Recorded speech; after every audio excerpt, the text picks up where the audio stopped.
Okay, so we are live. Where is the chat?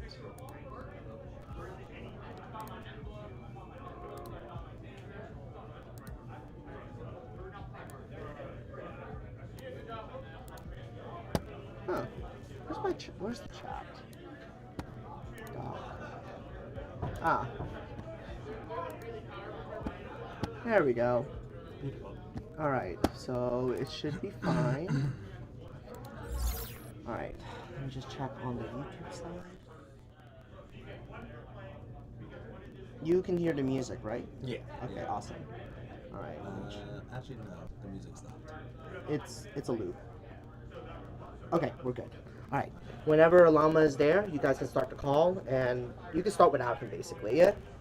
Okay. Yeah. Alright? Sounds good. Alright, I'm gonna get you some water. Yeah. Should.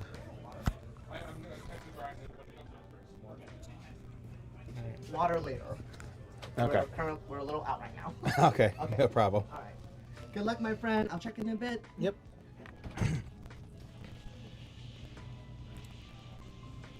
uh,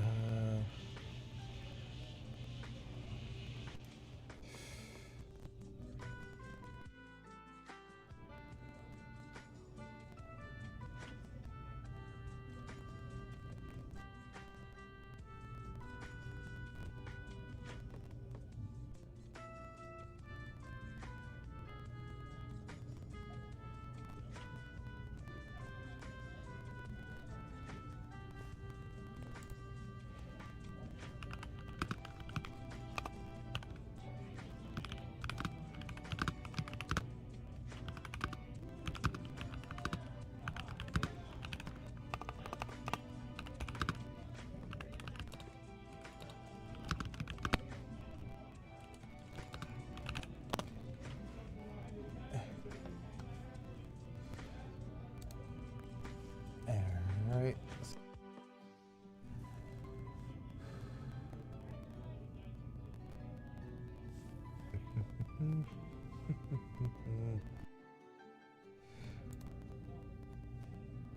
All right. Cool.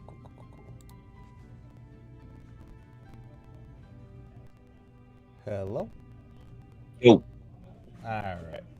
Beautiful. How you been?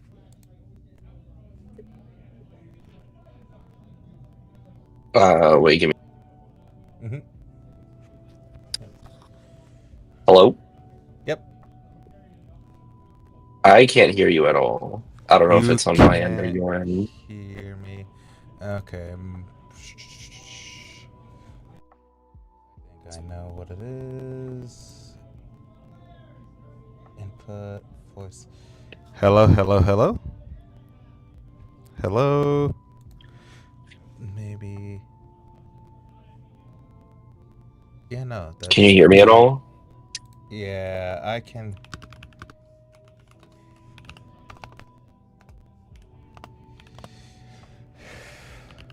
Oh, why? That's weird. It's lighting up green for me, but I can't hear anything.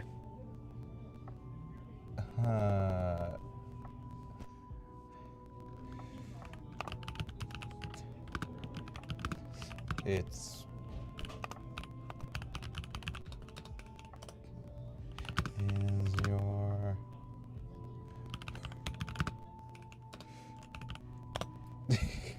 Is your volume up? Hello? Yep. Yeah, Hello? I have my volume and I can hear other audio. Oh, that's weird. Okay, hold on. That is so. Have you tried like testing your mic real quick to see if it like actually if you can hear your voice? Let's see. Let's check. Hello. Yep, that's working. And just checked. That's weird. I also just restarted Discord. Yeah. Let's see. Let me try disconnect. And then going back on. Yeah, I still Hello? can't hear anything. Hold on. Doesn't look like it's on my end. Yeah, because I'm going. Is it? No, this is. I'm gonna test it another voice chat if I can like hear other people. I'll be right back. Okay. Is everything okay? Llama can't hear me for some reason. Llama can't hear you? Yeah. But I'm. Is he in the call? He just left to see if it's something going on his end. Oh, we'll just disable that first. Yeah, I did the sound check, and Discord's definitely picking me up. Like, we see it flashing green. It might be on his side. Yeah. I mean, Yeah, exactly. Alright, actually, maybe we'll change the output. Yeah, no, those.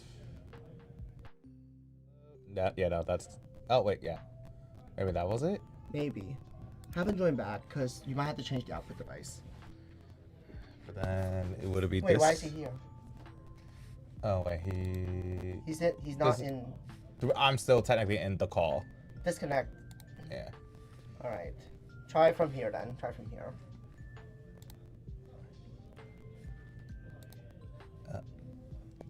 Hey, can you hear me now?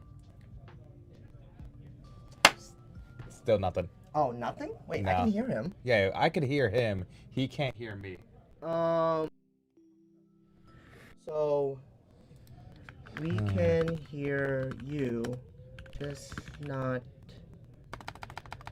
So I think it's on your side.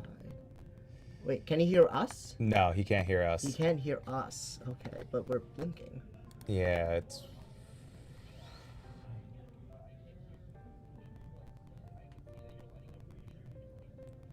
That's weird. Yeah, like he you can see us lighting up green, so there's. It's definitely being weird here. Oh my god. What? Parker. Could Parker! Parker! Need help. Llama can't hear us, but the microphone is set to the thingy. Unless there's a device missing. What's the issue? So He can't hear us. He can't hear us. We can hear him, but And he can't hear us. it's definitely picking us up. Input device is It's that. yeah. Input profile. We might have to lose round one, which is whatever. It Mhm. is what it is. Just try your best to fix this first. Yeah. Let's Is the see. connector connected? Yeah, I'll go check. Is he? Because like, I've seen people mute, like when people are in a voice chat, they'll mute people coming into the thing. Parker, I'm gonna close the front door because some of the guys are getting real cold. Okay. Oh, now you can hear me.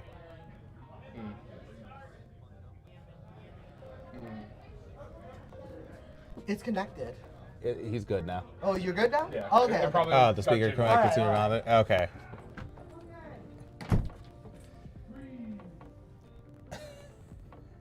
All right. Beautiful. All right. So, no wait. OBS. All right. Well, glad we don't have to miss out on round one. That's good. And it looks like they are. Are you able to see the stream?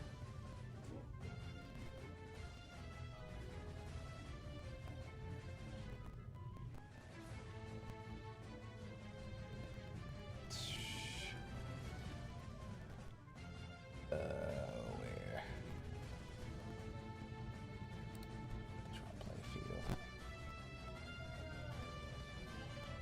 Okay.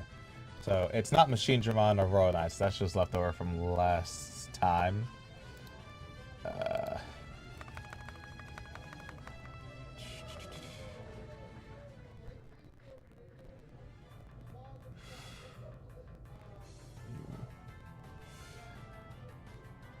see. They didn't quite tell me who's playing. I think they're still, yeah, they're still doing like opening announcements right now. But yeah, no, here we are for Time Stranger. Very excited about this set. How about you?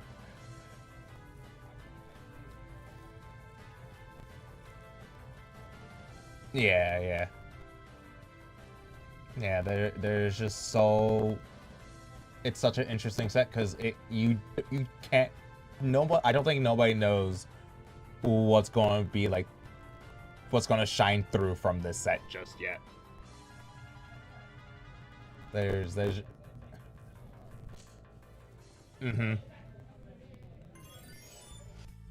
yeah, like like the which is just so exciting. I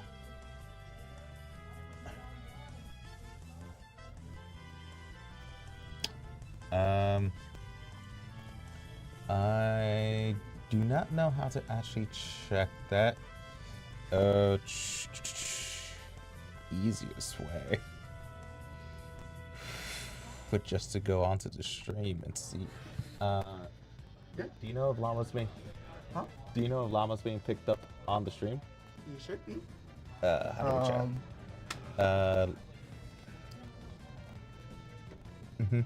No, he's not. Oh.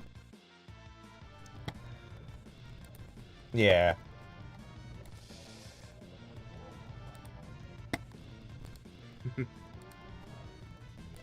He should be now. Okay. I see his stuff. Yeah, I see. Sorry, Okay. Llama. All good.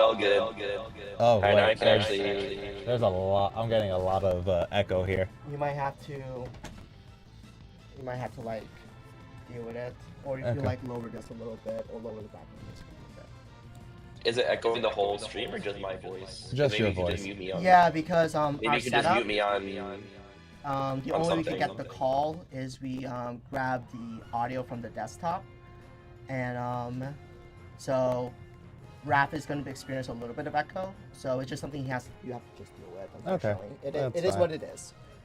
Yeah, it is what it is. Okay. Apologies again. It's not perfect setup here. So all good, all I good. just pulled down his headset so he can like, not get super bothered. Alright, it sounds good. No problem. Anyway, for our first round, looks like we got Yep. Crossheart versus Medusa.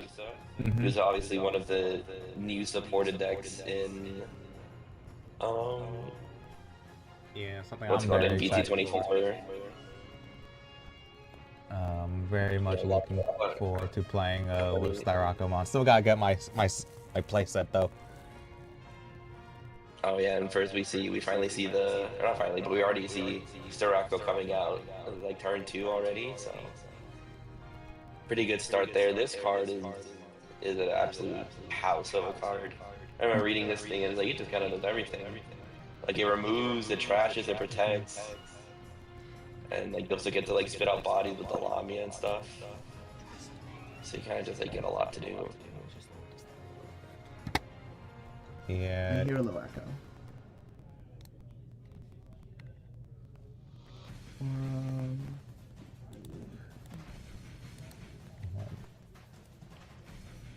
me know if it's just that it's gonna be named. Oh, actually, hold on. Just give it 1 second. Okay. Trying to do some things with the sound system. Just a minute. Let's hope this resolves all issues. Hopefully.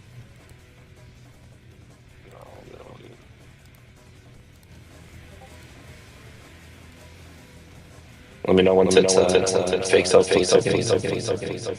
Bad face out. Now I feel like there's 2 echoes. Okay, this is the best I can do. Okay.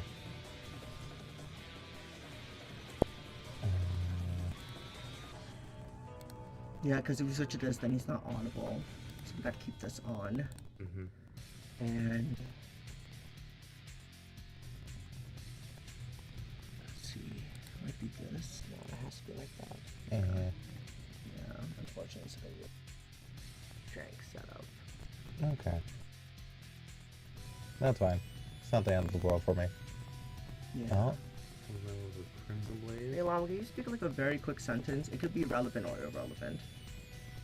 Oh, I mean, just cross our turns and really doing anything. Yeah, I don't know. I said, okay, I didn't say mean. You're good.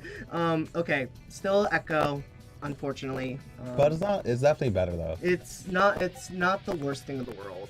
So Yeah, yeah. Alright, yeah. Apologies again. you're good. Yeah. Yeah. No. All right. So it looks like Medusa's under. Under Crimson Blaze, which only really stops the Lamia, and then nothing else really, so I don't know, still looks pretty bad for Crosshair. They don't have a rookie, so the hand has to be pretty Abysmal. slow. Yeah. Yeah, just slamming that down again. Yeah. It looks like they got their tamers set up though, at the very least. So maybe they could just draw into something to hard play and try to go from there. But Yeah, I don't know how well Crosshair can deal with these Staraka though, because I mean, it's like they only really get the one removal with the EX6, and then the Staraka immediately pops something to protect it. yeah, So, especially from one memory. yeah, exactly. Like, well, yeah, I feel like once the Staraka comes down, I'm not sure what Crosshair exactly does. I feel like they just have to hope they can be more aggressive and get out there first. But yeah, especially this game. I mean, just looking at his hand, it looks like a bunch of tamers and options, so not what you're really looking for as Yeah. Crosshair. Yeah, just a bunch of options and like the Super Starmon. I'm not looking great over here. Obviously, Medusa's presenting lethal next turn. Right now. Just, Yeah. just Yeah. have No. those 3 body forward. I don't see the guy coming down, giving the Metro sec minus. Still not a great spot, but I guess it depends on whether or not the Medusa blade is able to climb into something that can like get an extra check somewhere. Is he just swinging here? Draws into the second Owen. But it doesn't look like they have the hand to like get an extra check in. Yeah. Maybe if they're able to. Maybe they're able to draw into the Cyclone Mon. Oh wait, are you able to maybe share your screen? Because I'm watching the stream and I'm like slightly behind what you're seeing. Oh. Yeah. So, like, yeah, because you mentioned like the second Owen coming down, and I just saw that like a couple minutes later. Yeah. Alright. There you go. There we go. Yep.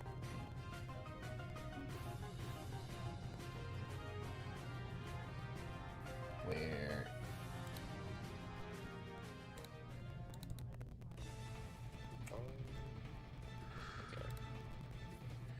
Okay. See, there's like a huge like border around the gray border around the screen, so I can't like. It's pretty zoomed out, so I can't see super well. Let me see if I can. I don't know if you can adjust that. Create border around the screen. Oh, okay. I see what you mean. Yeah, I can like send a screenshot of what it looks like on my end. Oh yeah, there we go. Alright. I could need more, or... Can you zoom in a little bit more? Like one more? And then, yeah, that's good. Okay, now I can see everything. Okay. Perfect. Okay, now we're good. Now we should be fully set to watch this game. Alright. Even though, yeah, game one doesn't really seem like Crosshair had much of a chance, to be honest. Definitely not. Guy. It'll be And interesting to see Crosshair, but I guess they did get their one. Actually, when did they get this tamer? Was it last? no, I'm pretty sure that's the box topper for BT24. Oh yeah, that's what it is. I was like, I feel like there's something. Yeah, BT24 box topper. So I guess yeah, Crosshair did get some new stuff. Yeah. Oh, we finally see the EX6 coming down.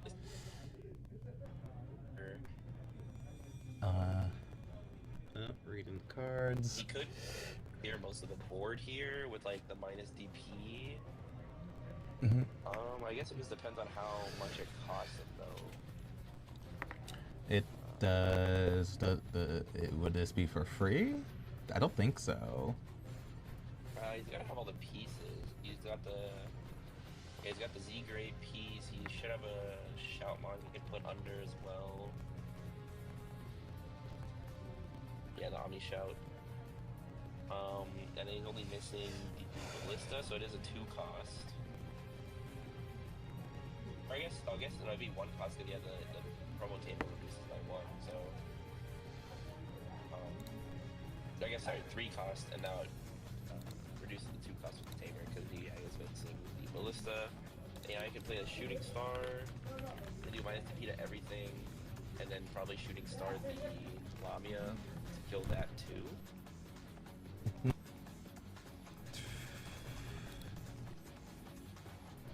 Although I guess actually with the way the sequencing works, okay, I gotta read up on all these cards because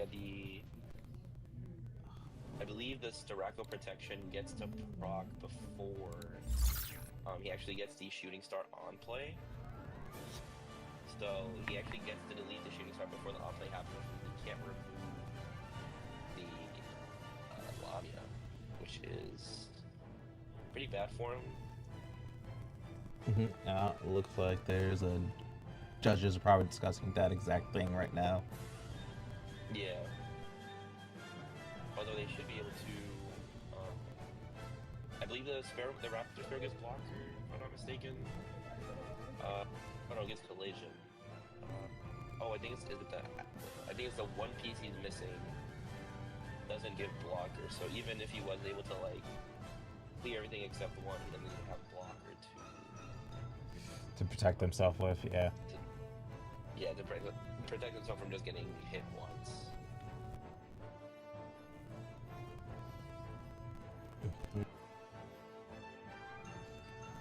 So yeah, it looks like they're getting a ruling down here.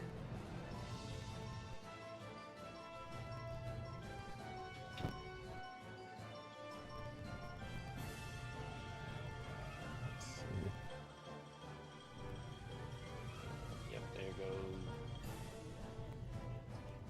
Oh, okay. I think we're still trying to figure something out here.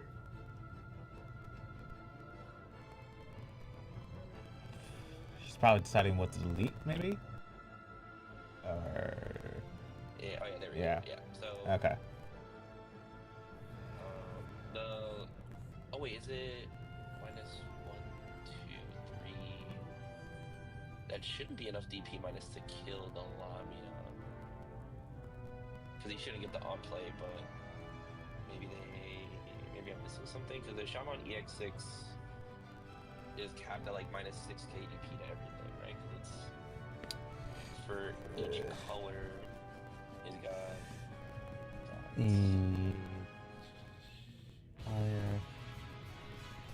I guess the issue is he can't even remove the Starako this turn because. Oh wait, never mind. He can't because it's minus 2. Yeah.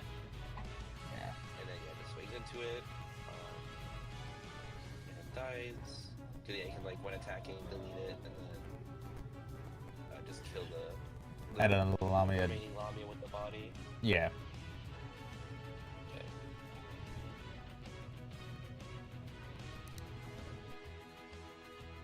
So yeah, looks like we get to use the Owen scramble effect to go back into an Eliza.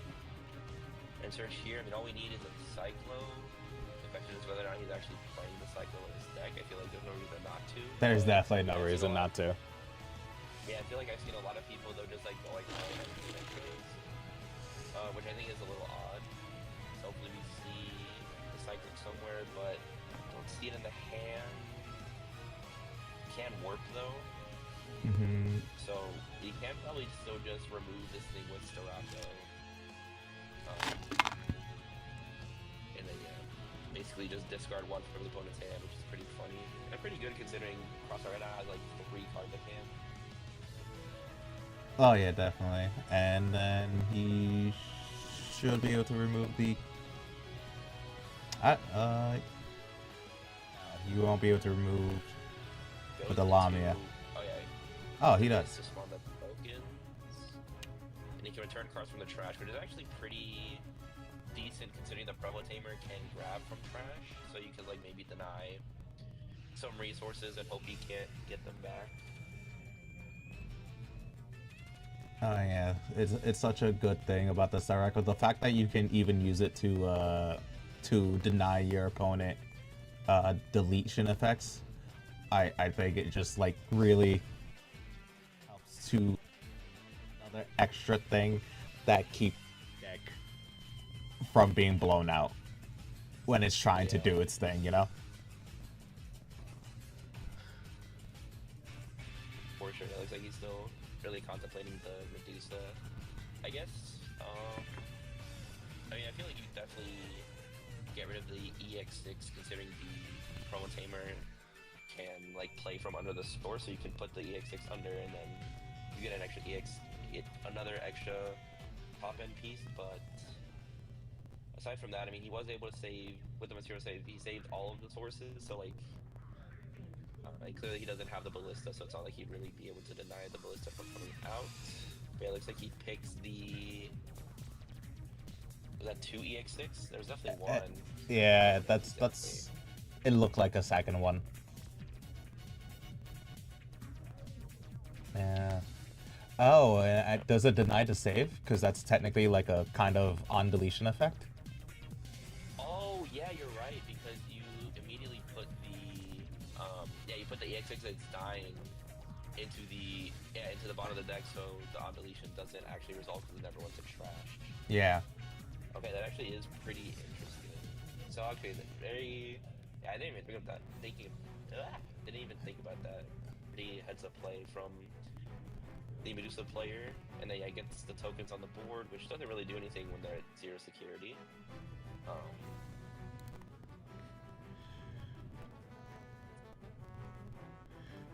Yeah, so laser, do the Taiki effect, draw a card. Now did...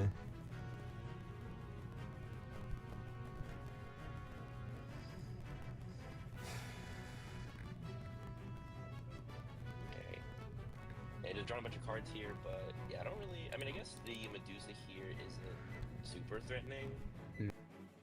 There's no, like, blocker on it or anything, so... It's just a... kind of sitting here. Yeah, it's just the fact that it can swing, but he also has a Mon and Raising that can do the same thing, so... Exactly. So, like, he should be able to remove this.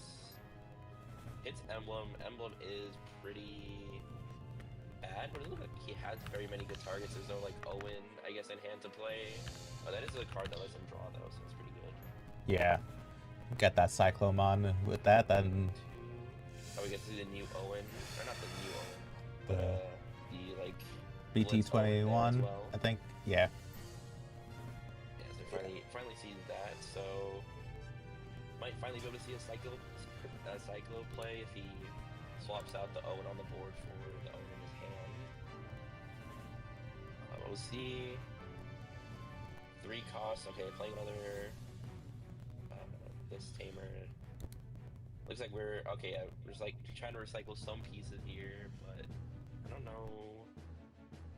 Oh, that's unfortunate. Puts the Omni Shout in source and immediately draws another one. But... Yeah, I don't know. I mean, 0 memory... I guess he does have the Blitz. Yeah, he does have the Blitz Taiki. So if he managed to draw into Atler Ballista to give himself blocker, he has something he can do, but looking at his hand, I don't think he got one. Nah. Is it here? Okay, looks like that's, yeah, so you can just, so you will be able to remove both bodies with the Taiki Blitz, but I mean, aside from that, he's just gonna get hit by the Dimension Raising. And then that's gonna be all she wrote. Pretty much. Yeah, just bring up the memory cost. Yeah, because he does reduce by 1 with the Tamer. But aside from that, I don't know, yeah. We're just counting up the math. Yeah, it is kind of annoying. There's like, you know, obviously the set EX6 math, it's like 1 and then the increments of 2, but now with the Katone, it like changes the math a bit. Mm-hmm. Yeah.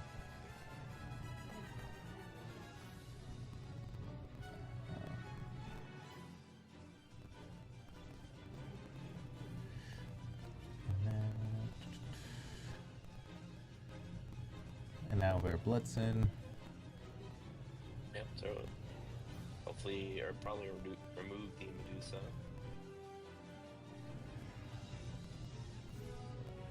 Another emblem. Okay, and then that's just like super extra lethal now. Plays the Owen from hand. Didn't really need to, but yeah, it just doesn't matter. Yeah. Oh, and there's a Cyclone hand as well. Finally found it there. And yeah, just promotes it for game. Yep. And that's game 1-2. Medusa, man. Hopefully game 2, Crosshair can actually like play a little bit more.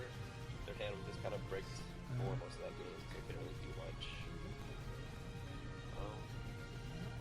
But we'll see. I mean, I definitely think the Medusa deck is favored, considering, yeah, the Starak is just hard to out with the protection and then the material, and not the material save, but then the armor purge. It becomes very sticky. Okay.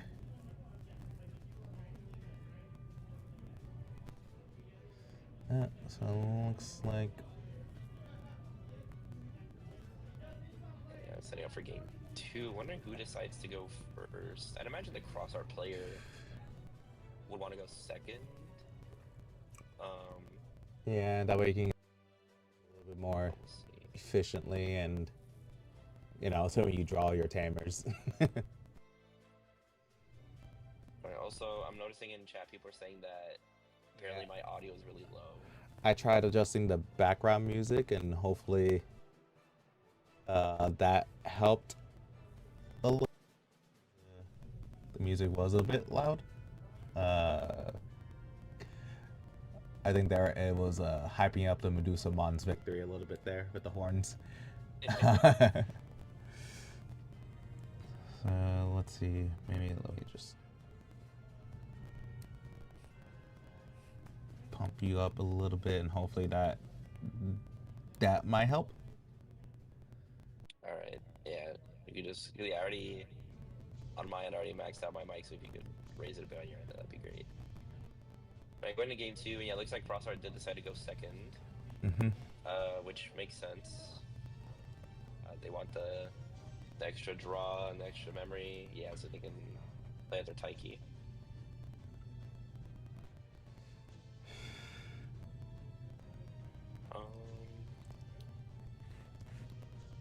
Yep, gain 1, draw 1. Pretty simple starts for both players.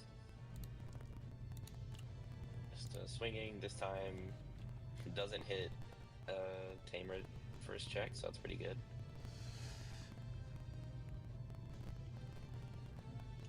And then we see the Searcher Taiki come out. Does get 2 hits, gets the Raptor Sparrow with an extra piece, and then decides to take the Rookie. Probably doesn't and have. Yeah, takes the Raptor Sparrow in. And we just see Lamia in raising. Oh wow. I wonder. Look at their hand. Yeah, they're. Can't remember. Was there a Styraco on their hand? not sure. I wasn't. I was looking at the cross art side.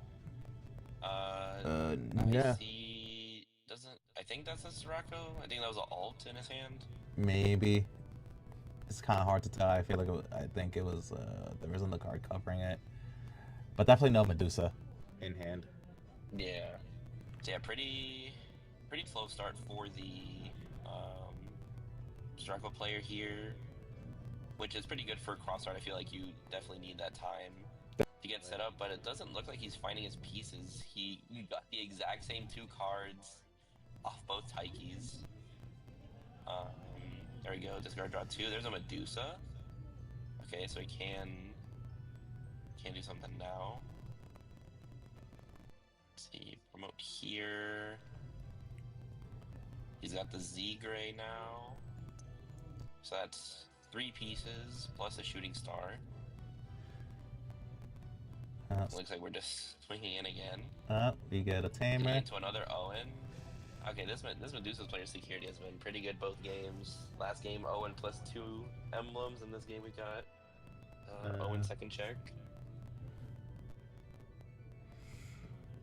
The Shaman living there is a bit unfortunate for him because now he gets the extra memory off the Medusa player gets the extra memory off Owen. Yeah. Which could be pretty good. But yeah, it just doesn't look like he has like really anything. Maybe eyeing up a Crimson Blaze just to pass turn. Nope, just going for another Taiki. So yeah, just really digging for the pieces. He got a pretty big hand this time, but just can't seem to find anything. And then, decides not to raise out and it's just gonna swing. Yep, just hiding and raising. Actually lives. Now we see Eliza Searcher. Still no Sirocco, it looks like. Wow. Another Owen and an Agu. Yeah, it looks like both players right now are just like really digging for their pieces, but can't find it. But I think the Crosshair player is in a much better spot. He's got 2 of those dual tamer Taiki set up, so he's got plenty of draw to work with. Yeah, plus he's got... And we got the Atler. Okay, so that's another piece. And now we're just missing the Dorulu. And EX6 can come down for 1 cost. I mean, even at this point, you can just go EX6 for 3 costs for the tempo. See what happens here. He has an extra draw off the Shoutmon if he goes to swing, and he does. Oh yeah, this he's basically just been rookie rushing this game. Just gotten 3 checks in off of Shoutmons alone. Yeah, no, this is gonna look like a very quick game at this rate. Yeah, we'll see. Doesn't look like he has something to slam. He's eyeing up Crimson Blades here, which seems fine, but I mean Medusa's really only spawning like 1 body a turn. Yeah. So it's not that crazy, but yeah, it looks like just going for the Crimson. Yeah, it does also limit the amount of memory they get, so. Yeah, that's true. And yeah, I mean, I guess -1 body is -1 body, so it's not bad. Eyeing up the Scramble Owen. But you wouldn't be able to play it. Yeah, he's still in their Crimson, yeah, so. Yeah. What is that card? The second to last card, it's like very red. I can't tell what it is. I thought it was the Sirocco, but maybe it's not, considering how he's been playing. Okay, but does decide to move up and just evo into the Medusa. There's the Sirocco, I believe. There we go. And then we see, can he return Thomas? Let's... I actually don't know. Oh yeah, it's just any 2 cards. Okay, so yeah, that works. Yep. To spawn the tokens, except I don't think he actually can play the tokens because of Crimson Blades. Oh, and checks Baldur, so just dies. No, actually, you can spawn the tokens. Because the Medusamon actually has your opponent play the tokens. You're not playing the tokens. So Crimson Blades... Oh, that's true. Okay. Yeah. So he should technically have tokens on his board. Interesting then. Yeah, hitting that Vault Arm is pretty bad. Just moving the Medusa stack, but I feel like that Medusa stack was probably dying anyway. Yeah, because now he did find the EX6, and yeah, Medusa just picks up the cards and like, go next. Well, with the tokens on board, he would have been bigger, I think, because it's plus 2k, so he would have been 15 plus the Owen, which, oh, yeah, he had the Owen that would have given him more DP, so he would have actually gone over. Yeah. Yeah, so, yeah, misplay, yeah, because it would have been 15k with the Medusa effect, and then, what, 18k? Yeah, with the Owen. I forget how much DP. Yeah, plus 3k. So yeah, just And oh right, he also, I think he drew into Styrakomon, so he could have digivolved into the Styrakomon that he had in hand to survive that check anyway. yeah, that is also true. So yeah, I think, I don't know, maybe it was just like wasn't expecting the Starako there, wasn't really thinking about it as a line. Yeah. You know, that's also I checked in with a judge, and it seems like the Crimson Blaze actually does stop the tokens from spawning. Oh, does from it? the Medusa player. Yeah. Because since it's technically like the Medusa player's effect is what's playing though, it gets stopped by Crimson Blaze even though you're playing them on your opponent's board.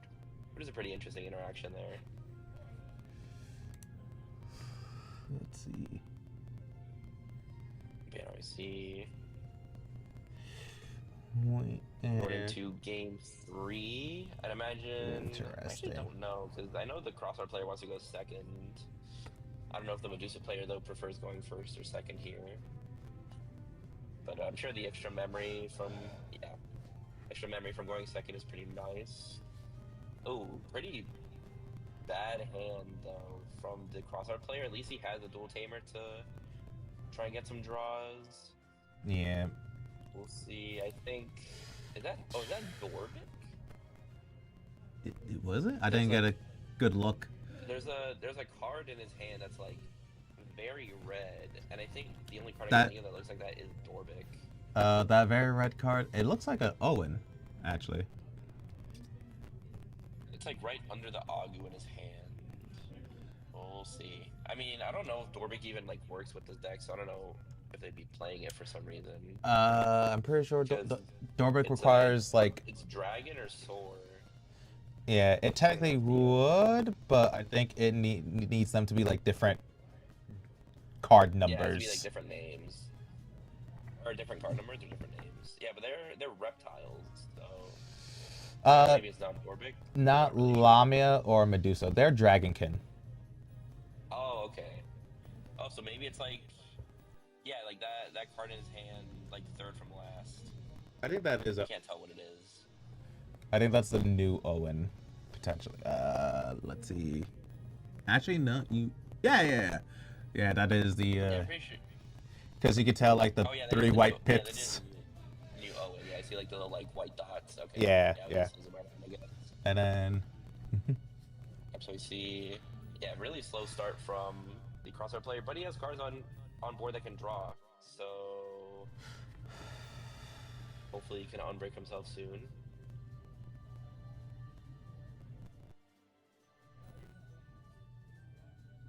See, we actually are seeing the promo Demetro here. It's an interesting inclusion, and just going up into Lamia. So next turn we'll probably see the Starako come down. Does he have one in his hand? I don't think. I see.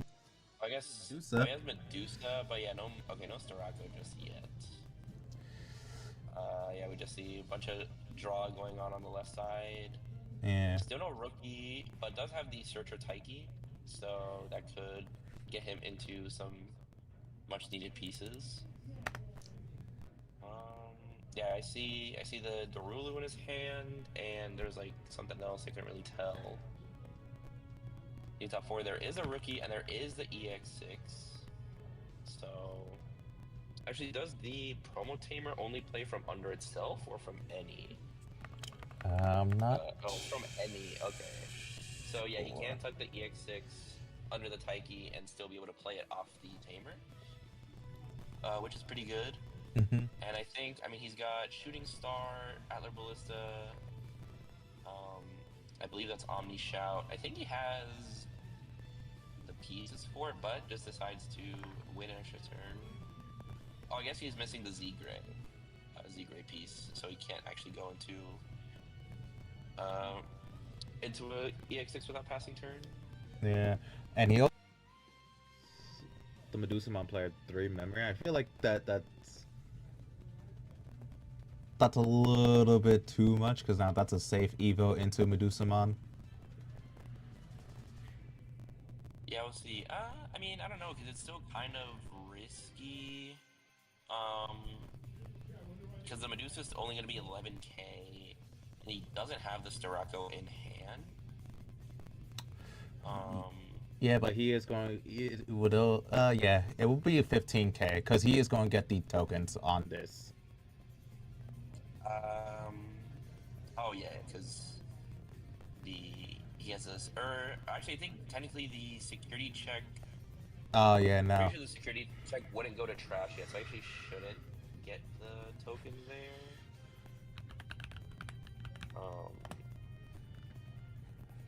Yeah, I'm pretty sure you shouldn't be able to spawn the tokens there because the security check is like still processing when the Medusa evolves. Yeah.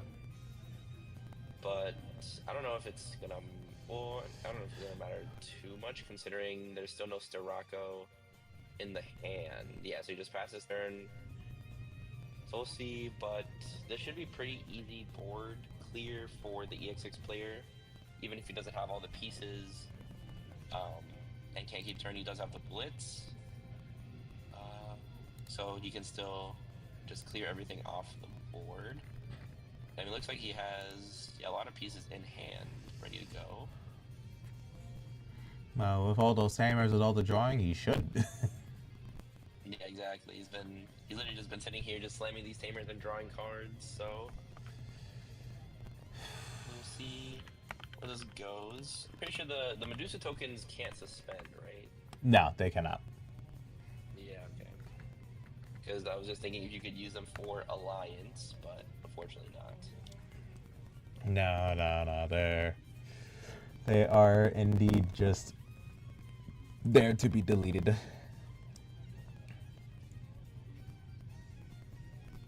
See, he's thinking hard here. I mean, he should just have the EX6 line, because he should keep turn, because he's only missing one piece, and he has a Kotone to reduce it further.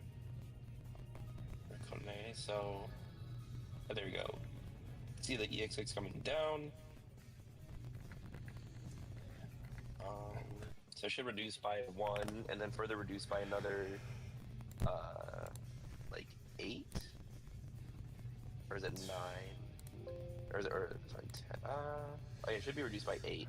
And then, so it'll be 3 costs, and then, yeah, -1 off the Tamer, so it's 2 costs. And then, yeah, this should just be enough to clear the board. And then as long as he doesn't hit, like, an emblem insecurity, I guess, he should be pretty set to just kind of win the game, since the Medusa player doesn't really have anything. Unfortunate. But I guess. But See here, yep. 2 checks. That Pops the goes. Medusa. And what do we get? A whole lot of nothing. Nothing in security. Yeah, either Emblem or Scramble Tamer would have been good there to at least give him something to do, but yeah, I mean, I think at this point, Yeah. yep, another check, doesn't die. Yeah, I'm not sure as a Medusa player what you do. I mean, you just want to give as little memory as you can. But I guess his hand, yeah, he doesn't really have a good way to choke. Maybe right now would be a good moment for a Dorbrick one. Let's have the 2-cost option in hand. Which, it is a mandatory, so he would just have to lose all his sources. So he probably doesn't want to go for that. But I feel like even giving like 3 memory, I mean, what does your opponent really do? Not a whole lot from this point. Like with just a So you could, tamer, this is. I guess with the warp, you could make some plays happen. But that would all be the only thing he could do. Like he could only just warp. Like if he were to hard play Elizamon and then try to warp with the Lamyamon, that's it. He passed his turn just doing that, and that won't get him nowhere near a safe position. Oh yeah, Evil's gonna raise anything. Yeah, so I'm pretty sure that. Well, I guess he's not just. Yeah, but I mean, really, all Shaman player has to do is gain all his memory, slam a body for Alliance, and then just swing out. Yeah. And he should be good to go. He also has another EX6 in hand. And another Omni Shout, so yeah, he should just have this game. But I guess maybe Medusa could be hiding something in security. Maybe. Who knows? Maybe they're playing the option.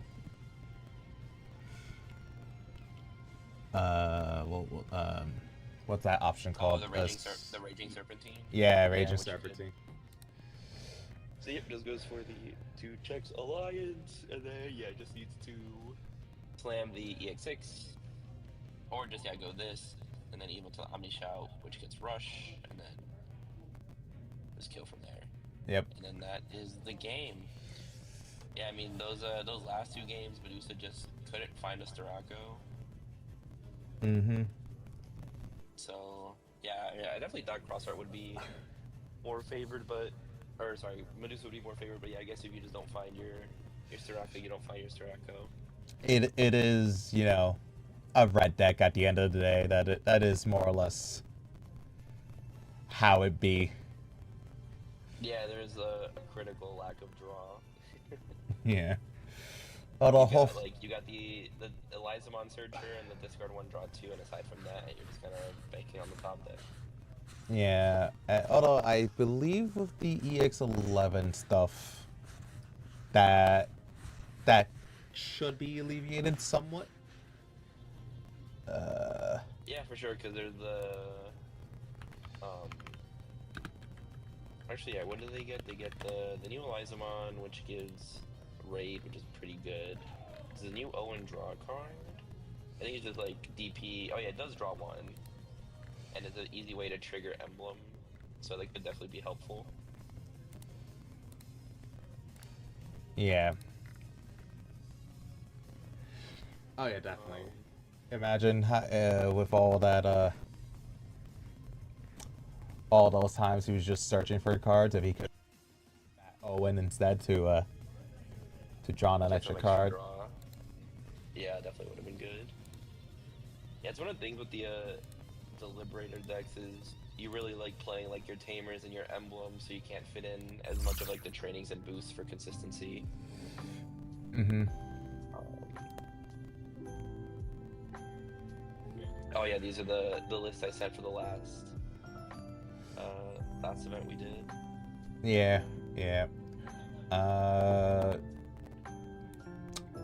Besides Styrakamon, which we got a nice little preview of, or glimpse at. The new BT24 decks. Pretty good. Yeah, I'm very much looking forward to seeing how Tidamon looks. That looks like such a cool deck. Granted, it's the Titan deck. Yeah, granted, I'm carried by the alt art of Skull Bellucci. Like that art is just so good. It warrants making the deck. Yeah, it's really cool. I also didn't notice for a bit because it's covered by the text, but in the alt you can see like Aegyogus, Inori, and like the MC. They're like at the very bottom. But yeah, that alt art is really cool. I have a couple boxes coming in, and hopefully if I get an alt, I definitely wouldn't be upset if it was a Pida plus Skull Bellucci, because it is very cool. Yeah. I was thinking about building the deck, and then I realized, oh, apparently somebody's mic is a little staticky. I don't know whose. Alright. Yeah, hopefully we can try and fix that.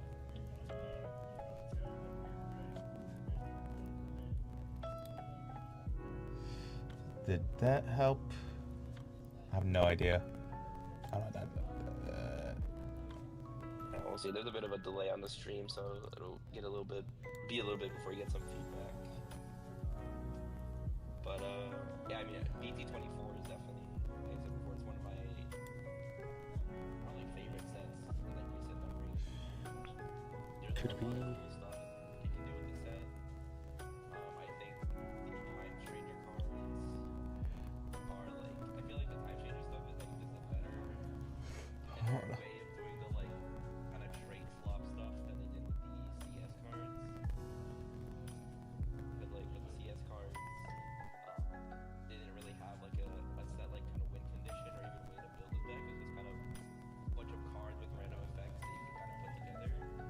But at least with the Time Stranger stuff, they like gave you clear Yeah, to play with, and like there's like a very like you know each deck kind of has like its core card that you can play. Like there's like the Neptune plus Venus, there's like Minerva plus Maruki, and then there's the Jupiter deck. But you can also just kind of put everything together into one deck as well, which I think is really cool and just significantly better than what they did with all the Time Stranger stuff. I think I figured out the static. It was just the music. Is the static gone? Chat, let me know, because I think it was just a song. Yeah.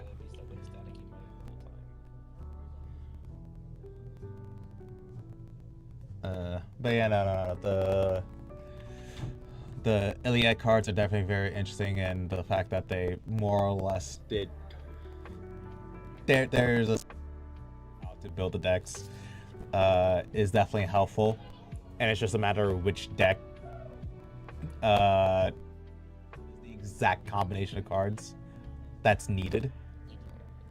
Yeah, and like since I've been seeing like a lot of BT24 that's coming out from Japan, so I was like visiting most of the local results and stuff. It's like you see like a huge mix. It's really funny. Like sometimes you're seeing like all the aquatic stuff with like a couple Minerva, or you'll see like a full Jupiter deck, and then you just randomly have like one of each of the other Iliad Sigma or like Olympus 12 to randomly slam, or you'll just see like a huge pile of like a couple Minerva, a couple Neptune, a couple Venus, a couple Maruki, or you see like the Mega Two deck, which just like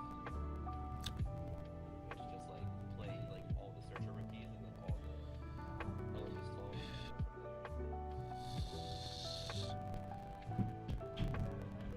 Yeah. Has so many cool decks. There's like nothing really in the set that I'm like Hello. okay. Mickey Dramon stuff. But I mean aside from that, I feel like everything else is really interesting. And I'm really excited to see some people playing all these different decks. But I don't know, we'll see. Yeah, definitely.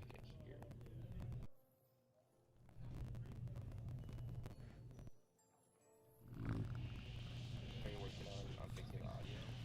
I am trying.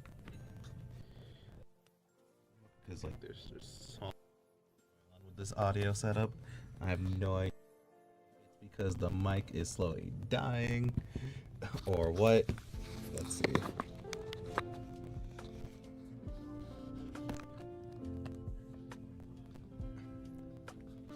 I'm sure. I'll just keep yapping to chat, see what they're saying. Just that. Also, I don't know. It looks like they're just talking about how I'm staticky, and yeah. I wish enough about streaming audio inputs and outputs to be able to fix this. But unfortunately, They just said re-plugging your mic and fix it, but I can't tell what the setup is like over there. yeah.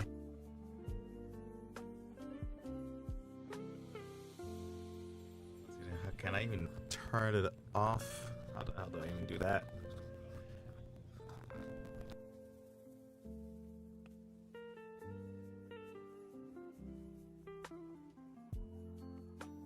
In the meantime, what's your favorite BT24 deck? I know you're talking a lot about building Sirocco and Titans, but I don't know if there's anything else that you said. It was mostly those two that I was. Although following enough, thinking about just doing Styrakomon and not building Titamon, but I opened up a. I have to.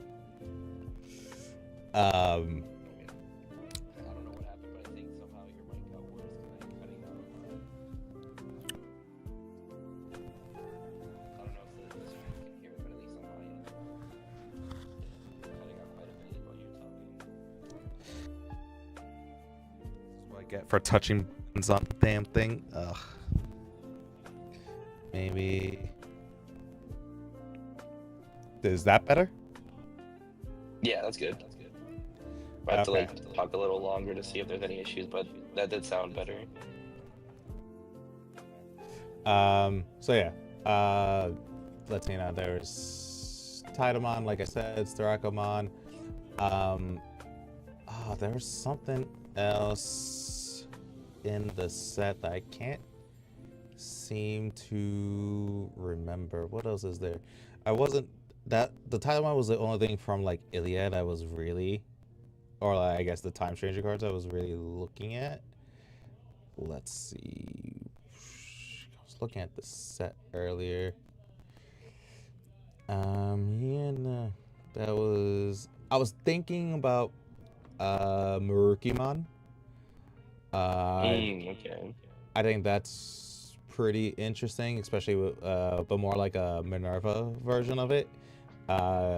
Just because I like it when I can just play out bodies, which Minerva Mon does nicely. Yeah. For sure. So I'm looking to try and figure something out with her potentially. I don't know. Budget's a bit tight, so. Can I take a look at this? That's fair. Everything okay? I'm a bit staticky according to Jet. You could try switching. Yeah. Like actually switching out.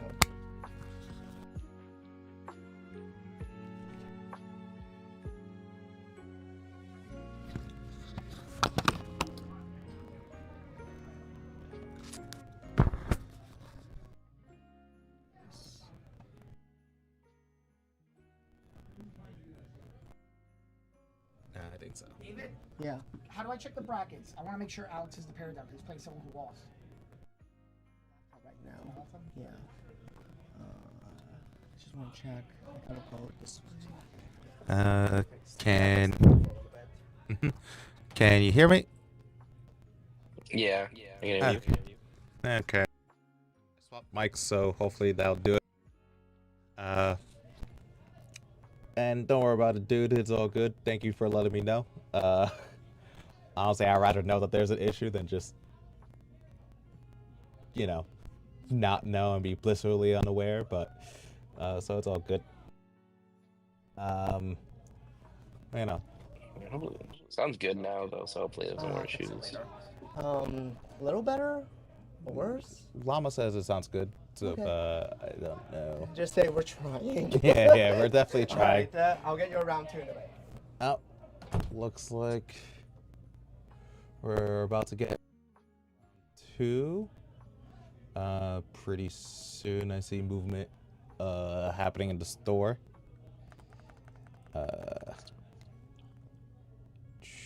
Hopefully we can see some BT24 versus BT24 action. That'll be pretty fun. That would be fun. I also forgot there's randoms of fog that's supporting this set. I was thinking about like EX11 stuff. I forgot they got like the Mucho Kokotori Deramon line too. Yeah. And Time Stranger. Just. I guess you'll see the engine in a bit. Alright. I'm sorry. Round 2 episodes.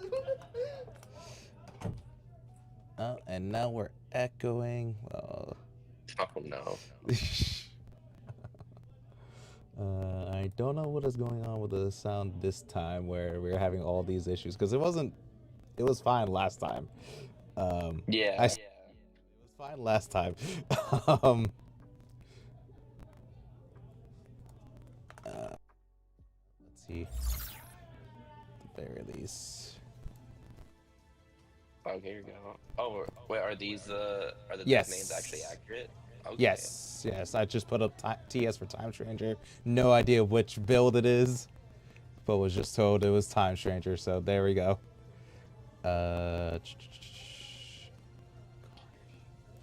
See. Oh yeah, did they get a box topper as well? Millennium one, yes. Yes. Yeah, they got the. Oh yeah, they got like the actual promo, just a full Millennium. Because I know they recently got like the like option. Yeah, like draw two, trash two. And then yeah, now they just got this Millennium on, which I like read all the cards, but I honestly have no idea how the deck works. So it's gonna be first time really learning how all this stuff is gonna go. Yeah, I know the new Millennium on has with the new Millennium loop with it. So like you can choose to pop itself in order to go ahead and build your advantage. Yeah, you can D-Digivolve 2 and then delete any Digimon. On deletion, you can play 2 6 or lower cards. Oh man. Let's Always see. something. Oh, so I guess you can like D-Digi 2, then pop yourself, and then immediately float it to Chimera plus Machine. Is it from Llama's side or your side? I don't know. They're just saying it's an echo. I don't know if it's from my side or Llama's side. I definitely hear Llama's echo, but that's nothing new. It might be that this is very close to the mic. Maybe. But then again, this is like sealed, so it shouldn't do anything. I mean, I did hear echo in the stream before, it just wasn't like coming.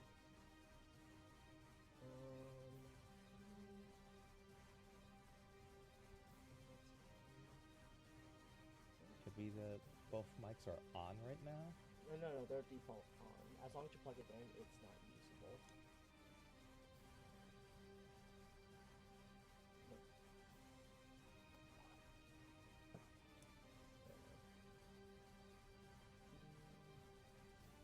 This is lower down, so that's okay.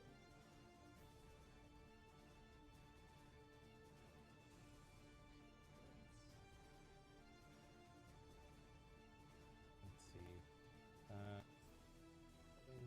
We're trying to check if there's still an echo going on.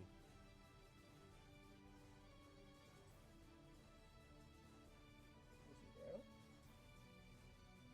Is he? I heard something. Lami, are you there? Yeah, I'm here. Oh, Just seeing if you guys can fix the issues. Because this is muted. I mean, I think it's remove it too. See what happens. Let me remove it and see what happens.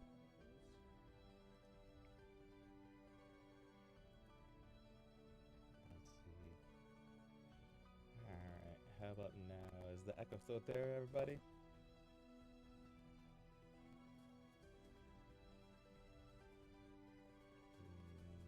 Hopefully not.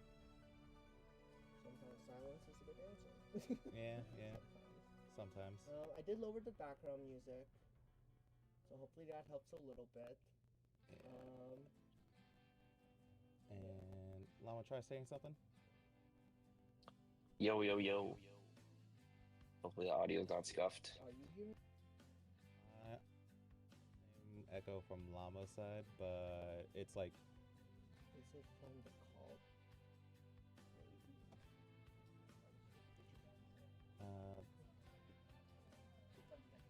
Oh, hold on. That's the wrong Discord. Okay, so if you're muted.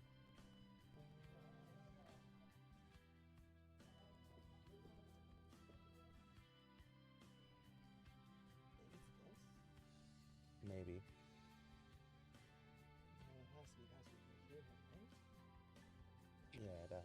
Yeah, that's just the mic. This is just the mic. So, Actually, we can give it a try. yeah, sure. Llama, can you hear us? Can you hear me? We tried changing the Discord setting. Llama? I don't think he can hear me now. Okay, Yeah, so so that's the headset. yeah. Okay, so it's nothing like that.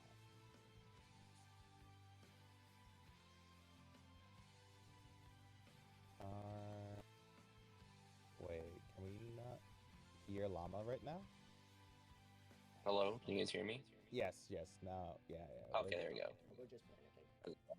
You know what? Yeah, I was saying something earlier and this isn't a you weren't puzzle, responding, you so I can wasn't sure. how to fix it right now.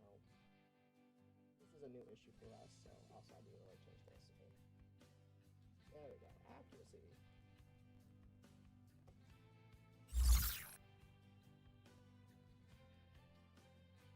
It's something we'll fix later. Just anytime a viewer asks, like we know the issue. We don't have a resolution at this time. Yeah, unfortunate. Oh no. Now. Anyway, in the meantime, Yeah. game 1 did wrap up. Millennium on, I think, was a super break, then scooped on like the second turn or something. Oh no, that's a shame. Yeah, I think they went like past turn 1, then slam machine, and then just like, yeah, just pick it up. Yeah, it looks like it. No, feels bad. Right side. Alright, so yeah, that was all of game 1. Yeah, they just, I guess Millennium on just did not have anything. I think their hand was like a lot of top end, so they just couldn't do much into the Time Stranger deck. And I believe I saw a Neptune on board at one point. Yeah, he climbed up into Neptune and just removed the machine that the guy had slammed, and he just conceded right there. Hopefully we can. I do want to see Millennium on do something at least, because this deck is just completely unknown to me. So, Oh yeah, same. do you want to find out what's going on there? I played Millennium on like a couple, like when 2.0 came out. I tried making the deck and like trying to see how it works.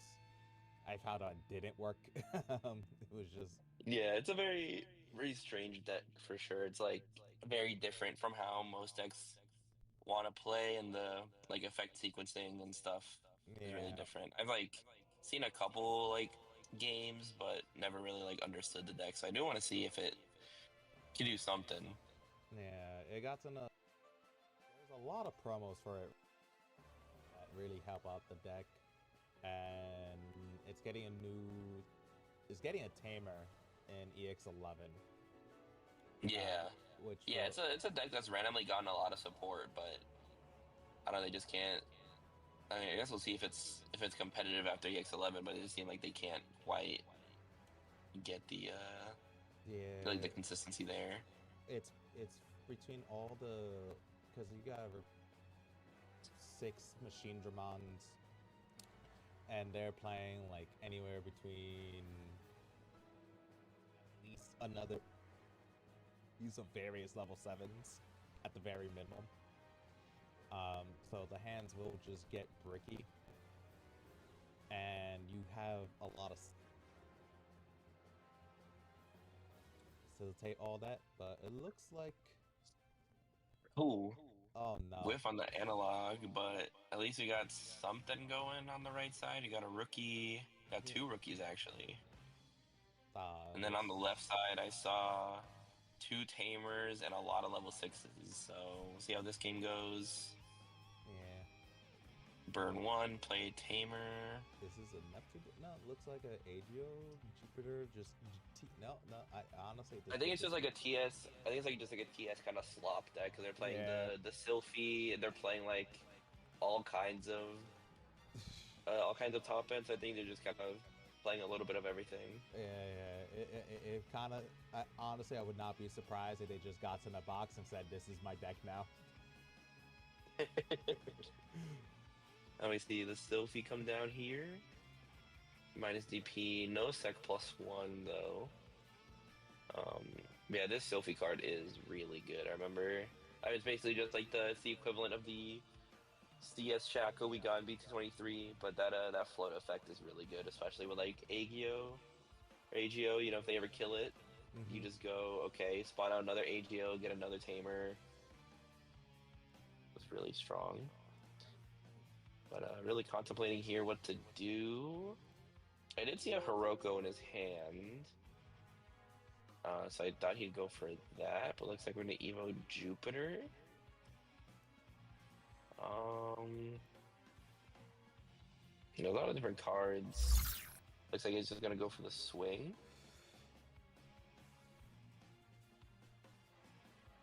Or not. Yep. Oh, and what was that insecurity? That looks Millennium on. Yeah. Now we get to see, yeah, the strength of having barrier plus this effect. You get to protect your stack and you get to spawn out a new one. But we are already down to 2 security, so it is a little bit risky. But we'll see, and we decide to go into the Minerva. Interestingly enough, this did not want to play, what's it called?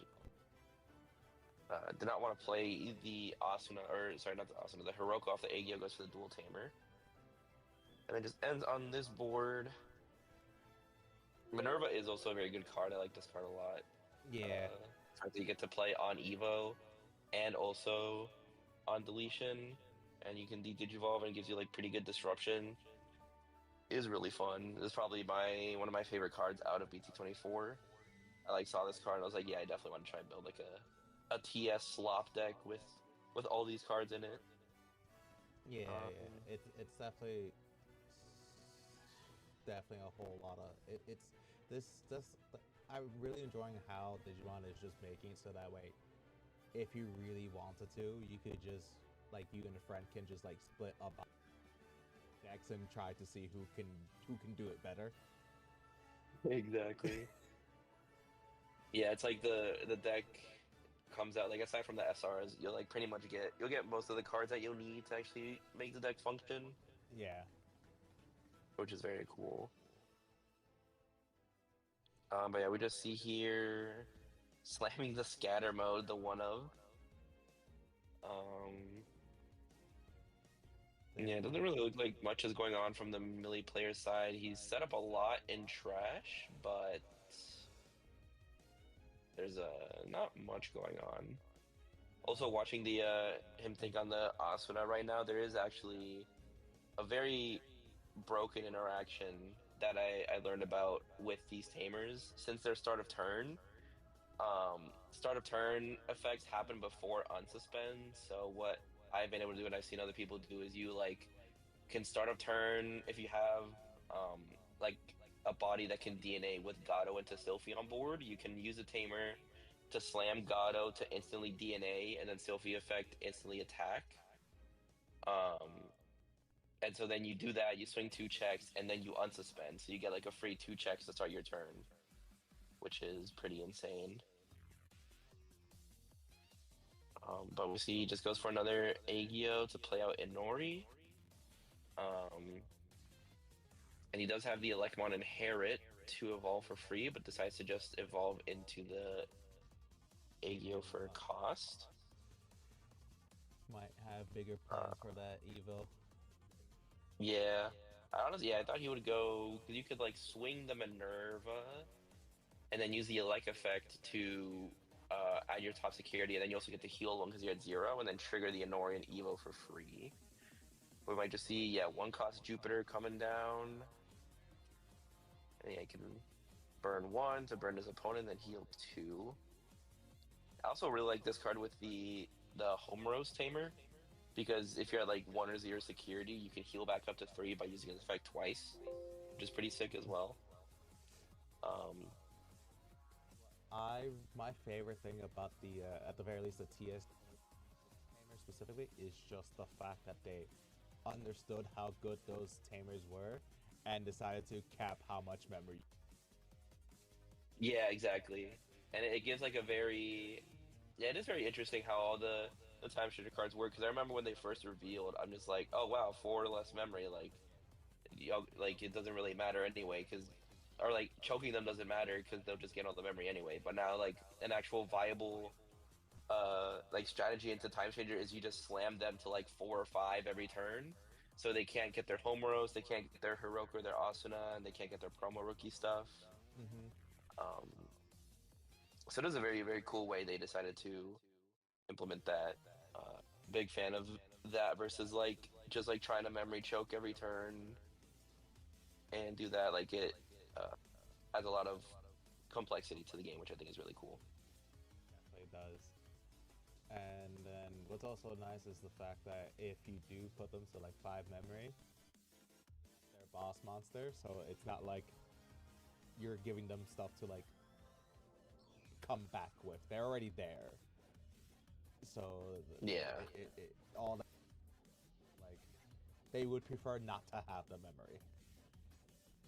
exactly. Yeah, it's like a decision because it's like okay, well either I give them like 5 memory and then I have these effects, but now they have 5 memory, or I give them all these effects and choke them like 1 or 2. But I think most of the time you'd rather just give them all the memory because Yeah, like the getting to home roast multiple times, getting to spawn out free bodies, like that's yeah. Plus the it's all tamers very very scary. do give them memory if you do put them to 1, so it's not like they're not going to get that memory. Yep. Exactly. Let's see here. We see the Millie Slam for uh 11. Yeah, 11.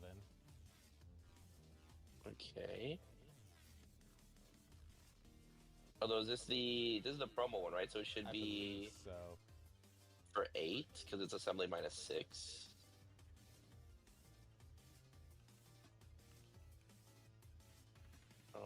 I don't know if he's using assembly or if he's using something else. It has to be assembly. Yeah. Because yeah, if not, he wouldn't be able to slam this card. Okay, yeah, there we go. Yeah, assembly for 8. So now he can de-evolve 2 and he can delete something. So delete himself. So I guess he can float now into like machine plus chimera. And then he can maybe make something happen there. And hopefully the machine chimera can get rid of more bodies, ideally. Yeah, because he can like play the machine to de-digivolve 1, and then he can like play the chimera to delete some stuff. And I believe can't when you do that. Also, I believe. Oh yeah, because the chimera isn't on play. Yeah. Well, I guess. Oh wait, the one I was reading isn't on play. This one, I gotta read this one again. Okay, this one is on play. Delete one of your Digimon. Delete a level 3.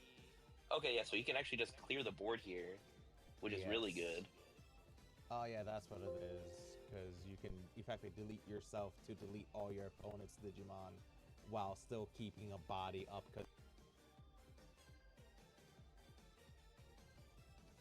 Yep, and then yeah, now you delete the machine, and then the machine triggers to DNA into a Millie again.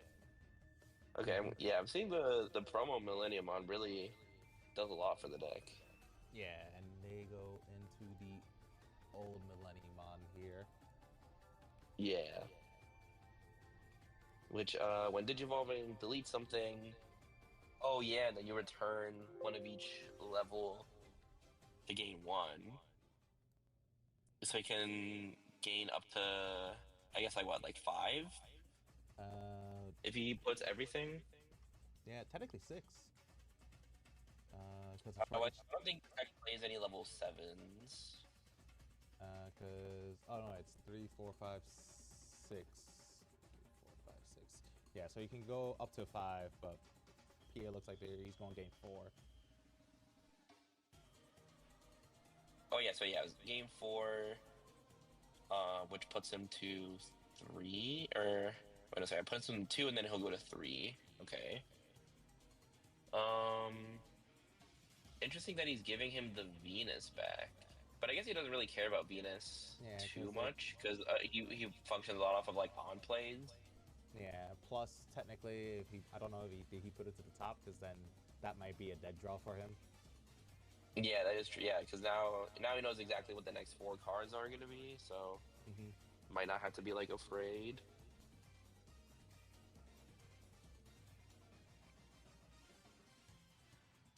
But we'll see here. Yep, burns the security.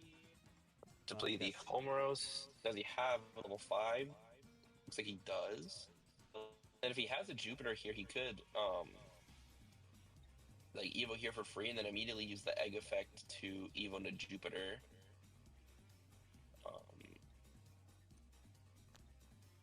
He has it. But we'll see. Oh yeah, then he does go to 5 because that's another fun thing with the Aegyo when moving effect. It all happens before start of main, so he can like play out a Tamer and then get the start of main phase memory from him. Oh, that is. Just up to 5 anyway. And we see the Neptune Evo. That shouldn't be. Did he evolve into that for? Oh no, never mind. He just evolved for 3, right? I forgot he was already at 5. So it does remove that, and it does completely get around the on deletion effect, which probably would have been really annoying if he got to do it, because it like what lets you just float back into another milli.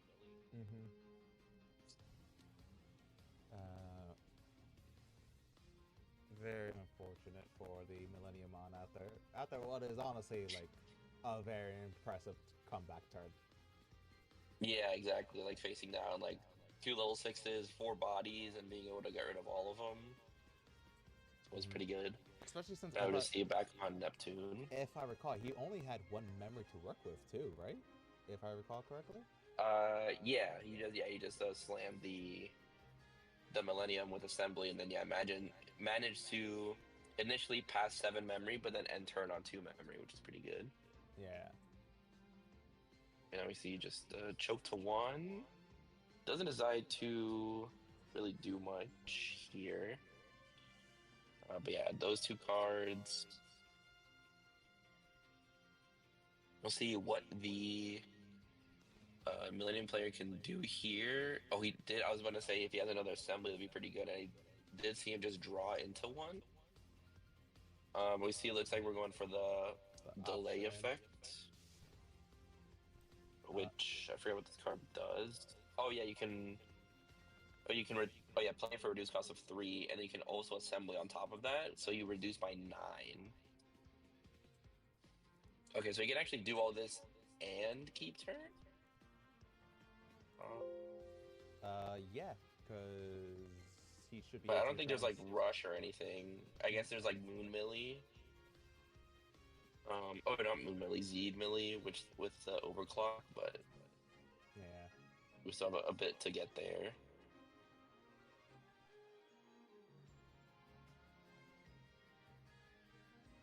Looks like our play on the left is still. Got. Yeah, so they'll double checking the card. Yeah, I don't blame him. It is wild. Seeing yeah, the D-Digivolve just completely denies the decode from the Aegyokus and also the protection from Neptune. Which is like one of my favorite things when I play a TS deck is like getting to slam your level 6s to play around D-Digivolve and keep your protection is really good. But yeah, I wasn't able to do that, obviously, because there's only 1 body on board, so I couldn't send a Neptune, and now he gets to float back into, or not float back into Millennium, but like, yeah, play out the 5s, which then go back into Millie, and then potentially keep turn. Yeah. But, we'll have to see exactly what happens here.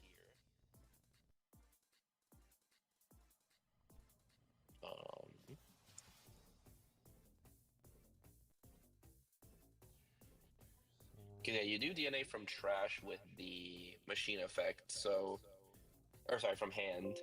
So he does need to have the Millie in hand, so the bot deck isn't too bad. And yeah, there we go. We see another one come down. Mm-hmm. And we get to stack his...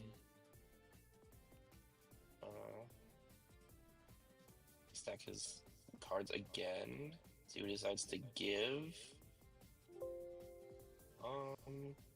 If it looks like there's... there's only really one level 4, one level 5 choice. So I guess you could return Sylphie. Which, yeah, I almost like more because it denies the, like, free evolution off the Inori. Yeah, that's true. And But then deciding on the level 6, looks like it's Jupiter. And then, yeah, it just gets to completely keep turn. And then... deciding the order. And there's really... Yeah, there's really not much for the left player here. I mean, he's got a completely empty board. He'll gain... I mean, he will gain 3 memory, but... Like, the best he can do is just, like, slam a level 6 and pray. We'll see... yeah, it shouldn't. It should not be able to swing. That's not, I mean, I gotta reread these cards, I guess, Oh, but I it don't DNA. think... It did it not DNA? Oh, duh, yeah, of course, the DNA, so you can swing. Yeah. I was thinking like, oh yeah, there's no rush, but yeah, you just DNA and swing. Yeah, I didn't. I believe that's how the. And then, is there a way to get the last swing? Because you could go Moon Millie, but Moon Millie costs 2. 'Cause if you go like Moon Millie plus Zeed, but I guess there's nothing for him to even overclock with. So it really would just be like end on Moon Millie, choke to 1. Oh wait, depending on how many cards in here, he could just completely wipe the board because it's for every like 2 you can delete a tamer. So 5 cards to... Oh, he has exactly enough to delete all 3 tamers. Oh no. So yeah, I think that's just gonna be game here because he's only gonna have 5 cards to work with, and he's gonna have 3 memory with a completely empty board, And which is pretty insane here. If game 1 was a reason not to play the deck, this game is why you should be playing the deck, because that is an incredible performance from Millennium on right now. Yeah, I actually got to see all his pieces and actually was able to make a pretty good comeback there. Although I'm reading the Moon Millie card, I forgot you also get 2 burn security, so I feel like he could have just, he could have also just like put him in an even worse position if he didn't swing and check that memory boost. He would have just had him like left him with absolutely no resources. Yeah.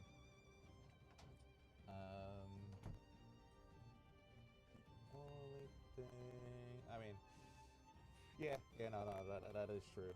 That is true, but he might have been hoping to, like, I don't know, hard to say what he was thinking at that moment, but he is probably just, like, very excited to remain in this game. Yeah, I mean, I don't think it mattered like that much, but... Definitely not, not. Yeah, who pops knows, the though? boost immediately. And, I mean, yeah, what do you even... I guess you could, like... I guess you could, like, play the Abyss option to play Neptune, which gives you blocker. But, I mean, it would cost 9 because you don't get the cost reduction, so you're really just banking on your opponent not having some kind of follow-up. Yeah, it goes for the Abyss option. Oh, it decides to just play the Goma? Okay. Yeah, I feel like Neptune would have been better there because it gives you 2 blocks. But I guess he could also just slam something else. Does he even have a Neptune hand? I don't think I see it.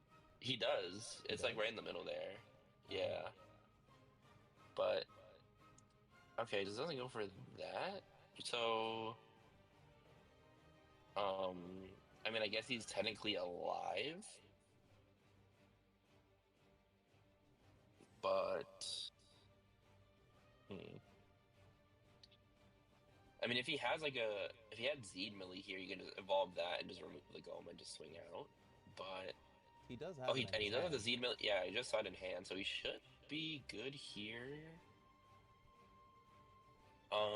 I mean, the other thing though, oh yeah, when other Digimon and Tamers are deleted, trash one. So actually, he should be because if he swings the Siako and the Goma blocks, he burns one and just swings for game. And if the Goma doesn't block, then he checks and um loses blocker. So he actually doesn't even like need anything else. He should just have it here. So I don't know, maybe just wanting to make.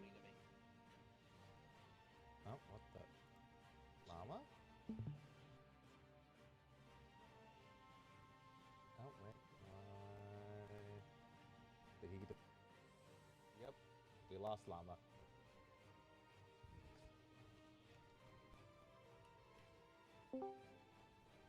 Oh, good. You're back? Yeah, my Discord just crashed on me. But we're back and we see what card is that? Is that That's Ogremon? Ogremon, yeah. I do not. Which ogre is that? Where is that? Oh, it's the. Was that EX1? Yeah, by placing a card face down, delete one of your opponent's level. Okay, yeah.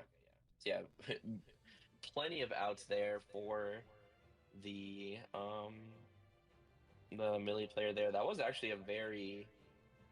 It made the deck look very good. I mean, It definitely did. going like assembly to pop yourself to then float into melee or to float into two guys to then DNA into melee to then like keep back turn is really cool. So Yeah, it was a very honestly, I'm looking at making a cart right now. yeah, I gotta open TCG Player on the side, check the promo prices and stuff, make sure it's not Yeah. too crazy. Oh yeah, no. How much is that promo? Honestly, because I pulled one from my box. So, Oh, there you go. So like You're already on the way. yeah, exactly. I should it's Let's see. It's $10. So honestly, not even crazy. it's cheaper than the Titamon promo. Oh yeah, that Titamon promo is ridiculous. But they are reprinting it for the new regional season, so hopefully that'll kill the price a bit. But yeah, it's like right now it's listed at 30. It never does though. Like those reprints, you would think they would, but they never do. Just look at what was it? Protoform. Protoform.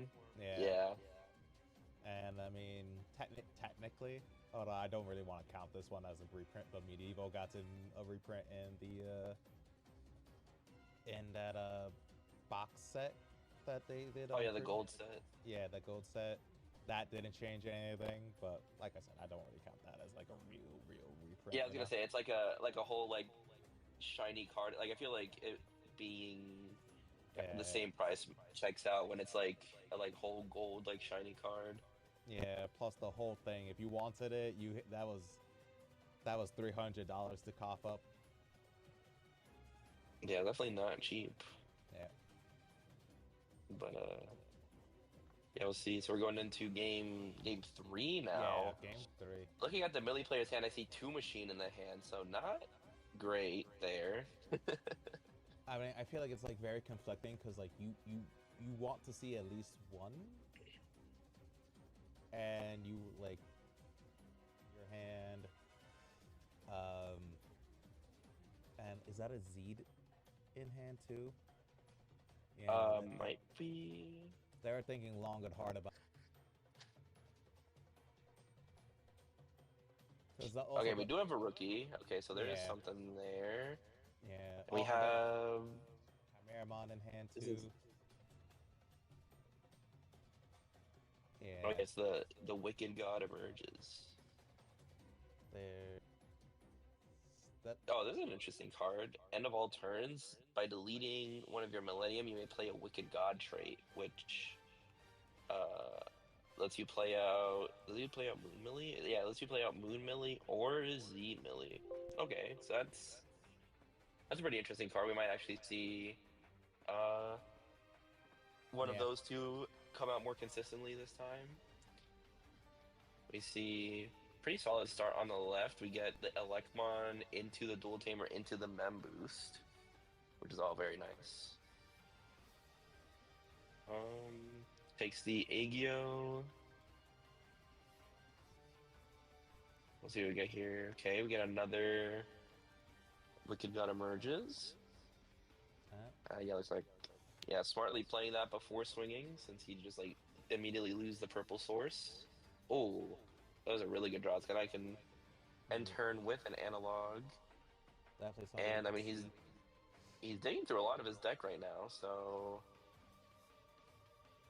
this could be pretty interesting. I Discards also the gotta machine and say, draws two. I also really And like we the found a Millie. inclusion. Okay. I really like the inclusion of the DM cards as well. Yeah. I mean, you need like some amount of them for the uh, promo Millie, right? Because it's like the assemblies, the composite, and then version 3 and version 5. Yeah, it So it does definitely. make sense to play some amount of them. Yeah. Uh,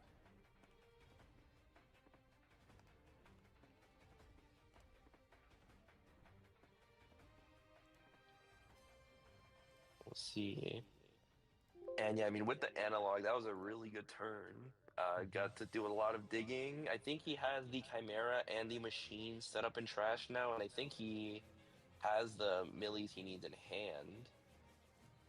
So, see, interestingly, it was actually pretty funny. He evolved the Suno or evolved into the Aegyokus on the in the one moving step before the start of main, so I actually didn't gain the memory for the dual tamer and just passed. That is We'll see interesting. here. Maybe to try and choke Wait. him to one and hope that does something. Yeah, I mean, we know if he's forced to go for the full assembly play, he doesn't get to keep turn, even with like the memory gain back. But I don't know, I mean, you're still, yeah, you're just gonna get your board wiped here. Yeah. Um, see, yeah, because yeah, he'll gain back like 4 memory, so we'll put him to 3. And then yeah, D Digivolve 2, and then oh, interesting. So he's gonna go. Oh, okay, this is actually really cool because now he can He's choose to going delete the other thing, and then now I can yeah, end of turn. to get the Wicked God Z out emerges. for Moon.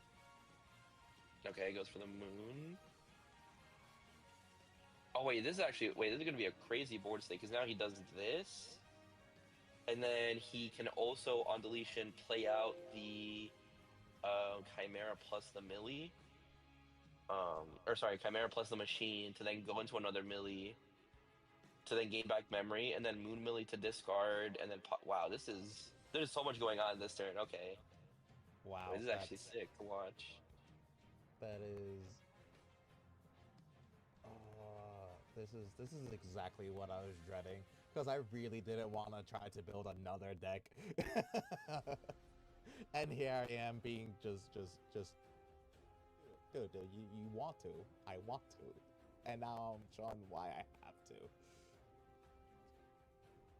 Yeah, and we see, yeah, he just hitting the sequence. Yeah, the first game kind of lowered my expectations because I was just like, I mean, yeah, you kind of just bricked and didn't really do anything. But now when you're actually finding the pieces you need, it's actually It is going nuts, crazy. and I'm pretty also do it again, right? With the second, uh, Uh, I don't know if he because can. Oh yeah, he could. Yeah, yeah, because he did all this on the first. Yeah, but oh yeah, because now he could go like yeah, he could pop to like play out something else and then use the Millie on deletion to then play out because he just floats into like another Millennium on right or turning Chimera. yeah, Yes, he could just keep extending if he wants to, but he might. I mean, it's end of all turns, so he might just like see what his opponent does and then respond. looks like that's what he's going for here. Yeah, we see he might be eyeing up the Neptune, which does get the cost reduction here. But the Moon Millie would still live. Oh, but goes for the Venus here to strip and then stun both. But I mean, yeah, do we see the Wicked God emerges at the end of his opponent's turn? We do. Okay. So yeah, delete that. Yeah, go into the Zeed Millie, which can't be affected by effects. It has no sources, I believe, right? Yeah, no sources, so it can't be affected by anything.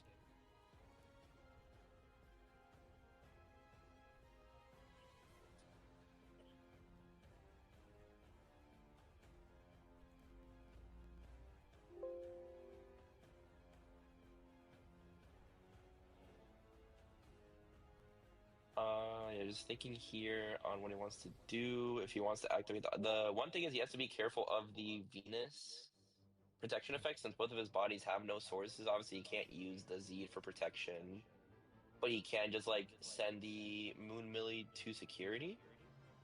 But yeah, we're seeing the Millie effect first now. Yeah, to float. And what does that do? Oh yeah, now you can just choose to delete it. And then now he has to pick something. Um, oh wait, and then the Moon Millie's all turns, right? Okay, so actually this is just lethal here Oh yeah, because something's because getting deleted. yeah, Yep. something. And yeah, he just picks up his cards and yep, packs it up. Yeah, that's it. Wow, that was yeah, Wow. that was a really sick 2 games for Millennium. That is insane. Oh god, I want to see this man's list. I want to steal his list wholesale. Yeah, I'm really hoping he. I imagine both of these two won their last round. I'm not sure what the bracket looks like, but if he's 2-0 right now, I really hope to see him in the top cut. Because I'd Definitely. love to keep watching this guy play because those games were really impressive. Oh yeah, 100%. I don't know. I don't know if it was just like maybe he just like hit the god hand and everything just happened to work out, but Game. I don't know. It seemed very good. I mean, like game 3, that opening hand didn't odd hand, and he was definitely deliberating on whether or not it was good enough to keep. But he was just able to find everything. I think like it could go something, and then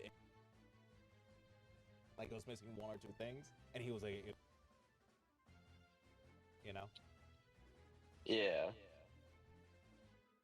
Also, I don't know what it is, but you are starting to cut out a little bit for me. Ah. So I don't know what you did before, but maybe Let's see. try that again. Should do it. I also feel like it may be just that I'm talking louder, and it cuts me off when I talk louder. Oh yeah, maybe. But yeah, that was really interesting. Yeah, I remember seeing the promo when it was revealed, and I was just like, oh cool, another Millennium card, I guess. But it actually like does a lot for the deck. Did not expect to actually see those crazy lines. Yeah.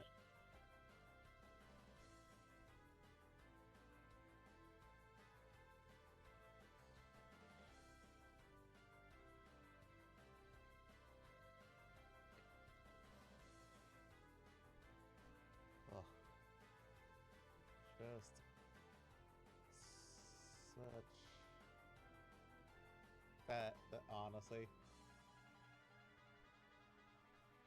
I hope like if that I'm lost for words. Yeah, that was just very. I mean I really had no idea what to expect there, and it just completely blew my mind. Especially since that whole that in his turn, that was the end of his opponent's turn. He was doing all that. Yeah, exactly. Yeah, he didn't immediately pop all his resources and like get blown out. He just like, okay, I'll just wait for a turn or like wait to see what he does.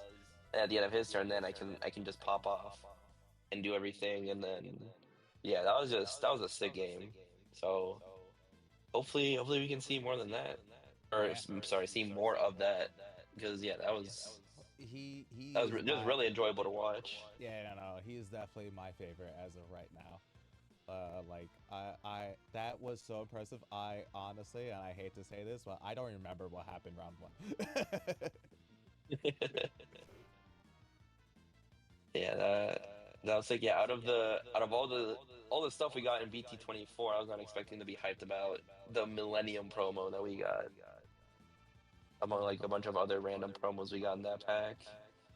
Yeah, there's a lot of promos we've been getting, which is I have mixed feelings about, just because I feel like Digimon has too many promos that are Yeah, too good and needed.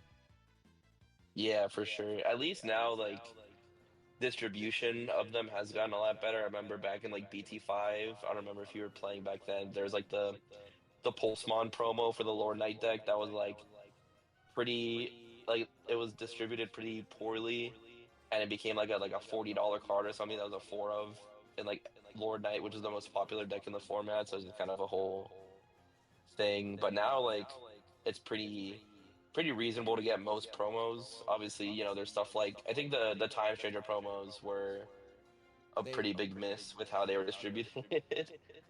Um, Yeah, I mean the time frame specifically like the rookies and like because they're like very susceptible to getting bought out, and it's very hard to like get more of them. yeah, especially since like I think it was because if I remember correctly, those were box toppers for Hacker's Slumber, and there was only one copy, like one card in Yeah, one pack. it was like one card per pack, and it was like what, like 2 packs or something? I think it was just the Or one, and there's two box toppers, or like two packs. and there's like 10 cards you could get from the pack. So it was like there was a lot. so yeah, they just completely fumbled there. Like one of like 10 cards per box, and now all of a sudden you want like play sets of each, and it's like, well, that's just gonna be Yeah. impossible to get. The only thing is if you had gotten them like when the set you were fine because they were like Exactly. dollars. Yeah, but it's just like we had no idea what Time Strain is even gonna look like. Like you could assume like I feel like the tamers in general are all pretty weak. Like Yes. like you could probably skip out on those, but you had no idea if the rookies and the And the level sixes were going to be good because you had no idea what the deck was going to do if the deck was even going to be good. So it's like, well, you either buy them now and just sit on these promos that get replaced, or you buy them now and then all of a sudden you're like a millionaire because the cards are broken and the cards like quadrupled in price. If I also think the biggest issue with the Titamon is like the Minerva and the Maruki. We got like a new Minerva and a new Maruki, so you know you don't need these promo cards. But the Titamon, we didn't get a Titamon in this set. So exactly. it's just like it's the only Titamon you can play for the deck in a very restricted promo, and it's just like, well, that's just not gonna really work. Literally, that was my exact line of thinking because I remember when I saw the Titamon, I thought because I was like, do I want it? Because I saw it was a purple card. I was like, I like playing purple. I'm sure there's going to make like there's going to be a purple TS deck coming, obviously. But I thought they're going to print a new Titamon in that set. Why should I get this? Yeah, You know? exactly. Yeah, I was decided to definitely pass on it. convinced that we were getting the Titamon because it was like, you know, obviously if they like it was pretty clear that they were kind of going based on like how the story progressed or like the areas you visited. Um and then it was like, okay, well they'll probably give us like the Titus Skull Bellucci. And then they gave it to us and then they just didn't give us any Titamon. I remember I was like tracking the reveals and it was like, okay, we have like no purple slots left, no green slots. Like the only way is if they randomly decide to make Titamon like a black purple card or something.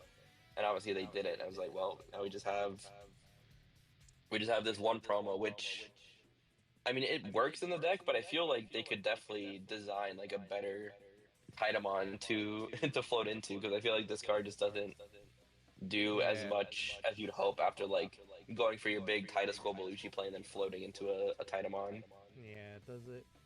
The only thing is, does it have a on play?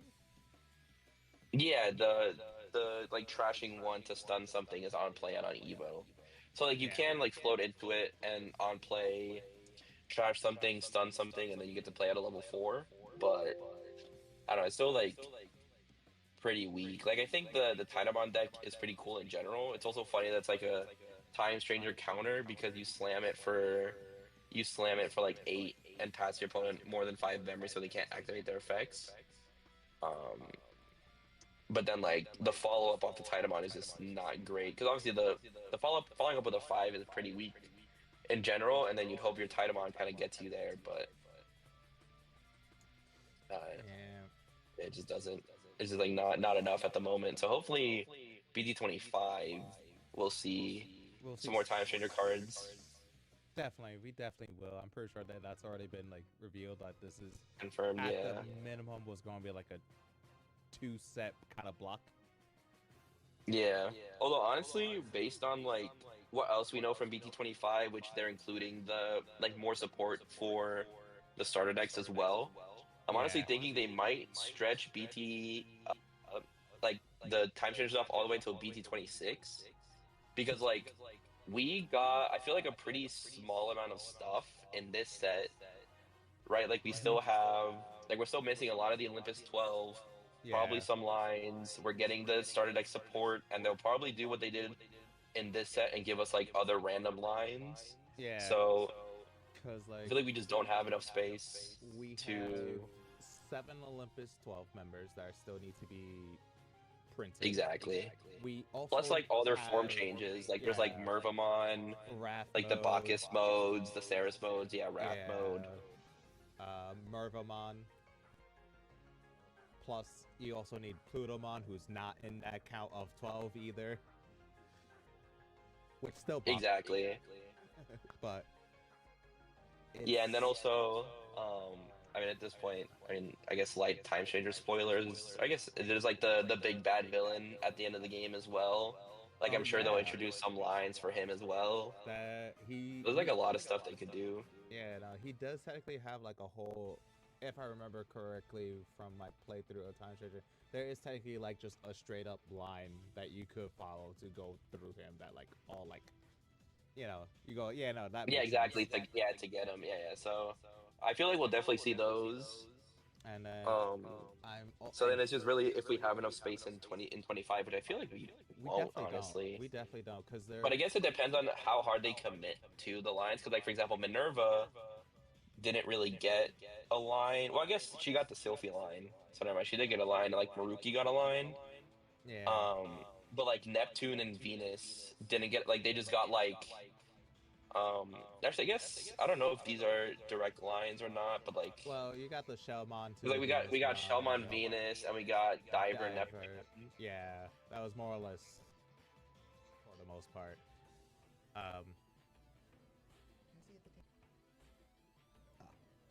Yeah, yeah. Oh, it looks like we're getting ready to go into our next game here.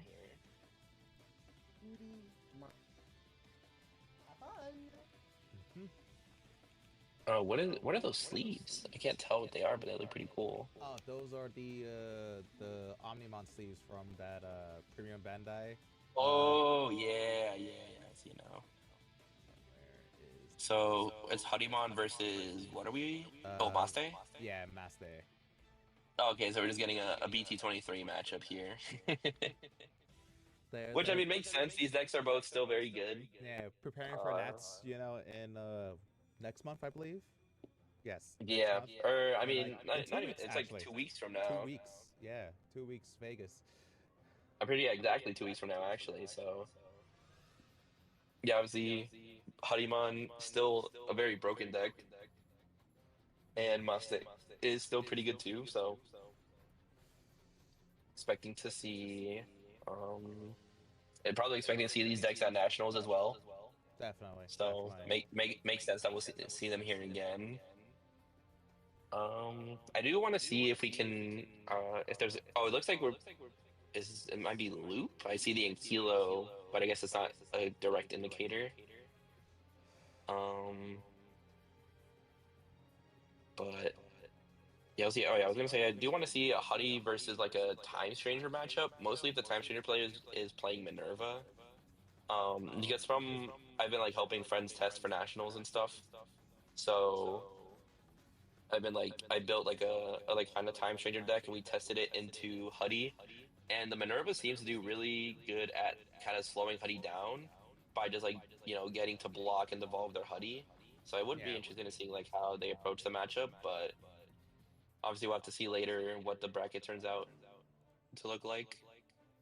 Obviously, Huddy mulliganing and Maste keeping their hand, which I did see they opened Pada and DGO, and that hand looks awful for the Huddy player.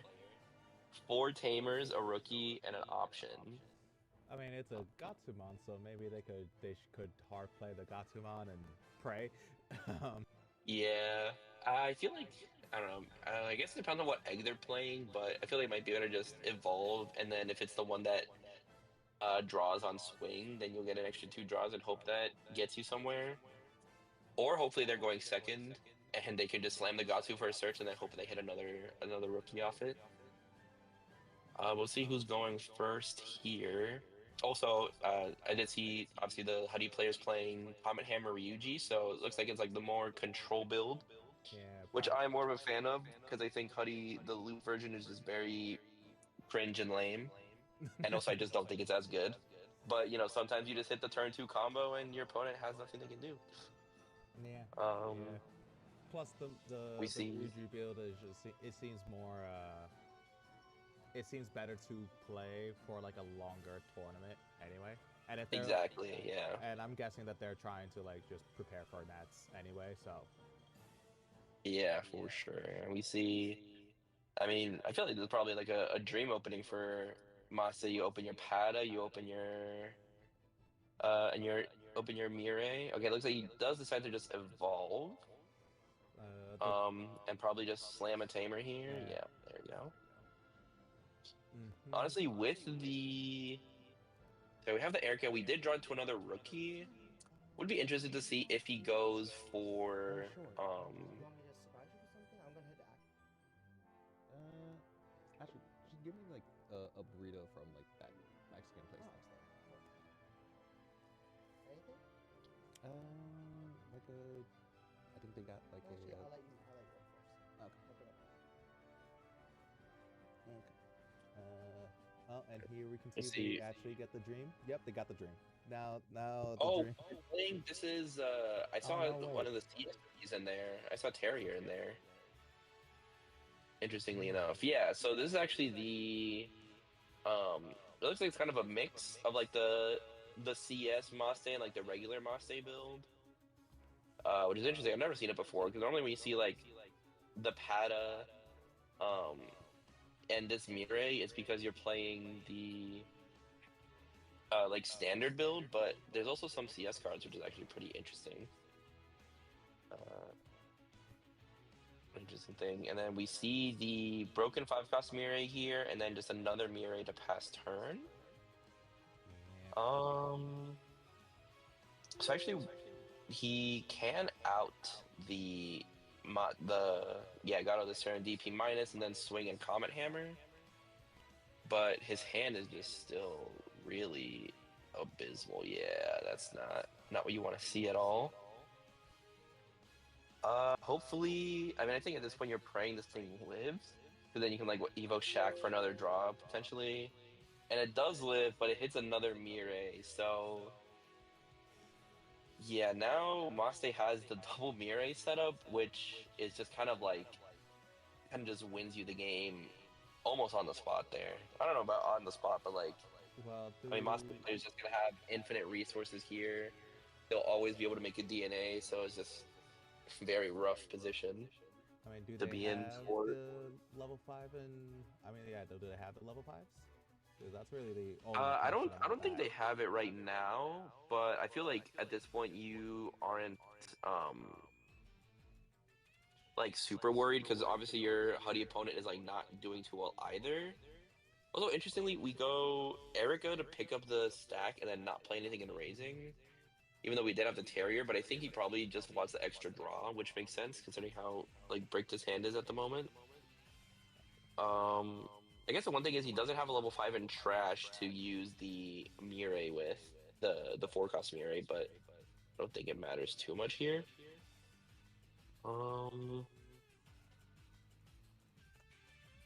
So So let's see what he decides to do here. Really thinking on it. Seems like he's eyeing up slamming the Gato, which, yeah, I mean, I think at this point, if you just like want to choke him to one to make it so there's really not much of a play he can make, and then go from there. And I feel like you kind of just take over the game. Yeah, we see the Gato slam here, digging top three. Finds a Mirai and a Mas. Okay, so there's a Maste. Uh, and then we could like tap the Tamer to gain one and then play the three cost Mirai and choke the two. But looks like we don't gain the memory and just slam there. He's discarded a lot of level fours, which I think is kind of scary because the level fours are what you need to start just, like slamming and making all your DNA plays work. Well, So that is a little scary. yeah. But I mean, he's probably playing like enough fours to where he'll be fine. So we'll see. But Also, if he is able to get to the Mastermon, he can play them from trash if he really needs to. yeah, we see here going into the Gargomon he stacked in security earlier, which definitely misses the effect now. I mean, there's four Tamers on the board. Yeah. And then yeah, can't stack the Pada because Pada. Oh wait, Pada's not a vaccine, so you shouldn't be able to stack the Pada off of its own effect. Yeah, because of the data, you have to stack a vaccine, but I think the Gato here dies, and then now I imagine we just start Mastemoning it up. We've got all the pieces, I believe. Yeah, there's the Angelomon in hand, and we know he has the Maste from earlier. Nothing in trash to pick up, but he does just trash the Lady Devi to set it up, which makes sense. Play the Angelomon, gain one. And then yeah, now we can start like really messing with our opponent here. We can like start healing his Tamers into security. Although him having already played the Comet Hammer before is pretty nice, because now he can just swing and trigger the Comet Hammer to try and out the board, but I feel like we're just gonna see so much extension here that it's just not even gonna be possible to come back from. Yeah, honestly, it could just be game potentially on this turn. Yeah, although it is interesting looking at the Master player's hand, he actually is a little bit stuck. I think he searched two Lady Devis. I don't think he has another Enderwan or Maste in the hand. Um, oh well, there's Bazamaste right there. And then yeah, you can use the Mirai to evolve there for free. But yeah, I don't think he has the CS Angelomon to slam for cheap to like enable another DNA. Yeah, looks like we're just swinging here. Alliance, two checks. It's nothing. Now what do we end turn on? Oh, wait. Oh, I see. Yeah, he has Ruin in hand. Okay, so I think that'll actually just completely seal up the game here. Oh yeah. Yeah, we just go Ruin. And yeah, Yep. no. Can't even promote now. And I think he's just I mean he can like Comet Hammer, I guess, so maybe stall, but that's just not winning him the game. So he's thinking here, but yeah, I really don't know what you do from this position. Yeah, your hand is just so bad. He's just got like all the Tamers in his hand. It's a big yikes.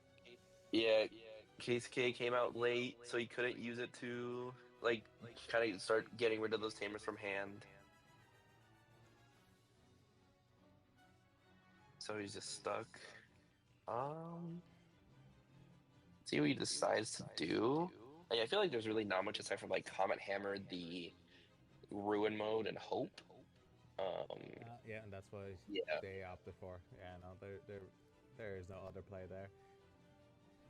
But then it leaves it to it ends on the Patamon. Yeah. Ends on the Patamon, and he'll also start at like 6 memory plus the Patamon effect. So, yeah, I don't know. It's just not looking good for him. That Interestingly is. enough, though, the yellow level 5 is still stuck under there because of the DNA ordering. So he does not have access to a level 5, or he doesn't have access to a yellow level 5. Got Um, no champion in security, so that's nice for the Hoodie player. yeah, yeah. At this point, you're just really praying that um, your opponent doesn't have what they need, and he draws into another. I feel like he's seen like all of his Lady Devies and just not enough Andromons. Because I mean, looking at his hand, I don't think he has an Andromon. He just swings there, hits the Chitose. Oh, Oh, and there we go. okay, it's pretty interesting because it does remove the Pata, but now it gives him a yellow level 5 in trash, which obviously the Hoodie player would never know that his opponent just doesn't happen to have any yellow level 5s, Mm-hmm. and he whiffs there again on the level 5. But now, by deleting the Patamon, he does have the Andromon in trash we can evolve into, and I think this should just be game. Looks like it. Because assuming he has a promo in the hand. Ooh, there's a Shadow Seraphi Ace in his hand. That's pretty interesting too. Yeah, I can just go promo. Oh wait, I guess well he has to play something that can kill the Ankilo because it's a blocker. But as long as he can do that and then burn his opponent's security, looks like he just keeps digging for something.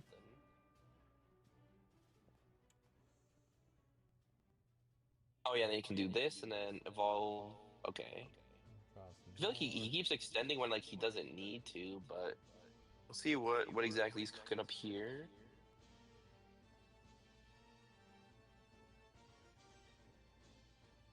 Okay, yeah, he's just playing it slow. Yeah, I mean, there's.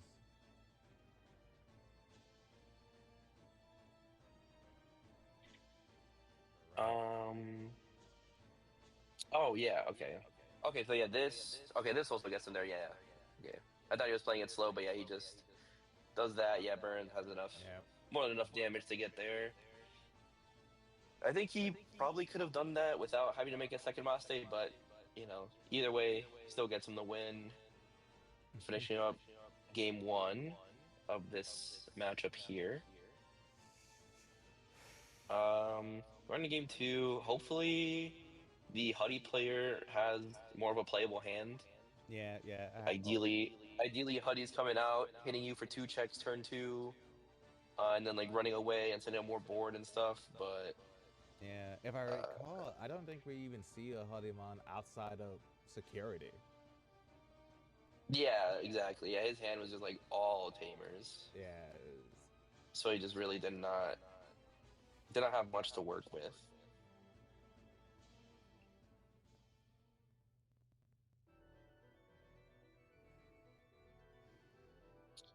Yeah, game two. I imagine the Huddy player is going to want to go second. At least that's like what makes the most sense to me.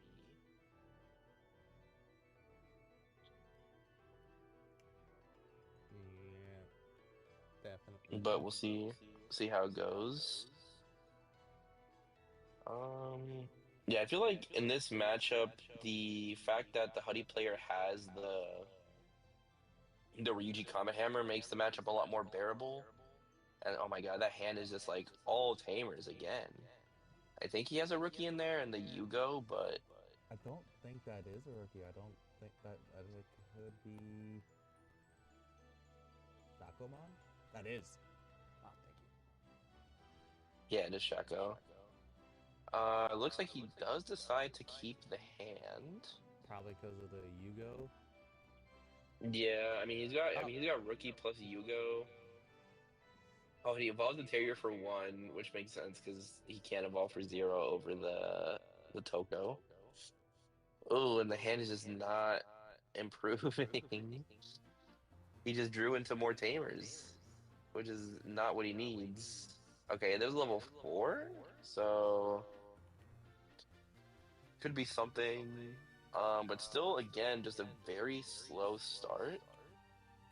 Um, we'll see what the Mosse player does here, but I feel like the play might just be promote the Betamon, slam the Case K, bounce the Betamon back, and then slam out another Tamer to just try and set up a board.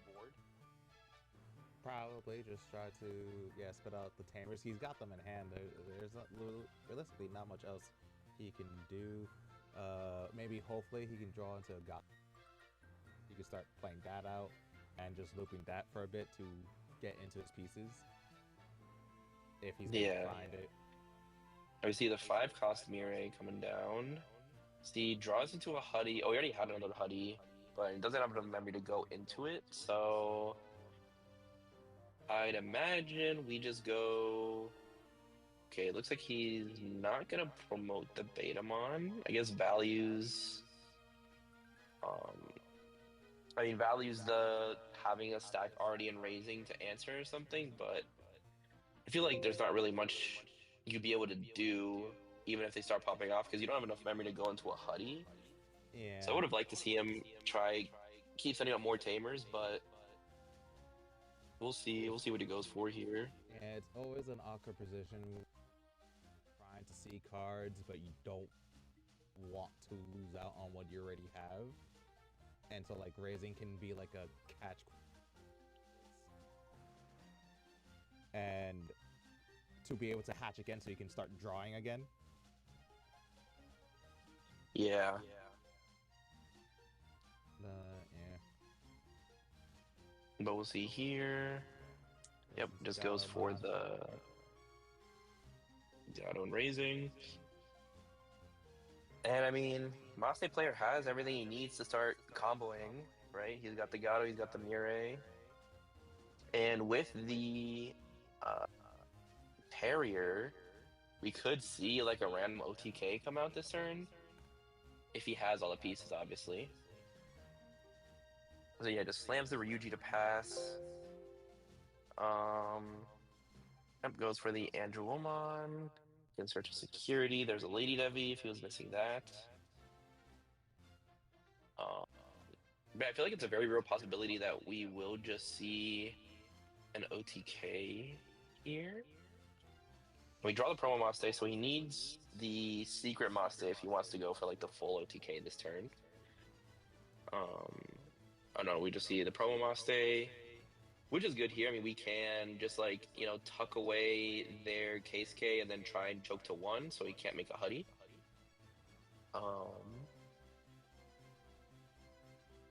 See what he decides to play. Doesn't look like he has much in the hand to work with. Okay, just plays out the Paddock he trashed. Heals 1, gets rid of the Case K, yep. And burns another one. It's pretty good there. And then looks like we have a Mirai to choke to 1. Yep, and then yep, trash that, draw 2. And we'll see what Honey player goes for. Okay, he does promote. I mean, I imagine if he has like a Comet Hammer or something, he really needs to clear this Promo Maste because letting Promo Maste stick for a turn is just where Maste can just completely snowball and just kind of run away with the game. So we need to see a Comet Hammer here from Huddy, which I don't remember seeing in his hand before. I don't see it. Oh, he might also. Oh wait, I see what he's doing. He can, yeah, do this and then, oh, but I don't think no, because he's thinking about playing the Chitose, but I think you have to play the Ankilo so you can -6 the Lady Devi and then -2 the Patamon so you can clear both bodies by going into Shaco and Digivolving the Maste. Okay, but he does go for the Chitose. So he's not. Oh, but I guess he gets blocker anyway, so he can still out the Maste regardless. And then Digivolves, so. Yeah, it Digivolves and then it's forced to swing into him. He can just block. So he's got something going there, but I mean, it's still really not much. It's just kind of praying the Shaco can get him there. Although having the Shaco set up is pretty nice into Maste, considering they have no Digivolve access, so you can go Huddy float into another body, or like Shaco float into Huddy, Huddy play out another body, and then kind of keep disrupting the board. But we'll see what they go for here.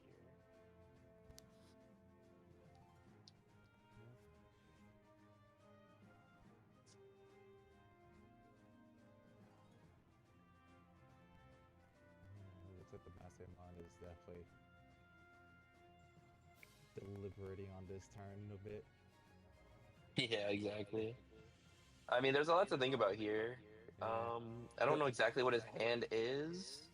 Oh, it looks like he's eyeing up the DGO. Okay, so it looks like he doesn't really have much in his hand here. There is a Gato, so he can start DNAing on the following turn. But yeah, honestly, pretty weak turn there. Really good for the Huddy player. Now he has like a chance to play catch up here. Oh, definitely. The only bright Swing here, play out the Gatsu. Okay. Sure, he'd really like to see a Keisuke.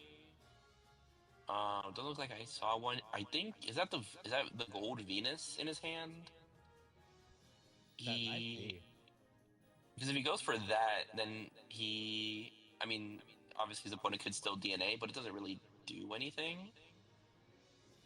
Looks like we see Yugo here to play Betamon to add back. Okay, add back Keisuke. So it looks like we're not going for Venus here, which honestly makes sense. I do like this because you know you just set a bunch of tamers that your opponent probably can't answer all of them on the next turn. But we'll see what he goes for. Because yeah, I was gonna say he would have lethal, but he'd be just barely off, and he doesn't have guaranteed memory to make a Huddy play next turn, depending on how much he gets. Even if he were to Venus, so Keisuke just gives them a really like safe option here. Yeah. Yeah, he can back Gatsu. Interesting. Plays back out the Chitose. Or plays back out the Gatsu immediately to Play the search there. I'll see here. Looks like he's not taking the Comet Hammer. Or I guess, yeah, no, because it's a Huddy trait and it's an option or tamer, so he shouldn't be able to grab both of those unless the options have the trait and I'm just forgetting. I'm pretty sure they do. Yeah. Yeah, they have the CS trait. Yeah, but it's like the Gatsu specifically searches for the Huddy trait with the first text. Yeah, it's Huddy and then one tamer or option card. So yeah, you shouldn't be able to add the tamer and the option. I think it's just the yeah. like he would have had to grab just one of those two. Yeah. Also, he flipped over the Betamon, but I think it implying that the Betamon dies for the inherit, but he played the Gatsu and then re-looped the Gatsu, so the Betamon should be sticking around. If it doesn't, then that's just unfortunate, I guess. See here, interestingly, he goes for the Evo instead of the Slam.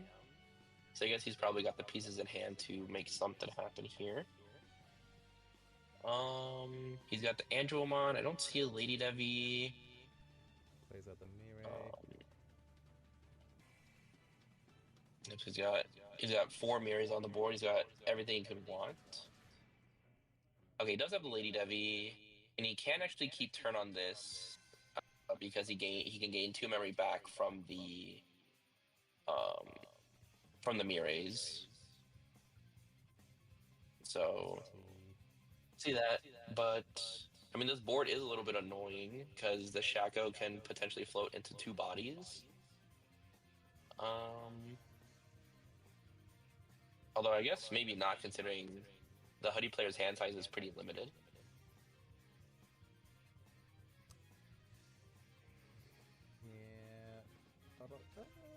Yeah. Yeah, because it's still mostly trainers from what I remember, right?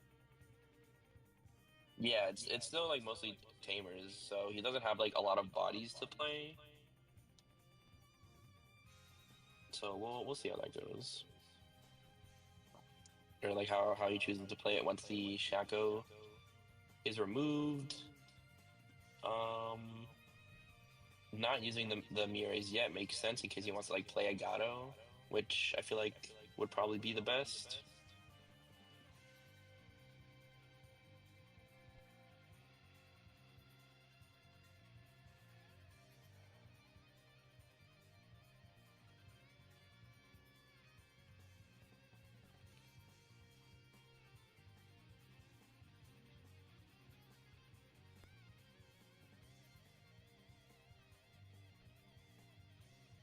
Let's see here.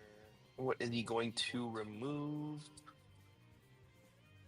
I guess first, what's he even going to evolve into with the Mirai effect? So we could see. Um, I mean, yeah, we'll probably see a second Maste come down this turn. But yeah, goes for that. Heals. And remove Okay, goes for the remove on the.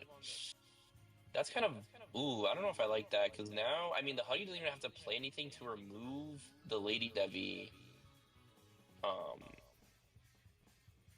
I don't think that sequence is correct because the Huddy on play would be the newest effect. Yeah, that should have activated first.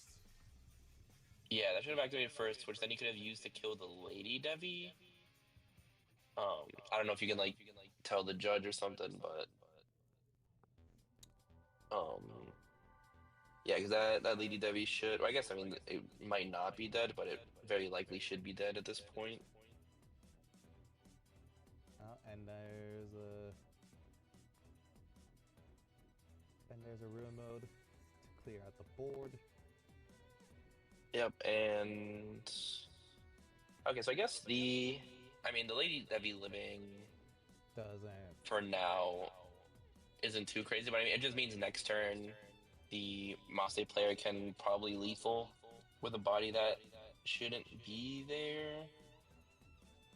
But we'll see how this game goes. I mean, I'm not sure what exactly Huddy can even do to answer this. Well, he does have the comment hammer. Oh wait, never mind. Wait, yeah, they could. Yeah. Wait, I forgot. Yeah, they can just evolve there. And actually, with the KSK DP buff, he can play some of the level 4s that become 6K. Yeah. Okay, so he actually can. He can just out this board here because he can go. Yeah, play that. It's +1 from the KSK. Yeah. And they realized that. Okay. And then yeah, so now he can -6 the Lady Devi, and then he can swing Comet Hammer the Ruin mode, and then kill it with another instance of, or I mean, just like with Chitos works. Okay, so okay, I guess the Lady Devi. I mean, the Lady Devi being there gave him an extra check, but aside from that, he seems pretty stabilized. And then yeah, -DP kills there. Okay, so now this is a very I don't know, I play Huddy so much I completely forgot about the Erica like hybrid Evo. Yeah. But we go into Shakomon. oh, he immediately goes into it instead of going for the. I guess he was just scared of dying there. I mean, I guess well he could have like triple or he could have double alliance and he would have been what like 4K. So I guess that's fair. Yeah. And here we go, Keisuke here. Play out a Tamer. And I mean, I just have to assume he has another Huddy in his hand if this is the play he went for. But it doesn't look like it. I don't think so. I think he's hoping that even if they out the Shakomon, he's able to just play the Harimon and keep that.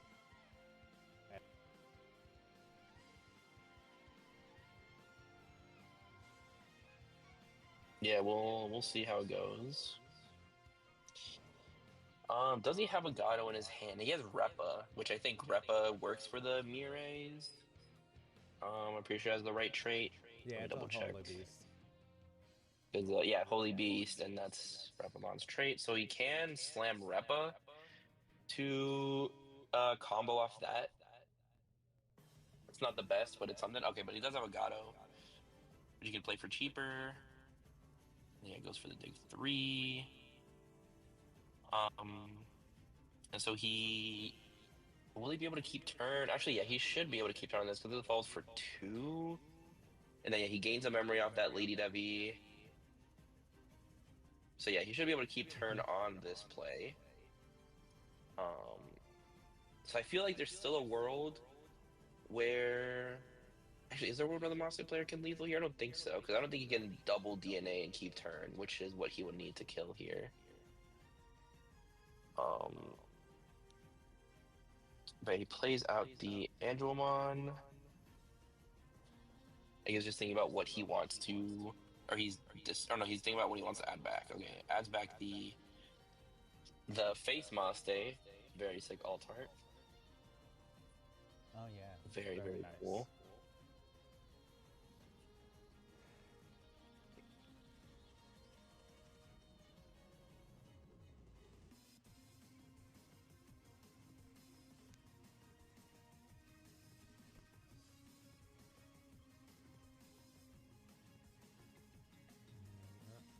Still deciding though.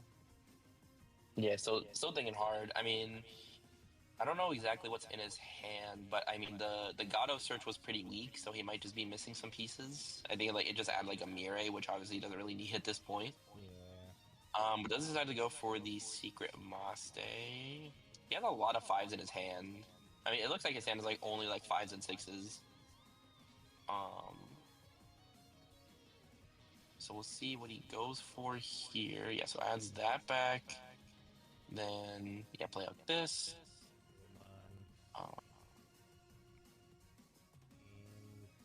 Give that sec minus.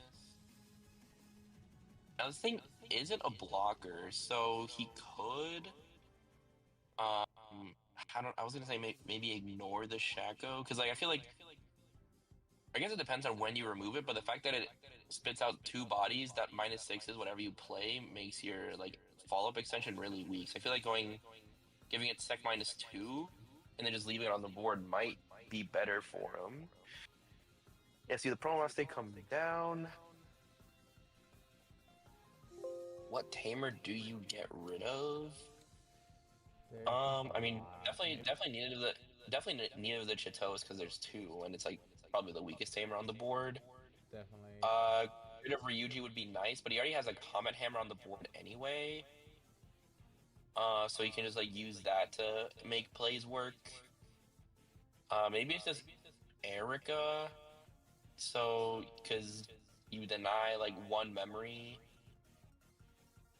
and you deny like the potential hybrid play. Yeah. But I don't. Kind of tough because the Palmon in raising means like if he has enough Shacos, he can just kind of kill from whatever spot he wants.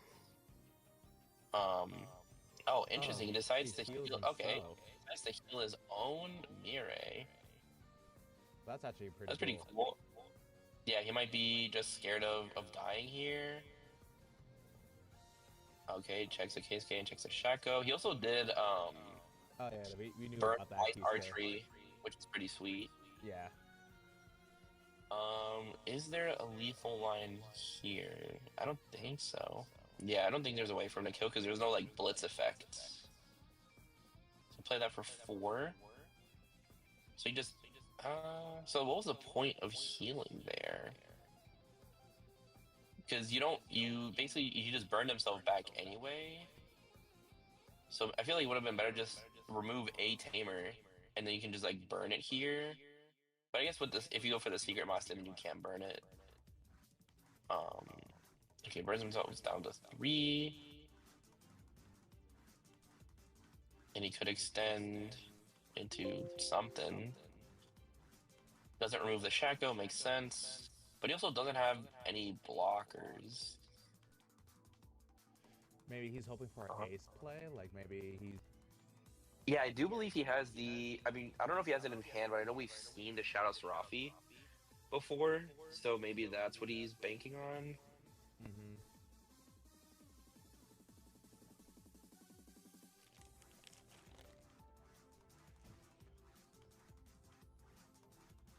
But we'll see. Especially with the Secrets Master, Digimon can't really swing at security right now without losing something. Yeah, because it's like obviously he has to remove the Maste. I think the biggest issue here is the fact that the Huddy player doesn't actually have a Huddy in his hand. And he has 7 memory, so he could play. I see the Gatsu in his hand. So he could play it to search for a Huddy and still have enough memory to go from there. He's also got Venus in his hand, so maybe he just goes Evo Venus pass. But that's not enough because of Alliance. He could like get the Psych Plus he needs, so he has to actually like interact with the board. I guess he could go like Shaco swing into the promo Maste. I was gonna say like swing into the promo Maste, trigger Comet Hammer to de-digivolve it, and then just like kill the stack. Okay, we see just the Angemon here, drawing an extra card, tuck under, gain 1 draw. Did not get there. He could still play the Gatsu and then just Evo the Huddy over Erica, because it costs 3 over Erica. As like kind of like a last ditch effort. He could swing. Oh wait, he also has Yugo as well. Yeah. To like reduce cost. He could also. Okay, looks like yeah, he's going for this. Okay, so he de-digivolves there. Oh, okay, this is pretty interesting because now I think he wants to try and Pokemon die. Oh no, he can just -6 it as well to swing over. Oh yeah. Although I would have liked to actually, I would have liked if he went minus. So if he went -6 on like the Angelmon, and then let it die, and then yeah, now we see the Ace. Oh, he can de-evolve it down to Erica. Okay, but decides to leave the body on the board. Okay, but I guess either yeah. Okay, this works too. Okay. Okay, yeah, so we see the Yugo here. I assume we play Gatsu. Okay, we go for Chitos and a Gatsu. Okay, there we go. We found the Huddy. Okay, so now we can make stuff happen here.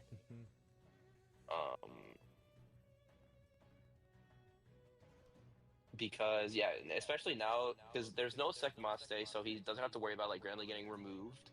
And now he can remove the Shadow Serafi for like extra memory too.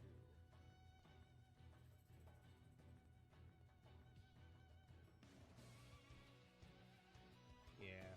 Although he may run out of Shacomots because he bottom decked 1 and we've seen 2 so far. And Terriamon or Patamon to be able to Digivolve back down anyway, so. We see out the Chitos. I mean, he might just like not have things to spawn. Oh no, he does. Okay, yeah. And then he's not removing the Shadow Serafi, which is kind of interesting. He's probably fearful of another ace play. Oh wait, but I mean, he should just have game here. Because he's double, or I don't know why he's stacking his cards like that, but he's like double alliancing for 3 checks, and then he can just DNA for game. Yeah, because I did see a Shacoman in his hand. You see, yep, goes for the 3 checks, and then yeah, we have the Shago for game. Okay, that was a very long game too. Wow. With yeah, eventually getting the game there.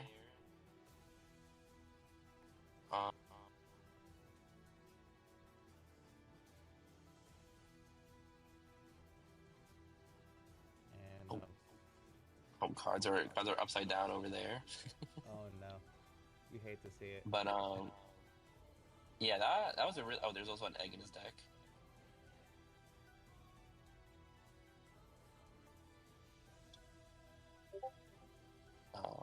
But yeah, that was a really back and forth game there. That could have gone either way, and on the bright side, that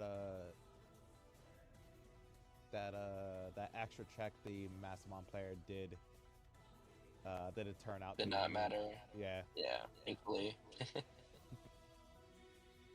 But Although, although technically, if you think about it, because of that extra check, they wouldn't have burned the Ice Archer, which might have had a better potentially, or at least have an easier time. But at the end of the day, there was a get there. yeah, we'll see how the last game goes. Yeah. I imagine the Master player wants to choose second. We see Pada and the 4 Cosmere in the opening hand. And we see actually a decent hand for the Huddy player, but he decides to mulligan it. It wasn't like that great, but I think it looked a lot better than most of his other opening hands so far.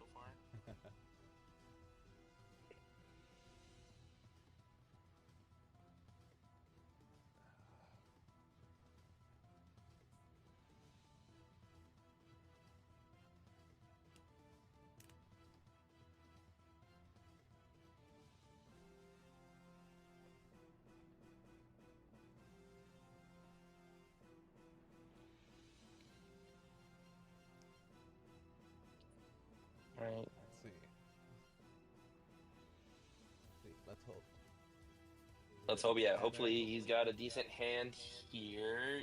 I feel like he's been pretty unlucky with hands. It looks fine. Oh, okay, interesting. The Master player actually chose to go first. That's honestly a bit surprising. We see, I think he's got a Gatsu in his hand. He's also got Terrier. Probably wants to be a little So, more aggressive with pulling out with Patamon and get that going. Maybe. yeah, I guess so. We see. Okay, you can add the Angemon and the Yugo. And he's got Tamers in his hand. I would like to see him Evo the Terrier and back with like the Aquilo, and then go from there. Or maybe just Evo the Angemon.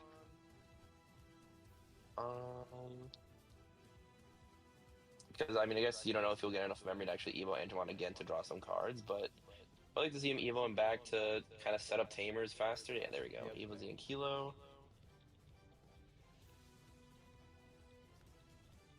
And we see the promote, and he doesn't have a 4. Okay. Hate to see that as a Moss player. You're really, because I don't know if he has a 4 in his hand, but also like that just means his turn kind of just ends right here. Yeah, we see slam that to delete the Gatsu. Okay.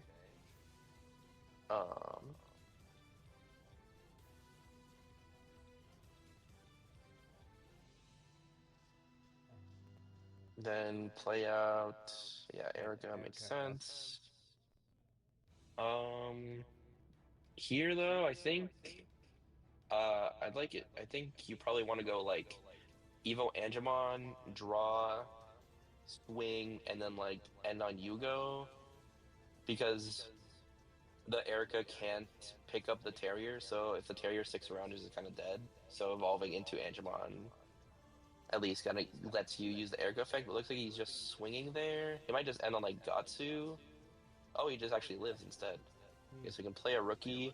The only other rookie is Pada, so it doesn't really do much for him. That's a shame. It was to get the first Patamon in there, and then the second one would have tripped. Or could have. That would have been crazy, but. Like, drawing short here.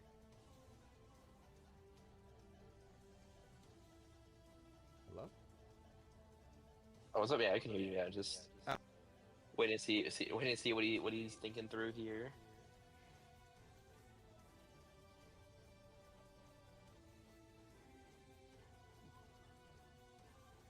But yeah, just thinking through his options. Looks like he's just gonna go, yeah, slam Gatsu. and then just pick up the Gatsu and set up in raising. Uh, okay, grabs the Ryuji, doesn't grab the Keisuke, Yeah. and then yeah, picks up the Erika, and he has, I believe, Tento. Yeah, he has a Tento which he can put in raising. But okay, this has to go for the Terrier. Actually, I do like Terrier more because he can just kind of keep setting up Tamers. Oh yeah, that's true. Yes.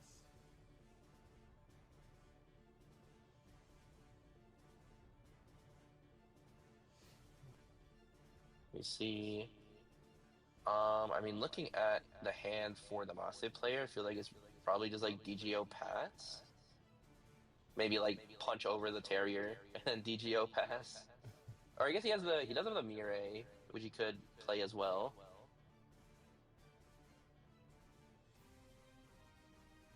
He could. Is the Patamon 2K? Patamon, I believe is just 1K, but he could swing the Lady Debbie over the Terrier. Yeah. Oh, decides to just crash. Okay, I mean, I guess that makes sense. You know, your Patamon's not really getting any value. Yeah.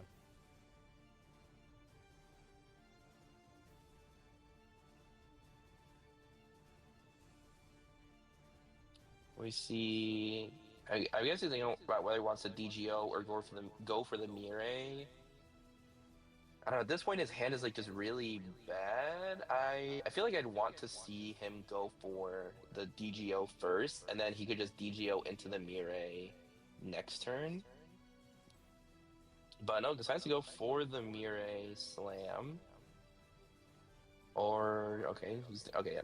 Commits to the Mirai slam, discarding something. I can't tell what's in his hand, but okay. Discard Lady Debbie makes sense. He does draw into the Gato, which is pretty big. See what he goes for here. Yeah, Angemon.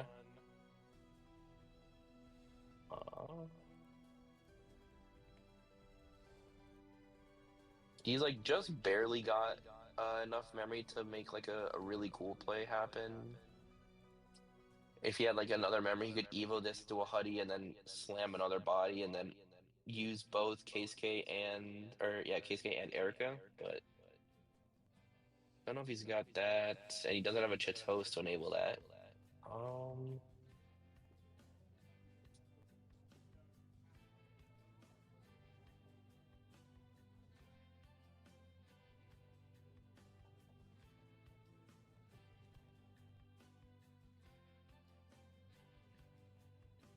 Just thinking through what he wants to do here. I mean, there's not much he can do. I think it's really just deciding how he wants to end his turn. Yeah, the one issue I have with the Huddy rookies is okay, this is actually probably the best line. Because yeah, he can remove the body and then he can trigger both of his tamers to set up more tamers and set up in raising. So I do like this play a lot actually. And he gets another search. Always good. Let's go for that. I feel like I'd add the Betamon here, just so you can start recycling pieces, yeah. And then bot deck the Gatsu, and then yeah, I mean he's got a huge hand over there, so I imagine he's got plenty of resources. Yeah, that Gatsu goes to the bottom. So he's probably got, I imagine he has another Huddy if he's just deciding to keep the Huddy on the board. But yeah, at this point, this game is looking it's looking really good for the Huddy player. Yeah, yeah, especially since they're gonna, at the minimum, go to 4 memory, I believe, right? Because Keisuke brings them to 3, and then Erika. They go to 5 with the 2 tamers. Yeah. And also, okay, he goes for that Mirai. He doesn't have the 5-cost Mirai, which is really important for keeping turn on these plays. Because yeah, now he can't like he evolved into that, so he needs specifically the Andromon that searches security to keep turn, which he does have. But yeah, even still, he can't keep turn on his DNA play. which is pretty bad for him. Because then it just like gives the Hoodie player room to kind of do whatever he wants on the next turn.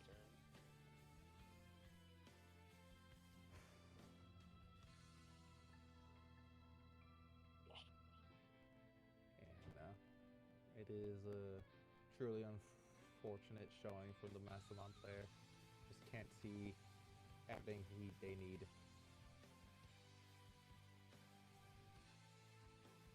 Yeah, we'll see what he goes for. Does he have a lady? I can't tell if he even has like a Lady Devi or a Mase in his hand to go into.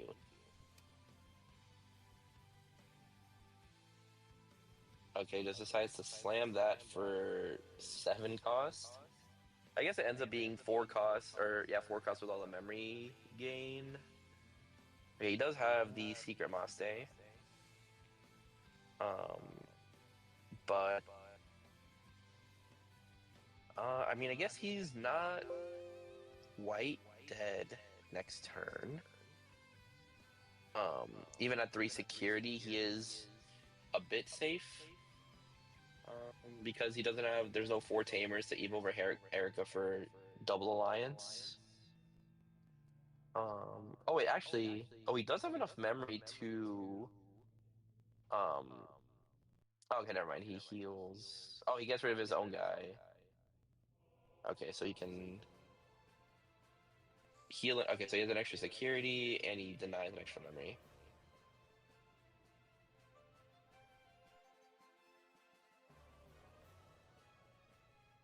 Okay, goes for the Huddy, or goes for the Chitos. I believe that's his last Huddy, so it makes sense that he picks it up there. Yeah, I mean, I think at this point it's pretty over. I guess we'll see what he goes for here, but like, I mean, he's just gonna keep like drawing infinite cards and setting up everything. So I don't really know that there's much to do. He can like play beta to grab back a Huddy if he's really scared. Yep, and he does. Makes sense. That is his last. Yep, gets back to Huddy.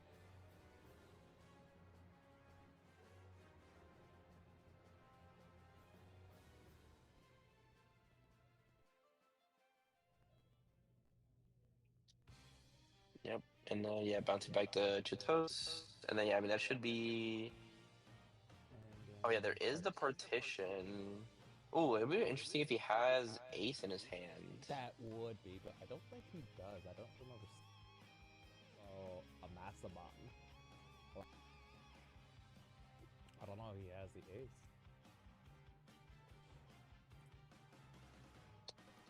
And then yeah, plays the Ankilo minus DP. It's not going to be enough to kill either of those.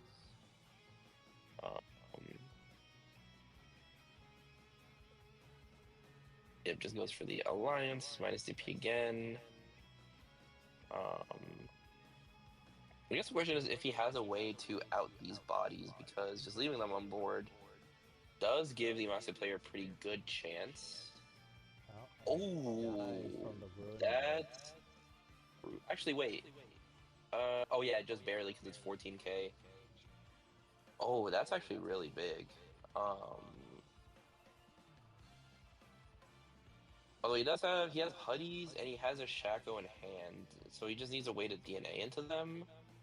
And he's fine because you can go like Huddy, remove one, DNA into Shaco, taunt the other, and then just kill it. And they should be in a pretty decent spot.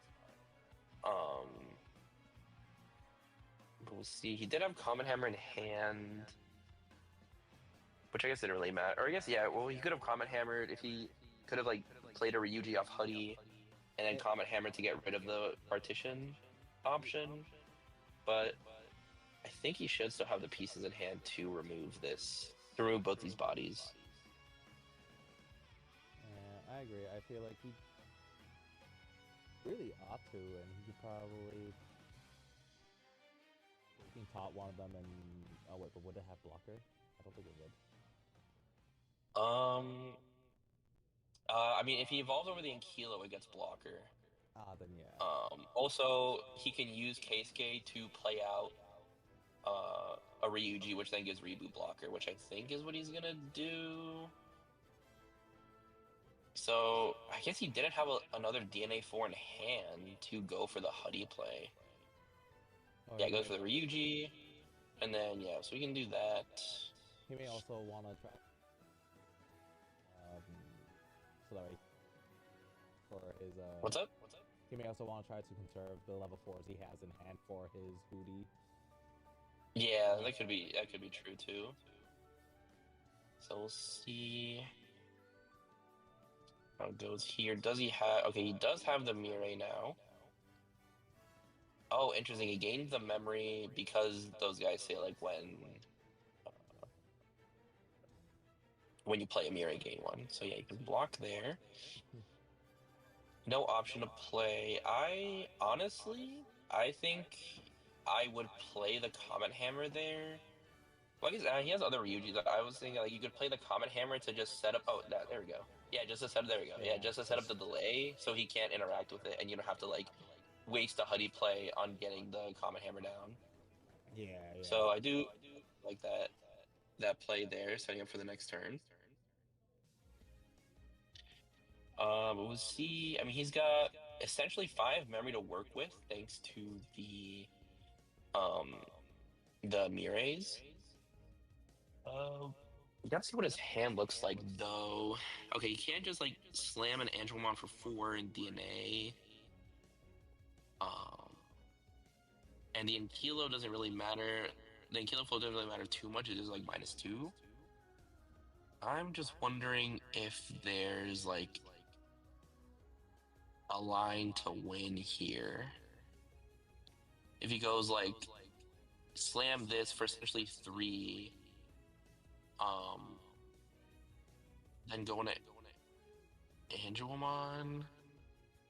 I think he's 1 memory short off of being able to like kill here with like a double DNA play because he could like slam Angelmon for 3 here because gain 1 for the Lady Devi. Oh, but he decides to swing in.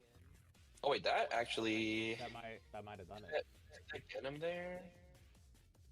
I think the math might just barely not work out. Unless he has a rush body he can play off of his like Maste. That's the main thing there. He also tapped a Mirai to gain a memory, but he should have never mind, because he already used the memory gain effect from the Lady Devi. So he has to use the Mirai there to keep turn. He's got the God. Okay, so that's not like a rush body. Interesting. Maste heals itself. But yeah, because he can do that, and then he can like use both Mirais to just make another DNA right after. So it looks like he's just trying to survive here. See that? Puts away to Erica. Makes sense. Yep. Erica by 1. Yep. And then reveal top 3. Okay, so decides to not heal himself, which, I mean, makes sense. There's only 1 Erica on the board, so getting rid of it is really good. Especially if he had a Ruin follow-up here, but I don't know if he does. It might be a run-off, and we did see it get checked in security. Yeah, and I mean, maybe he plays more than 1, but I'd be very surprised if he did. I'm looking at the hand, so so go for the Lions, so yeah, put him to 0. I think, yeah, we're just barely off of that lethal line. And yeah, okay. Oh, was that time, maybe? Or did he just concede right there? Oh no, yeah, I think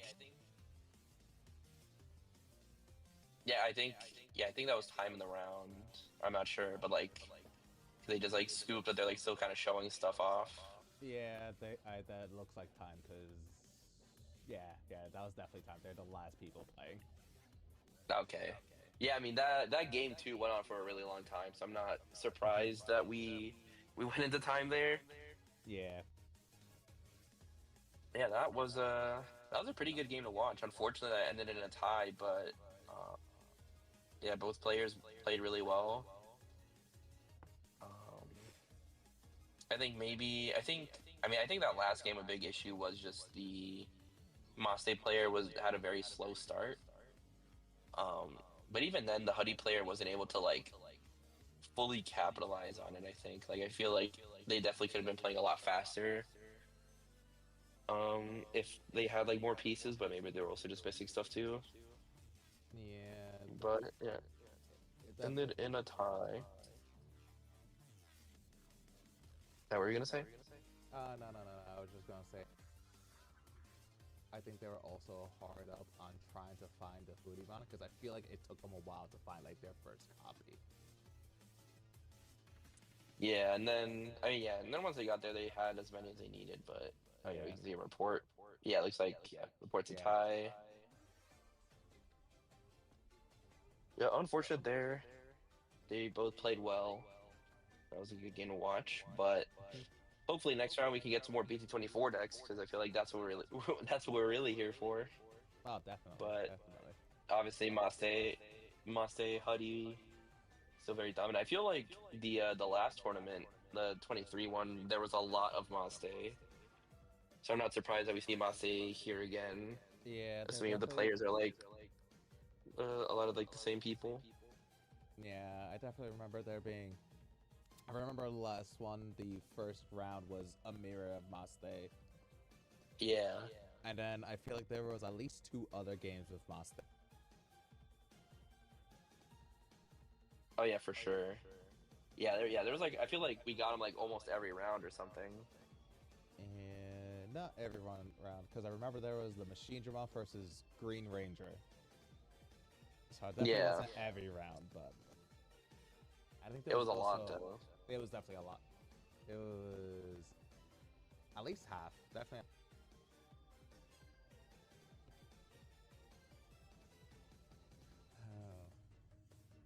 Oh.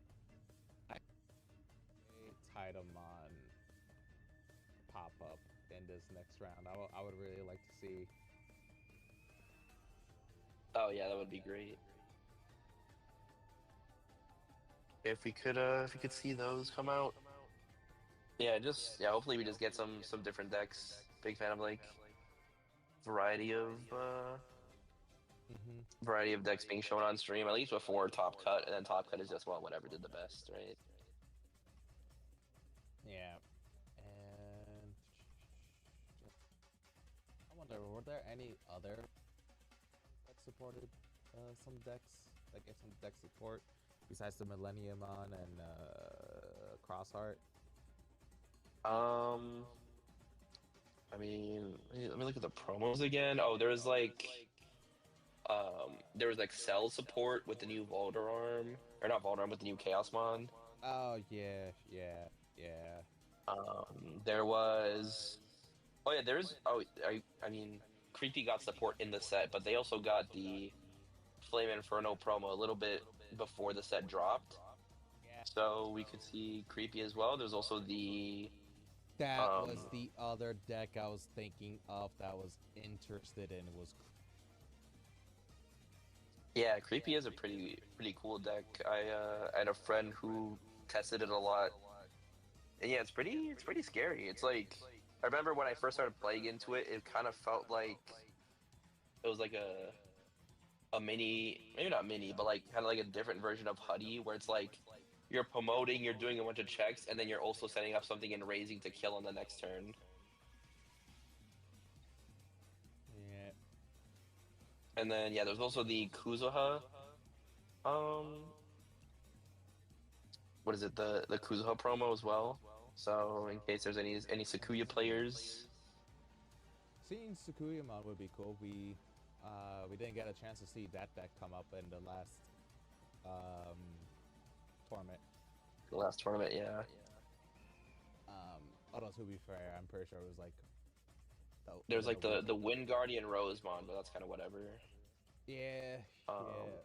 Oh yeah, there is the Icemon for rocks, which is pretty good. It gives you immunity to bounce and bot deck. Andy Digivolve, so like kind of everything that would get around a fragment, you're now forced to play into the fragment, which is pretty good. Oh, we did get yes. All right, so we did get Creepymon. We're in here. Very good. Oh, okay, and we got another TS player as well. Yeah. That's pretty good.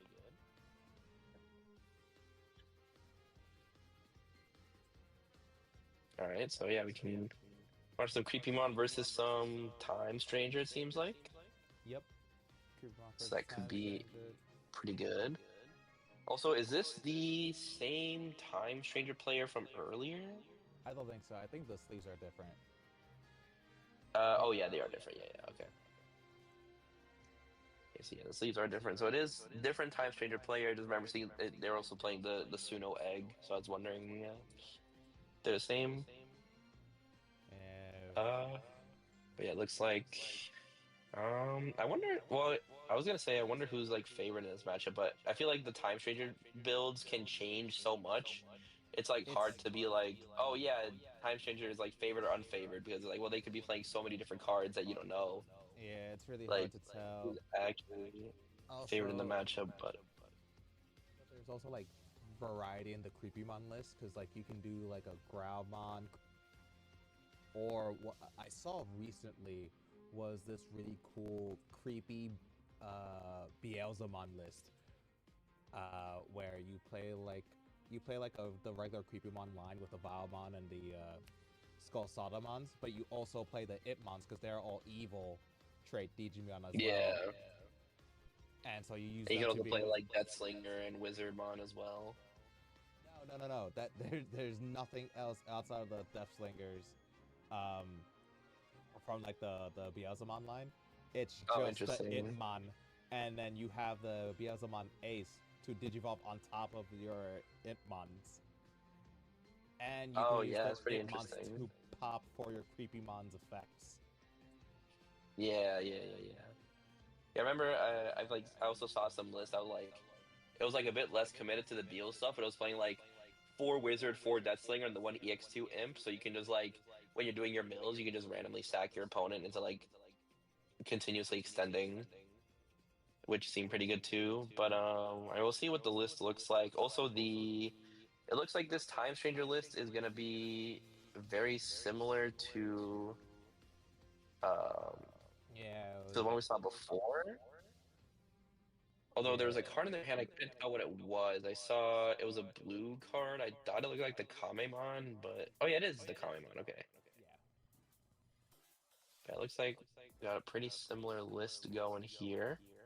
One of the things I think is really funny about Creepy is like it has like a alternate win con where it's like I mean there's technically an alternate win con of decking your opponent out, but the funnier alternate win con of just milling your opponent's important pieces that they like can't play the game. Like I know I'd get really mad testing into my friend playing this deck because it's like, okay, well he just milled like all four of my level sixes. Like what am I supposed to do now? It's just kind of like stuff like that, which is really funny.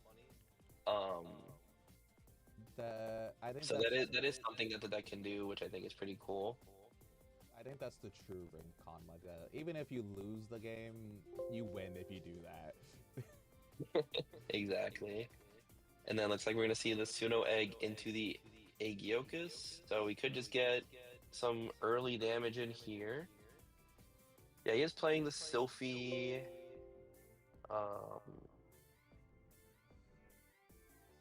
yeah, the Kamemon is weird, but honestly, I can see it if like they just don't have the um, what's it called? They don't have the promo rookie, so they're just like playing the like cost reduction rookies instead. Which like it's a little bit worse, but I mean it's still pretty solid. So We go into Venus, I believe that is, right? yep, Venus. So giving Sec -2, which is funny because he uses a Homeros. Uh, Um, yeah, the Venus is kind of like it's not like great here, but it is really funny having the Venus plus Homeros setup because now like until your opponent gives you like four memory, like you're just Venusing them every turn, yeah. which I think is a very funny setup. Um, looks like we're going for the boost. grabbing the regular creepy. Although creepy does have pretty good ways to out Venus, Yeah. specifically with the seventh graviton, being able to just like use it to just pop the Venus and then you still get to do your like when digivolving effects after is pretty good. You just have to like, sequence your effects properly, but that is something that works, which is pretty cool. And then yeah, it looks like we slammed the rookie, so gets a home rush for another turn, which means we're just gonna be doing nothing again for another turn. So I mean, this does work out pretty well for the TS player, just kind of sitting behind his Venus, waiting until his opponent gives him enough memory to deny the home roast. Which really makes So it we are swinging. Hey, what's up? oh, Oh, wait, that's huge. The Flame Inferno to delete the Venus. ooh, hoo, hoo. I was gonna say like you could just swing here with Barrier for free, but yeah, Creepy actually one of the few decks in format that plays a lot of removal options. They got the Flame Inferno, they got the seventh Graviton. So the Venus is gone, which yeah, makes this really interesting now because now the Creepy player can just come out like he's got a training and a boost, so he can definitely just like kind of do whatever he wants at this point with the memory he's got. Very, very, very nice timing on that. Now, yeah, that's definitely swings in his favor. Unless, imagine the TS player is able to just do another one. That would be pretty funny. I mean, we go into a 5 here, so could be possible. We'll see here. Looks like we're just evolving Cyclo and Raising, not playing the Asuna, which is really weird, I think. I feel like you'd rather just end turn on the Asuna, but maybe just trying to deny as much memory as possible. But you can't really choke Creepy because they have like the end of turn blitz and like they can do all their plays anyway. So doesn't do that much, but yeah, we do yeah, discard the Creepy X, so we have the full line ready to go. Um Wait, he does have the promo Demi Devi, so I wonder why he's playing the Kamemon as well. Maybe he just wants the blocker inherit. Oh no, it's jamming. Yeah. Okay. Yeah, we see the Skull Stata here. Can mill 3 from both players. Really interested to see what they mill from the Time Changer player's side. Just to see if there's anything really disruptive there. Cyclo. Ooh, Crimson is interesting actually, because Crimson is pretty decent into Into into this creepy deck because it yeah. denies a creepy X. It also denies We'll the see Creepymon here. itself because I'm pretty sure it could just play the Creepymon from trash thanks to the options. Oh yeah, yeah. If you, I also like the creepy can't like put something in raising if they have if you Crimson Blaze them because like it's still playing by effect. Yeah. So yep, decode into the Agio. Interesting. Decides to play. I feel like burning yourself so much here, burning so aggressively is kind of scary here though. Especially because like you could have played the Asuna here. Oh wait. But I guess yeah, I guess that's fine. But yeah, now he has exactly 10 in trash, so he gets all of his effects. So that's interesting to see. Uh, Also sucks to have to leave mid-turn, but my food just arrived, so I'm gonna dip for like 2 minutes. Oh So yeah. you have to take over for a sec. I'll be back. I'll be quick. No problem. Okay, so it goes into 1X. And looks like he removes the Agiomon from board and let's see, what is its the one Digivolving effect? Yep, delete all Digimon, then play 4 costs from the trash. Plays out up to 4 play costs total worth of Eva and increases it by 4, so he plays out 2 Devies. Out and checks into Crimson Blaze. Oh no. Unfortunate or retribution, I guess. option security for option security.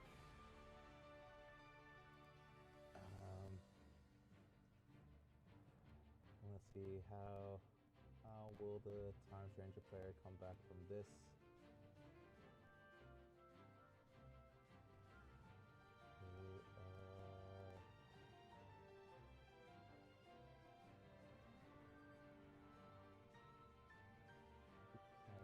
The Elecmon search, and then they raise up.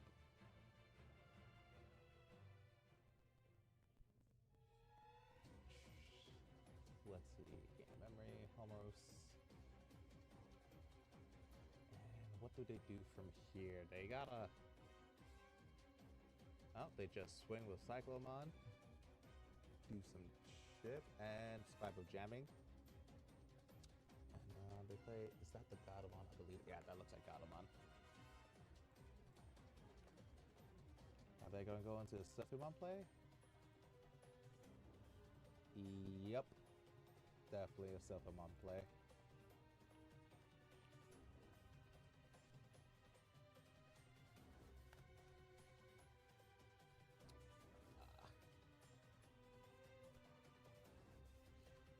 And then from here,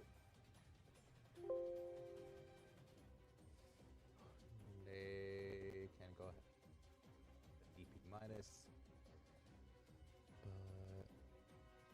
But that, well, I will say though, that is like the one bad thing about Creepymon X is that you no longer have that nice on-deletion effect from the Creepymon, but in this scenario, I don't see that mattering too much, given that they're at 0 life, and there is a Skull Salamon in the back. At least I think that's a Skull Salamon. It's a recover.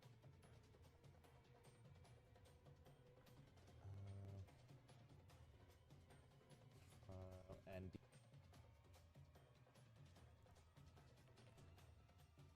I think they recovered from, yeah, they recovered from the Elecmon effect. And then go into Venusmon. Another turn.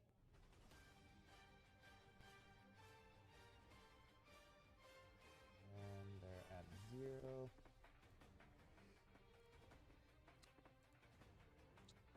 What else? I'm back. And it looks like we're still on the same game. Still the same game. The time. Perfect. This little comeback. They were able to use Homurus to. Is that another Venus? Yeah. They effectively played out a Luckmon, digivolved into a Godamon. They dealt with the Cyclomon that they had, and into Sylphimon. Dealt 2 more checks, and there was one. Oh yeah, the Elecmon, and then went into Venusmon and passed on with the Asuna. All right, seems pretty solid then. Yeah, Creepy. I mean, I feel like Creepy could be able to win here. It just really depends on what their hand is, because they can burn with the Creepy X and then gain security attack +1 to kill, and they have the Graviton to remove the Venus too. So I feel like they should be able to get the win here, but it doesn't look like they have the Creepy in their hand. So he's eyeing up a 7th Graviton, which would be actually pretty good here, because at least a Sophie, and then it denies if some have 5, which denies Asuna. Yep. But I guess just didn't have the Creepy that he needed there.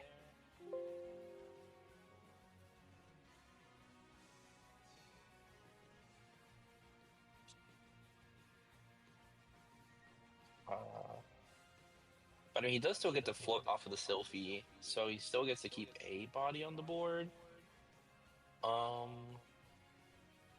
So I feel like the Time Stranger player should be able to make something happen, but I'm pretty sure this Skull Sata is a blocker. It also floats into other blockers, right? Or no, it doesn't. Oh wait, is this the? Oh no, this is the one that deletes when it gets removed. Sorry. Oh wait, Yeah. no, I'm reading the wrong card though. This is the one that floats into a level 4 or lower. Yeah, so he could like Yes. block with And this and then float to Vile and then have another blocker. So you got like a pretty defensive board here. And yeah, the home roast is also turned off, so you can't try and move through that. yeah, but you could potentially do another Sylphimon play. Yeah, it's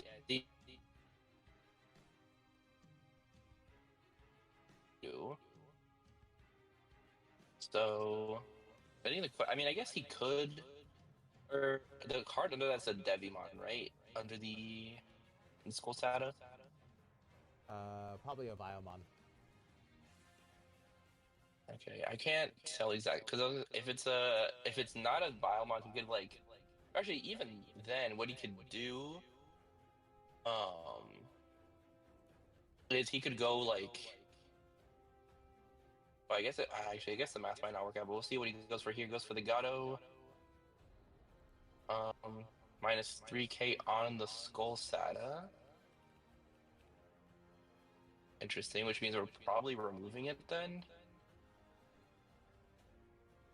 So I was gonna say if he goes like Sylphie here, because if it's not a Valmont under, he can go like Sylphie into. Oh, never mind. He's one memory short off the Minerva. Okay. Oh yeah, it was a Devimon underneath. So if he could go into Minerva, he could make something happen there, but doesn't look like he has it. Yeah. So I can float here. Oh, wait. Now he just has lethal though, because now you can just swing the Sylphie and then slam Cyclo, tap Dan, and keep for game. So actually, I think he might have gone a bit greedy there, going for the searcher there. Because yeah, now you just go swing. Swing doesn't matter what you check, and then yeah, you just slam Cyclo, tap Tamer for game, right? Yeah, there you go. Okay, so then that's game one. Game one for the time stranger player. I mean, yeah, I feel like you could have definitely avoided that if you went for the Vilemon, but also I feel like you're also just in a really bad spot there because like you're just the creep because I'm sure the time like TS player could have made a play to like remove the other body and just leave the creepy X, and with just a creepy X on board, you're not really doing anything. Yeah, that's the one If downside. he had like a Minerva play or something, that could have worked well. And that is like the one downside to like creepy X is that once you go into it, your opponent can just ignore it. Yeah, exactly. Because it's like I think the worst part is that you can't even use it as a target for Flame Inferno. I think is like the biggest thing because like if you could use it for Flame Inferno, it's like okay, you can just convert Creepy X immediately into another Creepy X. But since it doesn't work that way, like the Creepy X is pretty, it's literally just there as like a big beat stick at that point. Yeah. And to answer chat, I believe that is indeed the world champion on the right there. Wait, really? I believe so. Like I've been. Oh wait, that's Yeah, wild. yeah, it is. Which surprises me because I honestly I thought he was going to come in here with Demon Lords. Yeah, I know he's known for playing like control decks, but I mean, I mean, Time Strange is kind of a control deck, but like not really. Yeah. Like not as much as like Demon Lords or like the security control. Mm-hmm. Although I think, given the fact that he's specifically doing like a Venus control build from the looks, it makes sense. Like I'm Yeah. not surprised that this is the build he went for. I'm just more, not Demon Lords. It's more so just that. Yeah.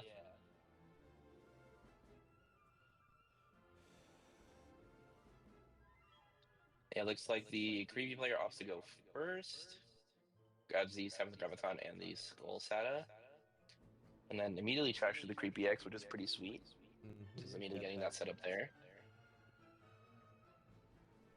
Oh, looks like a pretty bad hand for Time Changer. It's just like Homeros and a bunch of level 7s, or level 6s. So definitely not great for him.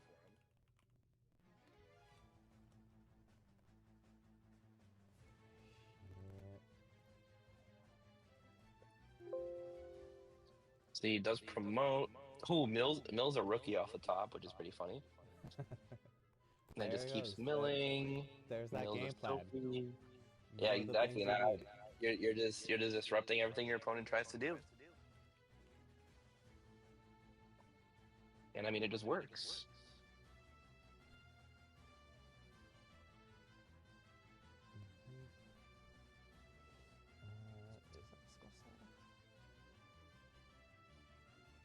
Yeah, goes for Soul Sata, Mills another 3. Mills an Asuna, another rookie, and another. Oh, that's 2 Aegyo down, which is a really important piece of the deck. Without that, I feel like you're so much slower. So milling 2 already is pretty good. Especially since the Oh, he draws into a rookie though, even after all those mills. When he can, yeah, he can stop the Minerva now that he has the Iliad trait on the board. Is he? And then yeah, you can play a Homeros, the Digivolve, and then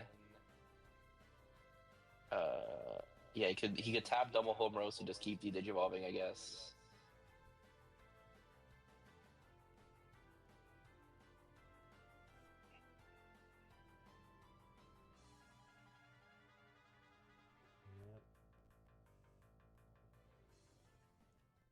And it just ends there. Which I mean is a pretty good spot to leave him because I don't think he can make a creepy from here. And also Minerva is just pretty annoying for creepy to deal with. The Digivolve can definitely mess things up for him. But we'll see. He has the option, so he could with the option, and then I think the we see unless Jupiter and Dan and Yuki build. Oh, apparently Devi can't be played from Minerva. Oh yeah, because it doesn't have the because I'm pretty sure Minerva only plays Iliad trait, right? Yeah, it plays Iliad trait, and the promos don't have Iliad because they were released before then.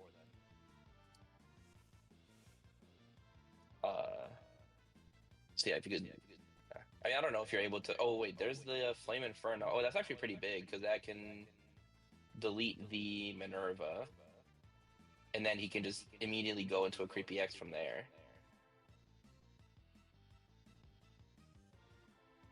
And then yeah, go into the creepy, and then you can swing and go into creepy X, which I feel like that's one of the big strengths of the creepy deck is this Flame Inferno card. Like you can just basically you can always go into a creepy even if you can't actually like climb into it normally. And then yeah, you can just set a thing in raising, and you should have the creepy X. Yeah, there we go.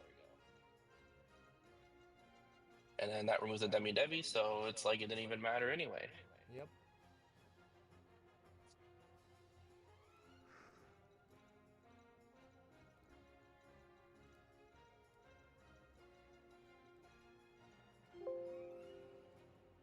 And then yeah, it just plays out his bodies. That's what 15 cards in trash now, so definitely getting pretty big trash over there. And then looks like he's playing the option faction trash. Oh. And just mill more, mills Cyclo, another Homeros, and is that another Aegyo? So yeah, there's like so many important pieces are just getting milled here. Ooh, and he only has like 4 cards in trash now. And he draws into his last Aegyo, so that's pretty good. But I feel like it's kind of a little too late at this point. I mean, he's got 2 security. Gonna go down to 1. He has like nothing set up and a bunch of cards in trash.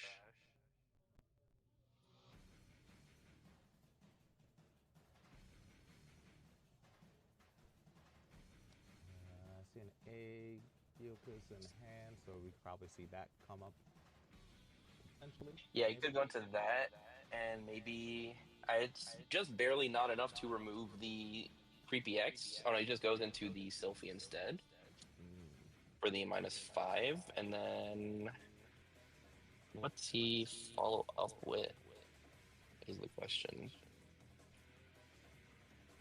Because yeah, it's like the really awkward memory threshold. Because going from 5 to like being at 7 exactly sucks because it's like just barely not enough to go into level 6. Yeah.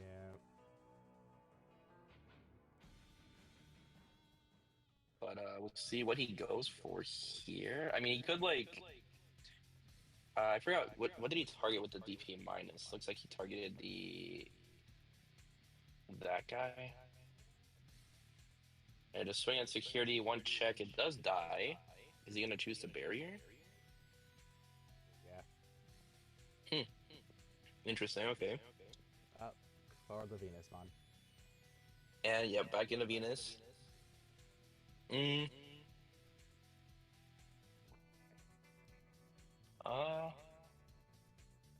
Okay, but he doesn't have a maybe it might have been too greedy to use the 7th Inferno or not the 7th Graviton that early, because if he had the 7th Graviton here, he could just pop the Venus, or like he could like Evo Creepy, end of attack swing, Evo into the Creepy X, 7th Graviton, and then gain like +1 and just swing here. But without the Graviton, it makes it a bit harder to make that play line up. So we'll see what he goes for here instead. I think he has It's- in I his feel like hand we're- now. Oh, he does, but it's still.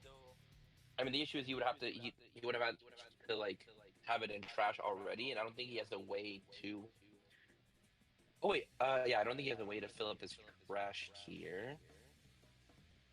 But yeah, okay, does decide to just go for the 7th Graviton to remove the Venus. Which, I mean, yeah, this is still working out well because it still lets him keep denying the Homeros, which is Yeah. pretty good.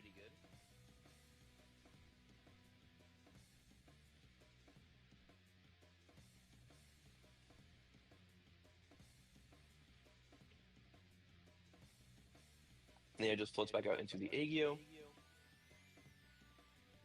Got the Homeros's Memon draw to get.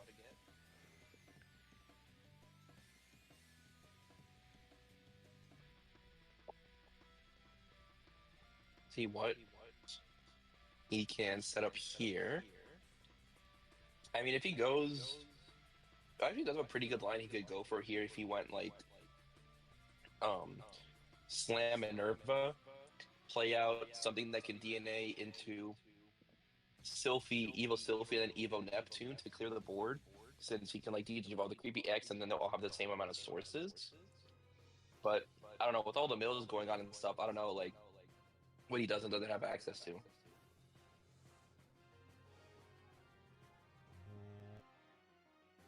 Keeps his hands close to his chest, so we can't really see. Yeah, I can't really tell what he got in the hand. Goes for the Electron Slam. Okay, I guess I had both of those, which is pretty solid.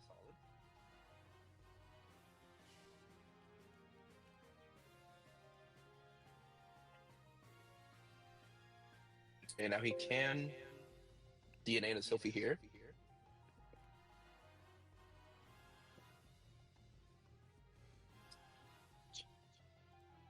Can minus the P, the Demi-Devi, I guess. That would probably be his best option, I'd say. Like, Yeah, I'm not sure exactly what he's trying to line up here because yeah, I can't tell what he's got in the hand.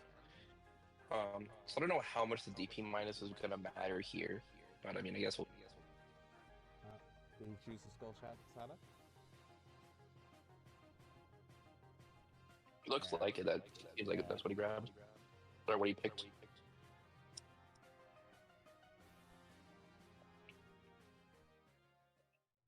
Alright, so we got 3 memories, so he can like evolve into level 6 and then also slam one.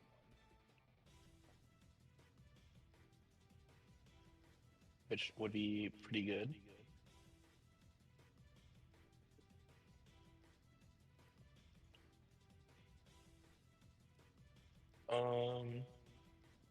Yeah, he's thinking really hard about what he's gonna go for.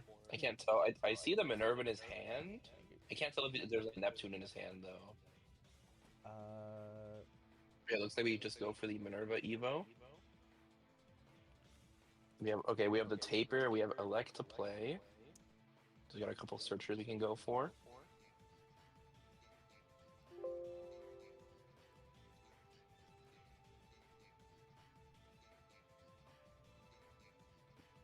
He finds a Neptune.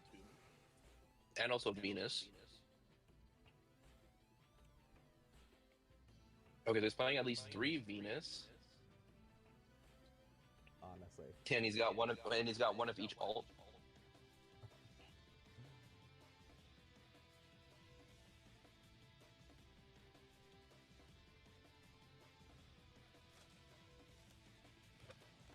And then we're just gotta see what he decides to end his turn with. Also, it looks like he decides to not target the creepy with the, or like the creepy X with the Digivolve, so That's probably for the best to deal with the unleash. yeah, I'm guessing he's, yeah. But I mean, I feel like he really could have just like picked up the Neptune off the search and then just like Digivolve the creepy X and then grab the, yeah, and then just bot deck the entire board. Because the other issue here is if he doesn't set up Neptune on this turn. Oh wait, the Creepy X died? Oh, because he raided into it. Okay, okay. Oh, okay, there we go. Yeah. So he does the same play. Okay, so I guess yeah, that works too. I mean, it's basically the same thing. There, just yeah, okay, that makes sense. So yeah, I was gonna say if he doesn't set up the Neptune, his opponent could just like 7th Graviton the Minerva, make everything lose blocker just like for game. But now with the Neptune, he can protect his board a little bit better. So this is looking pretty good now. It was a really rough start, but he was able to stabilize pretty well. Yeah. It looks like it's hard to tell. Looks like there's a fair number, but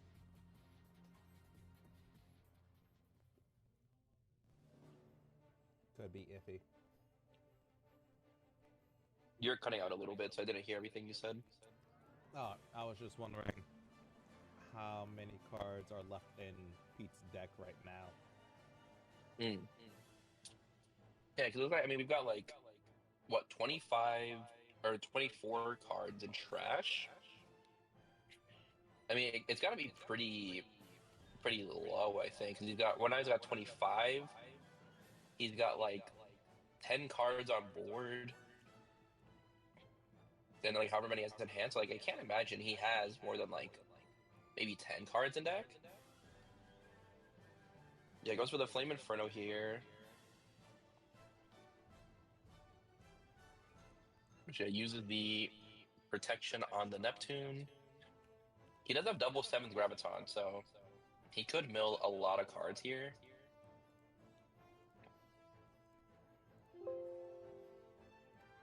And then yeah, so Neptune on suspends for the use of its protection. And then yeah, we swing. Oh, actually he should. Oh yeah, he should just have game here.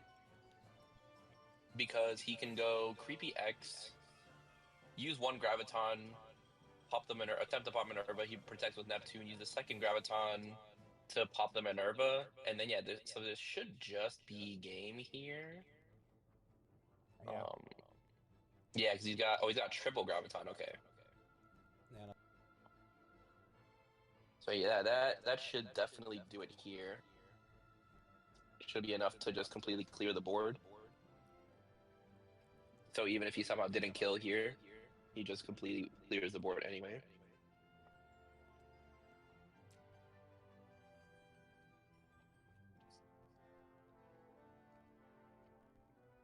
And then, yeah, this is a tough sequencing part, but I think in general it doesn't really matter. Oh yeah, mill three. Oh, he's got like no cards. Yeah, he's got like 2 cards left in deck, I think. yeah. So even if this attack doesn't go through, that's Yeah, he's basically he's got like 1 turn left to like figure something out. yeah. No, they realize it don't matter. Yeah, 2 cards left. it doesn't matter. He can get rid of the blocker, even if he can't. Yeah, like 1 turn left to kill from like 4 security with like an empty board is just not it's not happening.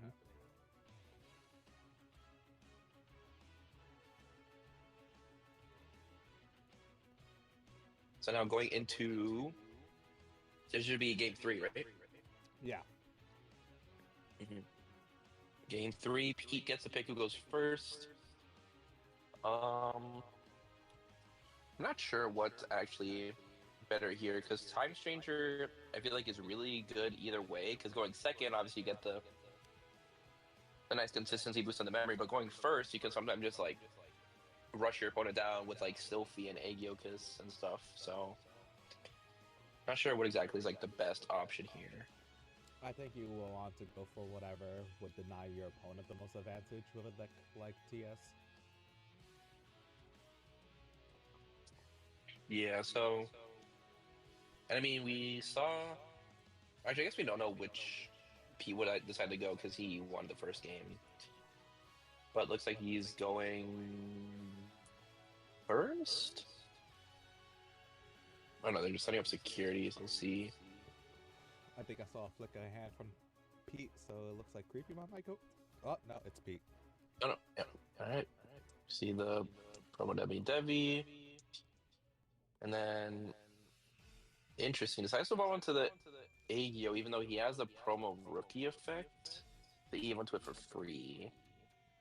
And I saw he has like multiple tamers, so he could definitely set up multiple of those tamers, but I guess doesn't want to pass over that much memory in turn 1.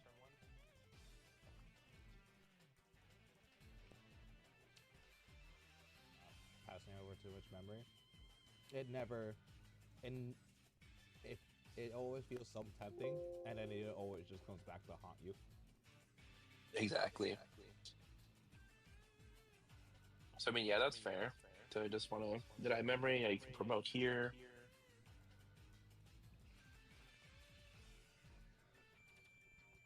See what he decides to play off this. He's got a couple options. He's got the dual tamer, the Dan and Yuki. Oh, he goes for the Homos, which even makes sense. This card is like pretty essential to the general TS game plan. So always nice to set that up early. Especially with his build, wanting to just always have Venusmon just saying no, you can't win.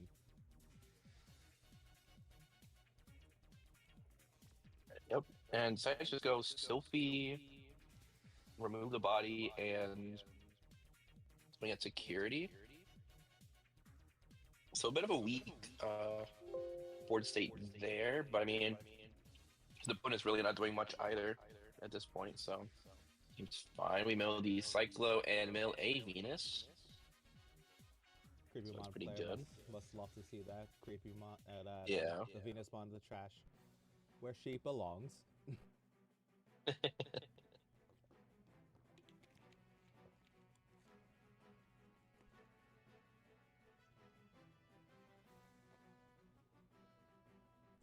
And it just keep milling random cards. Oh, this is kind of not a great spot for creepy here because like it should be pretty easy to remove this this Devi here or this Devimon, and then creepy just has like nothing on the board. Yeah. So as long as Pete keeps putting him to like 2 or less memory, he can't like slam a Rookie and then Flame Inferno. So it looks like a bit of a slow start for both sides, but I feel like this definitely benefits Pete a lot more than it benefits the Creepymon player. See here. Ooh, training is a pretty good check though. Love to see that in security.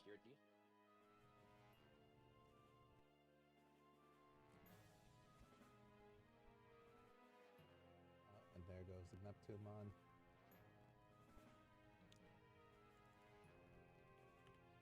I mean, at this point, there's a very real chance that Pete can just um, kill this guy on the next turn because he can go Neptune 2 swings, raising 1 swing, and if he has an Agio to play out Dual Tamer, he can just like Dual Tamer plus Cyclo for game.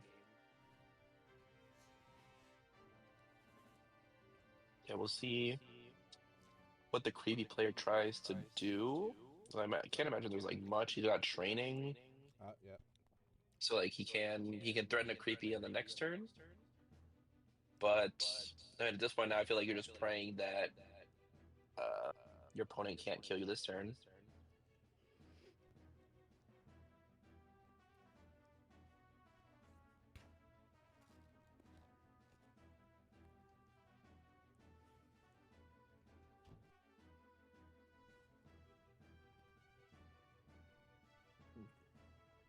So no Agio to play out the Tamer for free.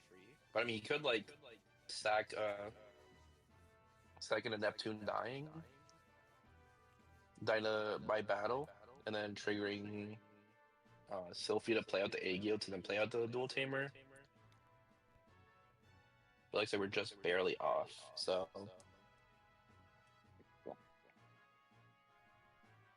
interesting setup now because yeah, I feel like now since he's not able to kill here, it does give Creepy a chance to make something happen, but I don't see a 7th Graviton or a Creepy X in the trash, which means I feel like Creepy player needs a lot to go right here for him to be able to actually answer TS's board.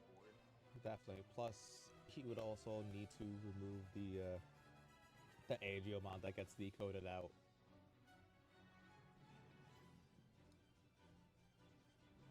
Yeah, exactly. So it's like kind of rough here. Yep. And Let's just end on Asuna though, probably could which give. He's just wary of what's in security. yeah, I mean also probably because yeah, the other two guys. I mean, Gato doesn't have jamming or what's it called? Doesn't have Barrier, I believe. jamming. Or barrier. Or yeah, barrier jamming, and like if he swings a Neptune again, he loses the protection. So yeah, he probably just wants to keep that up. But Asuna's a pretty weak play to end on. Like I feel like, I mean, obviously the idea would be like a Minerva there, but yeah, just ending on Asuna by itself is like not super crazy. You see the Skull Sata here, mill 3 more.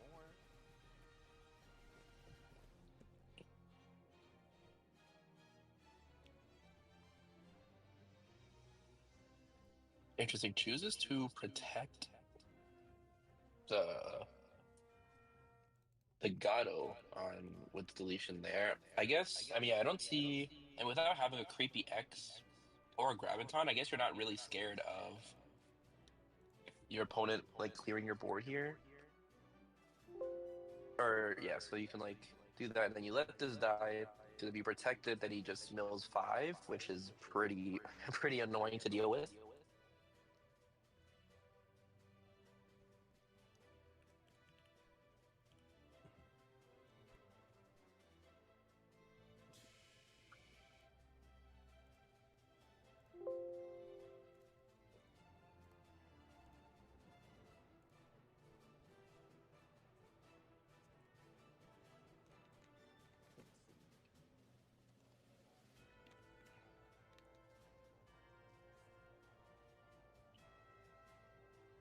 But yeah, we'll see. Yeah, just swinging 2 checks, and that's it. This does deny the Homero, so he can't just like Neptune bot deck the creepy immediately. But he does. Yeah, he does get to Asuna, and like if he just goes Asuna plays Cyclo, that's like enough to have lethal here. Yeah. Which yeah, looks like that's what he's going for. And he has another Cyclo in hand, so I don't even think security is enough to save the creepy player here from dying to all these attacks coming in. Is unfortunate for the creepy one. I was really rooting for him. Granted, he is playing against the world champ. Yeah, obviously Pete knows exactly what he's doing. And I mean, he's playing a very good deck that Yeah. I think Creepy kind of struggles into. Like, the Neptune and the Minerva make your life really difficult. And then, yeah, that's just game right there. That's it. That's all she wrote.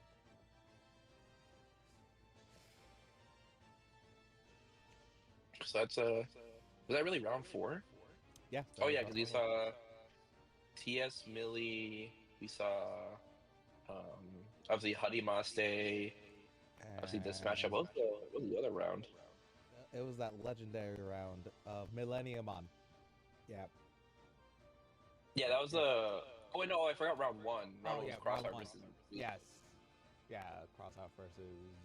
So how many rounds is it before Top Cut this time around? Is it 4 or 5? They might be doing one more, I believe. Oh, yeah, that makes sense to me. I'm just I don't know exactly how many players we've got. So yeah, so he's got 2 more rounds of, or potentially 2 more rounds of Swiss, or sorry, potentially 1 more round of Swiss. Going to Top Cut. Hopefully, Millie players still at the top tables. Really don't want to see him again. I sure do hope so. I also wouldn't mind if we can get like another fun deck in there, like maybe a Beelzemon might be cool. I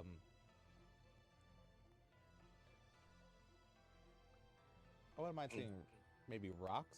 That maybe. Oh yeah, Rocks could be interesting. Yeah. They did get that promo support, which is pretty nice. That it is. I know. I doubt we'd see it, but one of my favorite decks from the new set is Hadesmon, the Atmon deck. It's not very good, but I just think it's very cool. And so it would be nice if someone happened to bring it and do decent with it, but I can't imagine that's the case. From what I hear, it suffers from the fact that you need twice as many cards to do what you want to do. It's got the common like app consistency issues where if you're not app using all the time, which is like kind of hard to do, then you're just like really memory inefficient. Yeah. Which is really sucks.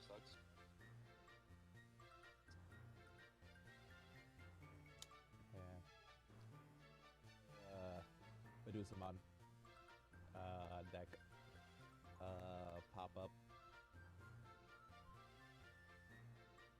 Would really like to see that deck show off what it can do one more time, because that first round wasn't. Yeah. They like had a decent game 1, and the other 2 games it just like never went into the level 7. Yeah, exactly. Also, they only got like 2 cards of support, but it would be pretty funny if someone brought Diaboro to the tournament. Very unexpected support in BT24, but yeah, it really came out of nowhere. But that from what I've heard, that support does a lot. Yeah, I mean the Fairmont X spawning a token for free is pretty good. Yeah.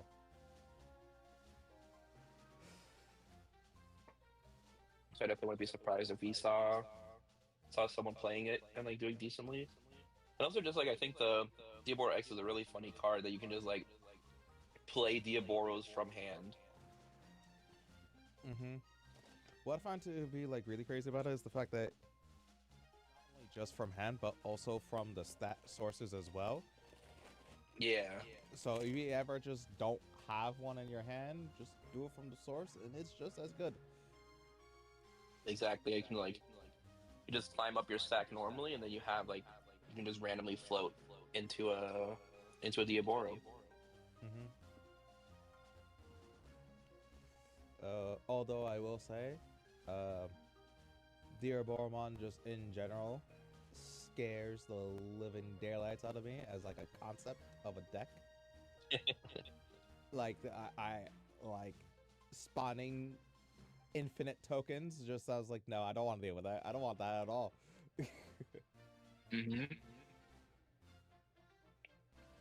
Yeah, then you play it, and then your opponent drops one Crimson Blaze on you, and you just cry.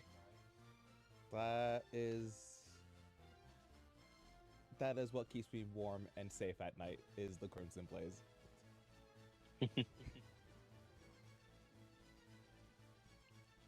Or like, I mean, now we also have like the Neptune, which can bot deck all the tokens as well. Oh yeah, that's true. That is true. Just all of them gone. So yeah, there are ways to out there, but yeah, sometimes if the board just gets going, you just get like 6 tokens out on the board, plus like your stack and stuff. I just wish they made clock good, because I feel like having alternate win content in this game would be really funny, but it would be. The clock card is just way too slow. Yeah. It would. You know what else I was thinking? Actually, speaking of alternate win cons, going back to, slight time stranger spoilers, it would be very cool if the Chronomon deck had an alternate win con where if you lose, you somehow win. Like if they do something like that. Because his whole bit was that he wanted to just die. So if you die, you get to win. I feel like there's something there. I just don't know how. Yeah, it would be pretty interesting. Like like if you lose in this one specific way, you get to win. Yeah. Also, yeah, it could be pretty funny. Also, I was like theory crafting like what Chrono could do. That'd be really funny if they like took what he does in the boss fight, where he like de-digivolves you, and he can just like full de-digivolve the board or something. Yeah. Like including raising area and stuff. He could be Probably something like that, like some like time rewind thing. Yeah, he could. Honestly, I could also just see him being some kind of like a power crept version of Death Exmon potentially. Oh yeah. Yeah, there's a lot they could do. I'm really excited just to see what, because I mean I'm also a big Galaxy player, so I was really hoping we get the Diana and Apollo stuff in this set, but I have to wait until like potentially BT25 to get it, and I just really want to see what they might do for those cards. Yeah, and there's probably going to be a new Galaxy Nova as well. Yeah, hopefully an actually playable Grace Nova would be much appreciated. Yeah. But I mean, we'll have to wait and see, because I mean we're still pretty far out from getting those reveals. Which I mean, we still got 81, then like the starter decks, and then finally they'll start BT25. So we still gotta wait quite a bit for all that. I do hope that we don't get them, like we don't start seeing them until at the very least March. Honestly, because I kind of hated the fact that it's like we knew all of EX11 before BT24 even got released. Yeah, it was very soon.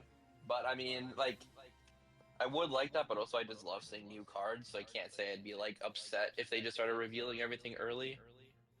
So I just love seeing like, what we can expect next and stuff. Yeah. Like I don't know. It's a conflicting feeling for me, because like I'm excited to see new cards and get hyped for the next set, but I would also just like to enjoy this current set as well. Exactly. Yeah. So it's. But also, like, I looked it up recently, but like EX11, obviously we're like done with reveals now, so it's like revealing or like coming out pretty soon. Like we're in this BT24 format for a very little amount of time. So Well. yeah, because it comes out. Oh yeah, EX11 comes out in 2 weeks, so it's like comes out in 2 weeks. We literally, yeah. And then we're gonna, and also to consider is the fact that we're gonna have Worlds in March. And Yeah, with chance- EX11. With EX11. And chances are there's going to be a ban list that comes out after Worlds. Yeah, that too. So we'll have a couple format shifts. 'Cause I feel like EX11, yeah, it's just gonna be like our nationals is 24. And then like we get that like one tournament in BT24, and then after that everything is EX11 Yeah. up until Worlds, where we might get a ban list that shakes things up too. So Yeah. And Quarterfinals.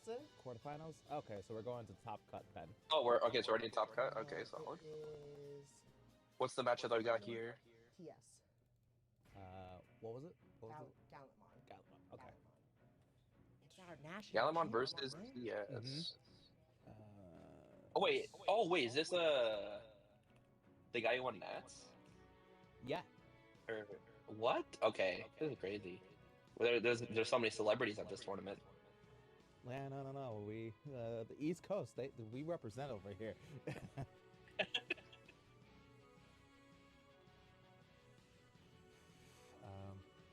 But you know, I was thinking that since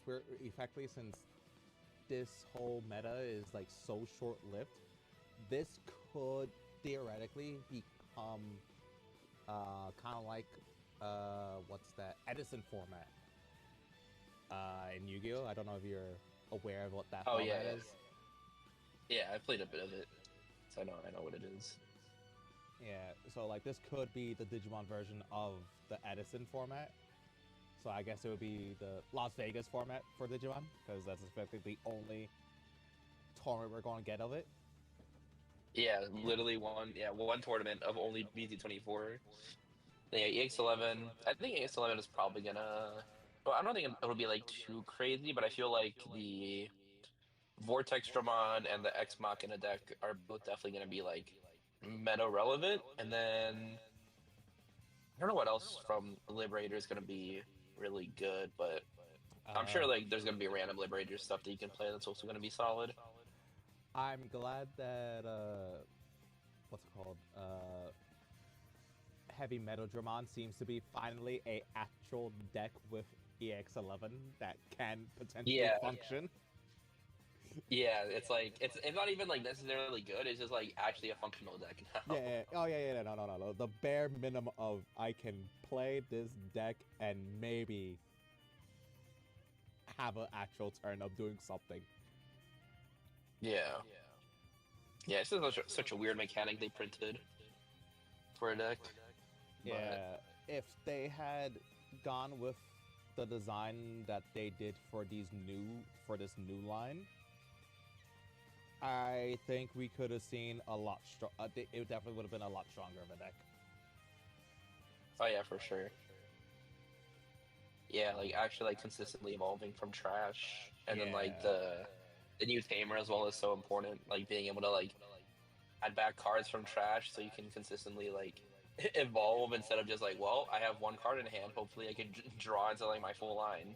Yeah, and just being like just having a coherent actual game plan, especially since the amount of times you would do your game plan of evolving from trash to then not be able to do all your effects because you had exactly 4 cards in hand and you digivolved into the card.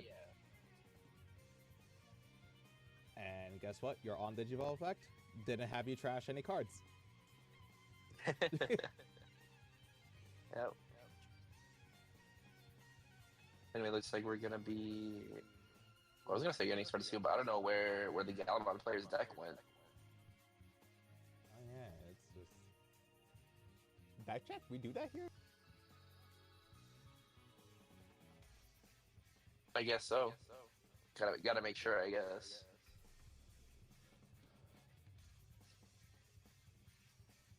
So I guess we're just waiting for a second to see. Oh, he's got his deck back, so hopefully should be coming back pretty soon.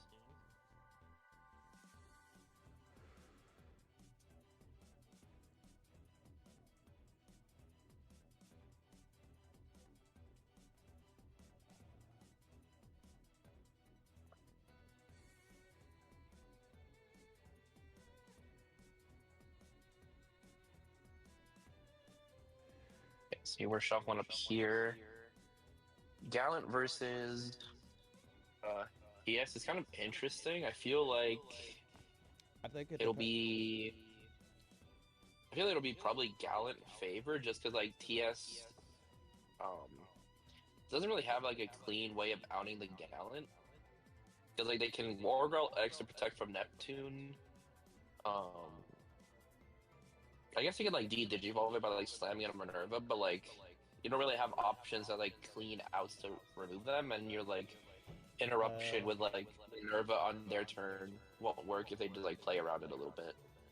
Yeah, I think maybe hard slamming the Neptune might be a bit better because it typically has just the one stack,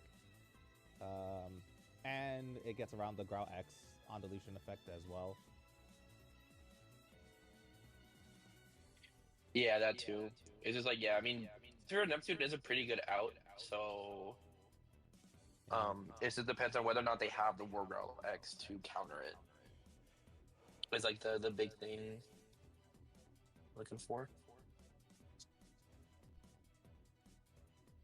But yeah, it looks like Mulligan here setting up. Who is going first? Oh, that hand looks actually I guess it's fine for the TS player. Double Asuna and a rookie, so you can at least like start drawing some cards. Crimson Blaze has been unfortunate though because your hand is just completely dead. Jay is playing Wanya as the egg and decides to evolve instead of playing it. We're playing Hiroko and Asuna. And we got Blinding Ray in the deck. Interesting.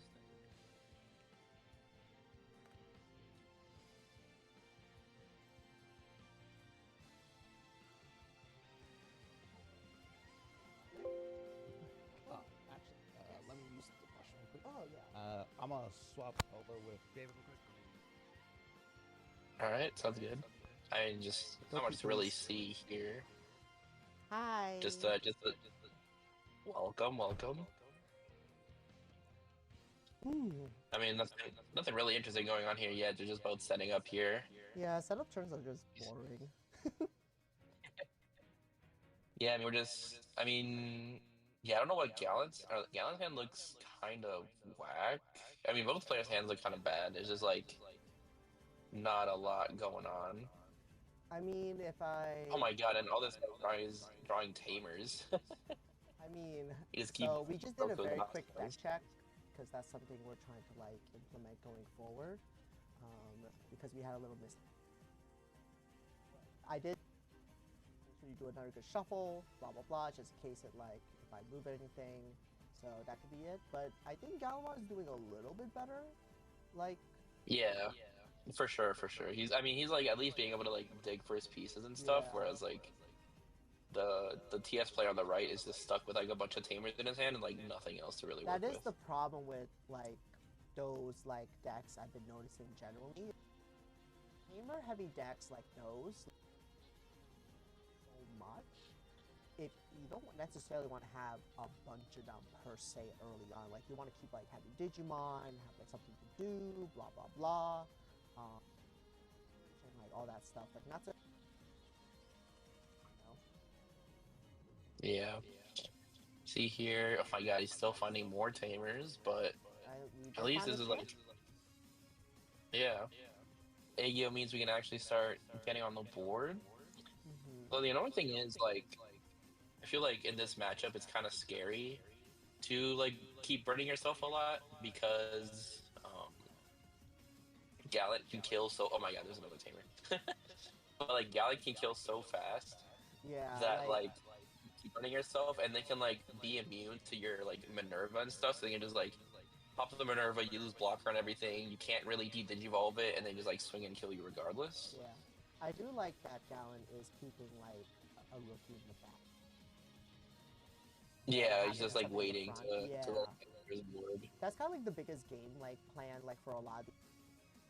You just, you know, set up with your, like, boosts, your trainings, keep maybe a champion or rookie in the back, and out. Oh my god. Ooh, no, yeah, Oh, he's God. got anything, all the memory he could possibly want next turn. But we will do a name to Sylphie. Yep, That should help a little bit. get aggressive. He Mhm. just, yeah, I mean, this game he's just not drawing any Digimon. He just keeps drawing like tamers and options, which I Oh, mean is yeah, nice man. early game, but if that's all you have, like that's not what you're looking for I either. mean, yeah, that's not really like the power of your deck, right? Like it's not just level 5 tamers, you know? It's not just that. Exactly, but yeah, he's just not really finding much to work with. And it's like it took him a while to find his Agio, so he couldn't really like promote and get those tamers out for free. He just had to like sit there playing him one by one until eventually he drew something good. Alright, I'm back. Welcome back. Didn't really miss out on much. It's just been like a couple of turns of setup. The time changer player finally promoted and did 3 checks total with the Sylphie combo. But he checked another training, so I feel like Gallant might just kill him on the following turn. Oh man, yeah, We'll have especially to from see what happens. especially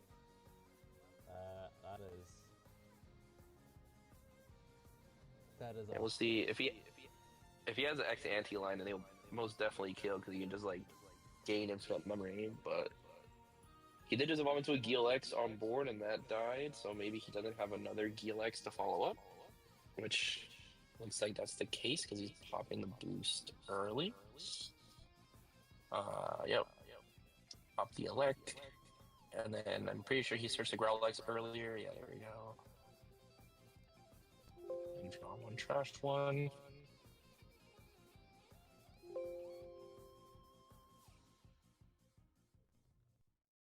Is he gonna trash? Can't really. The cards are all so shiny. I can't really tell what they all are.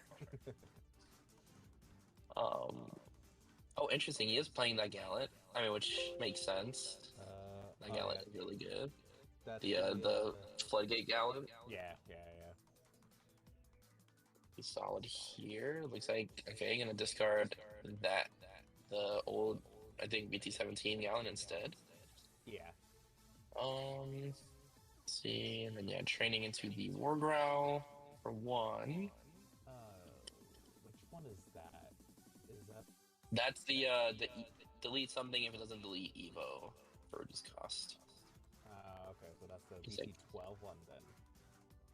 Yeah, it looks like he's gonna protoform into the War Growl, deleting the Sylphie. He can here though float into Garuru and tap the War Growl, which might save him. It's like, yeah, you can do that. Tap the War Growl X. It's not like a crazy play, but it's enough to at least like maybe not die.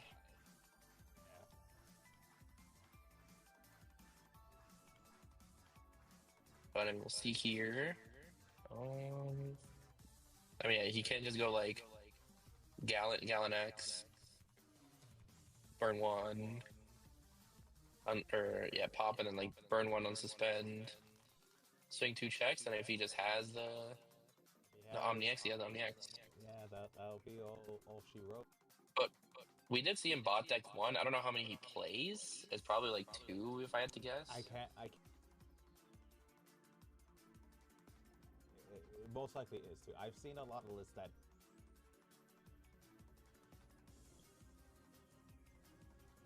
Yeah, I'd have to like look back and Well, oh, looks like he's just going for a boost. Okay, so he's just playing it slow, which makes sense.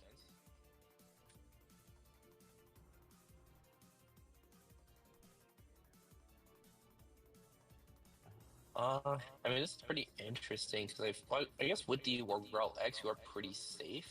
And then, yeah, it goes for the Crimson, which is actually, yeah, perfect memory passing here because you can't Hiroko even though you have 4 memory because you're obviously on the Crimson, and it denies the Homeros.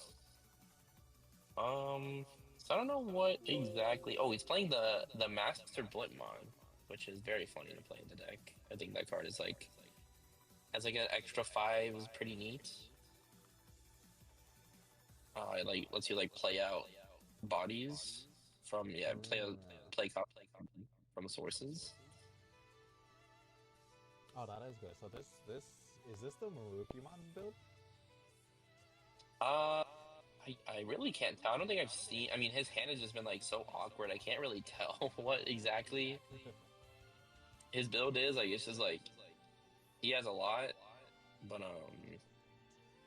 he has like a lot of tamers and stuff, but he just doesn't have like anything to play off the tamers. So I honestly have no idea what exactly the build is.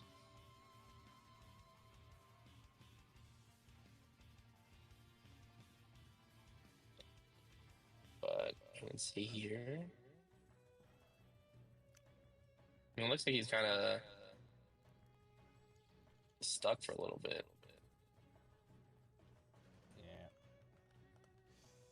Yeah. How to not lose. Yeah, exactly.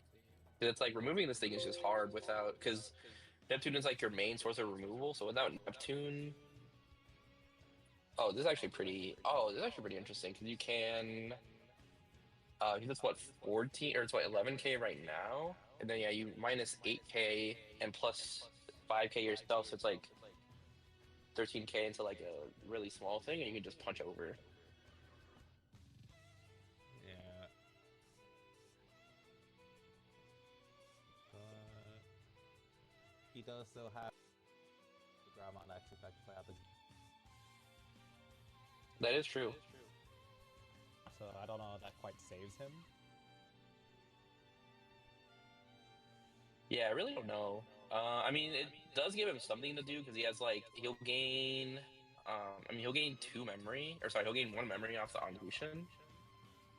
And then yeah, he gets to float into a body which can swing, so that's functionally 6 memory.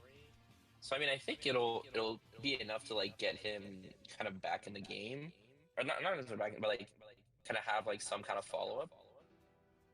But I mean, it really depends on what he's got in his hand. But I'm sure he's got more than enough cards. Oh, definitely. I mean, so then he trashed the. So if somehow, some way, he's able to play that out, can play that out and get another swing in for game potentially. Yeah, so we'll see. I mean, especially if he has like the full X line, that'll be a lot more memory to work with too. Yeah. But I mean, I don't know. We'll see. He's kind of thinking through everything. He's got the an extra. I really like this Growl in the deck. Like yeah, being able to get that extra memory is really nice.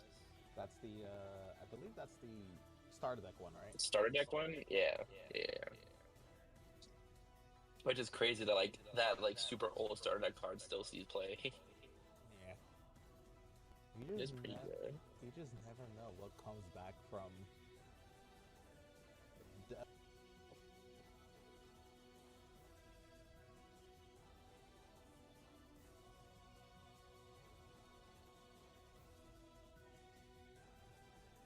Okay, pops the boost.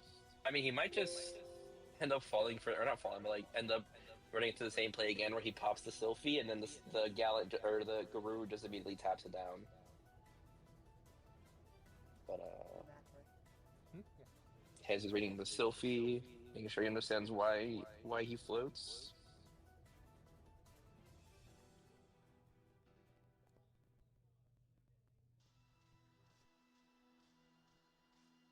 Yeah, there.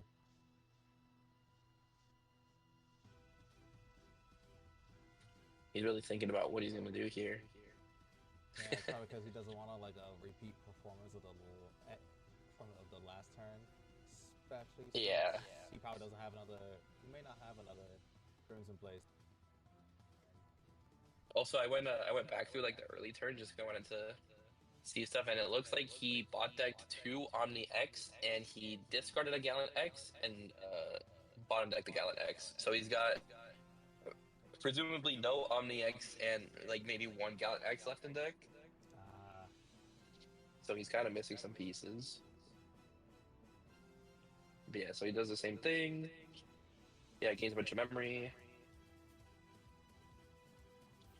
then yeah, just does the exact same line again. Now though, I mean, if he had like Protoform Gallant X, that'd be pretty good here. But we know his Protoform is currently in security. I don't know if he drew into another one. Doesn't look like it, but he might draw into another one if he can Digivolve into a Gamma. Yeah, I'm just wondering what his line here is. It looks like he's just really thinking things through. I think he's wondering the same exact thing as well, honestly. Oh wait, I see. Oh, is that? I think that's regular X-Ante in his hand. Couldn't really tell, but I thought I saw it in there. Which I guess doesn't really matter at this point because obviously he's tapped down. But maybe he could have like tucked X-Ante under. Oh, okay, looks like we're evolving into this Gallant, deleting the Guru, and then can't play from trash, which doesn't really matter to Time Changer aside from specifically the Asuna card. Yeah. And then looks like we're going Gallant X here. There we go. Okay. And then, burn one, untap. Now, Time Changer does get to proc Hiroko and has the Homros as an option. So the question is really just how do you out this Neptune and not die next turn?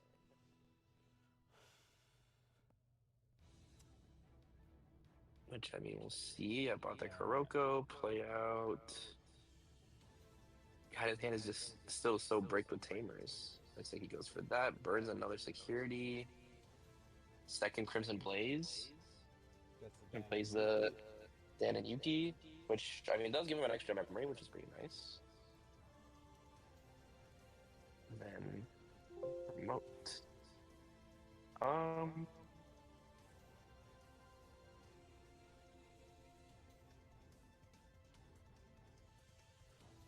Yeah, I don't know. I mean, okay, so he does have Minerva. Is that Minerva at the very top?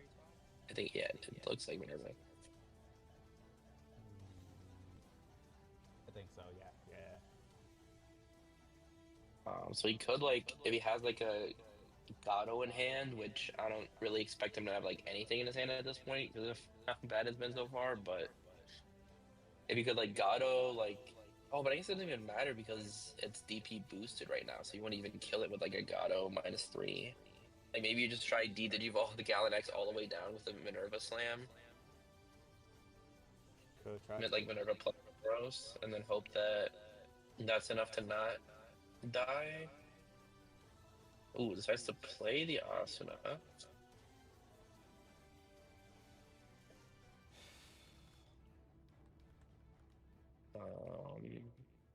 What are we discarding here? Discard another Asuna, makes sense. Do draw to a Homros. But I mean, now if we like Barn Slam has 7, now we had, instead of giving him like 4 memory, he has 7. So like he can most definitely build up a stack off that, and then just like kill from just one security. Yeah, no, this is. But this is a tough situation, honestly, for the Time Changer player. Like, it's just. Is he just gonna go for it? Yeah.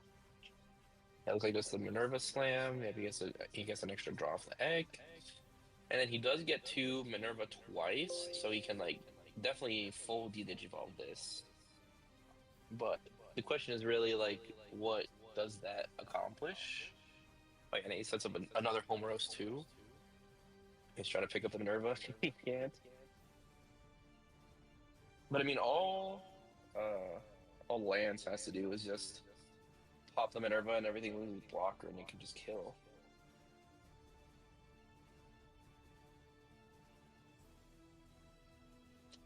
But it's kind of like one of the weaknesses of Minerva is like, since it's your like only source of blocker, if it dies, like you can just get ran over.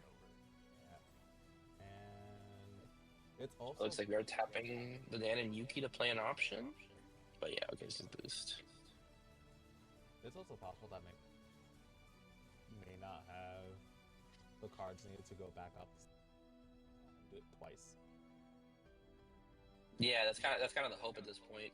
Which I mean, we also know, and also the TS player should know, like right now, Lance he bought deck the Gallant X, and he's down his other two Gallant X's. So there's like a very real chance that he can't dig back into his Gallant X. Mm-hmm. And I feel like that's kind of just what you're banking on by fully de-digivolving him down. And he plays a.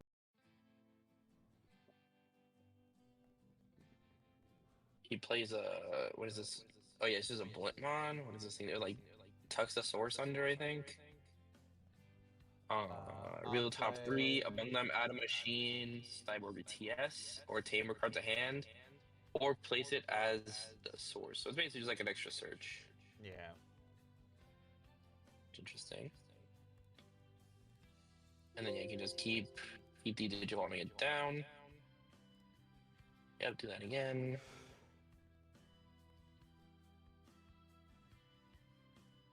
And then, okay, nothing to play off the second home roast. So let's see here, I mean, 7 memory, 2 rookies. Can he find a way through? We also know that the TS player is holding a, what's it called? He is holding a Garuru in his hand for when the Minerva is deleted, so depending on when he goes for the Minerva deletion, he might be able to get him with the Garuru a third time. That dog just being gallant. Okay, he drew back into the Gallant and the Gallant X and the Omni X. So I'm not sure how you don't die here as a Time Stranger player.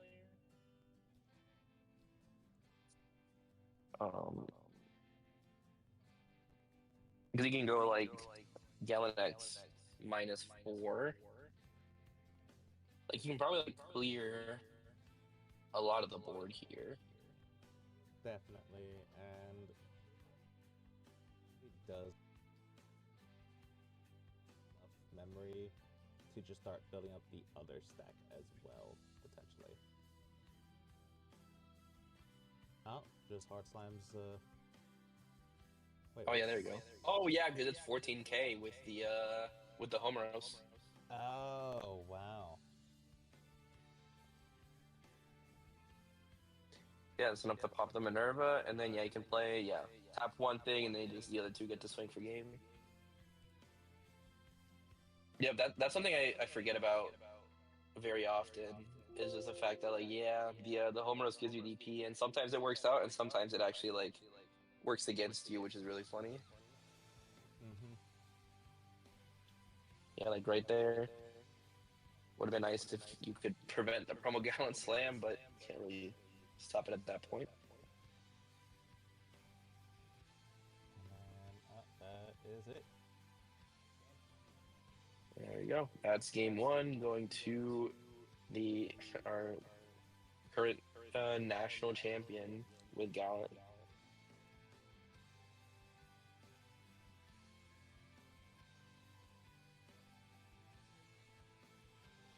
So you're going into game 2. Looks like he's cracking open a pack of sleeves. Maybe he broke a sleeve or something. Looks like it. Unless he's sleeving up his eggs.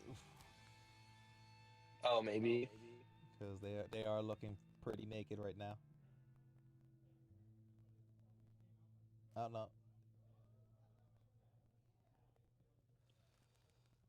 Oh yeah, looks like. Oh wait. Oh, did he just have to re-sleeve his entire deck? That's wild. What is going on here? Is it... He might have just... Yeah, no, I guess he did break one of his sleeves, and he doesn't have any extras, because they're,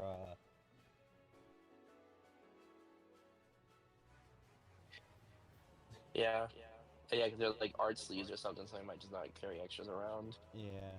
I wonder what happened though. They Maybe had they to weren't replace them. probably broke one while shuffling. I know I do that too all the time. Like those cheapo Yeah, Timu that's why I hate sleeves. I hate art sleeves sometimes. Like you have to um you like always have to oversleeve them, which sucks because then oversleeving them makes them really bulky. Yeah.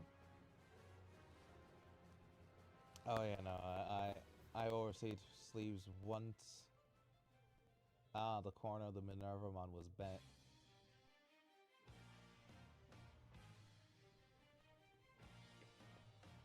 Yeah. Uh, Okay, so yeah, this is a funny, nice break in between games. Imagine we go into time because of this. That would be. And they end I up mean, I'm sure they get drawing. an extension for this. That'd be pretty funny if they didn't get an extension. Yeah. Honestly, if I was the TS player, I may consider just be like, nope, we just raw shuffle these cards now.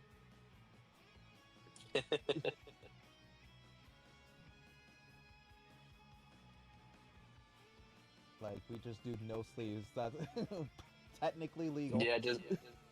Yeah, I just played like with no sleeves with like a billion rares in it. Yeah, exactly. I mean, it feels like a crime, but it's technically not.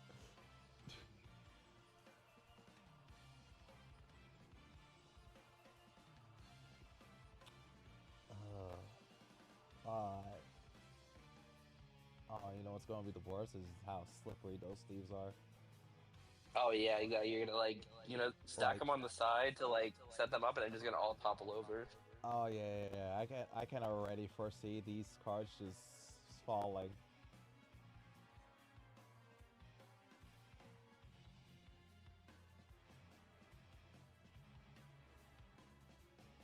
All right, looks like I'm almost done shuffling now. Yeah. Oh, there it goes. There it goes. What did I say? It's done.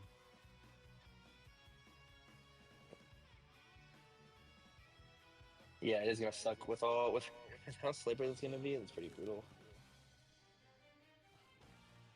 Yeah, I hope he shuffles on the table so that way they don't just slip out of his hand mid-shuffle.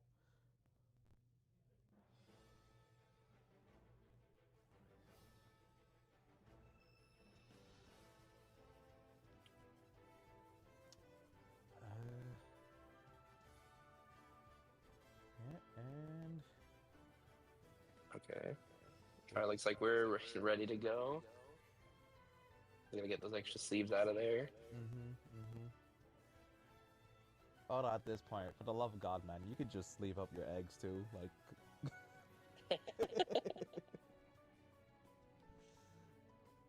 All right, yeah, you just gotta count and double check. yeah, make sure none of them accidentally like fell over the edge.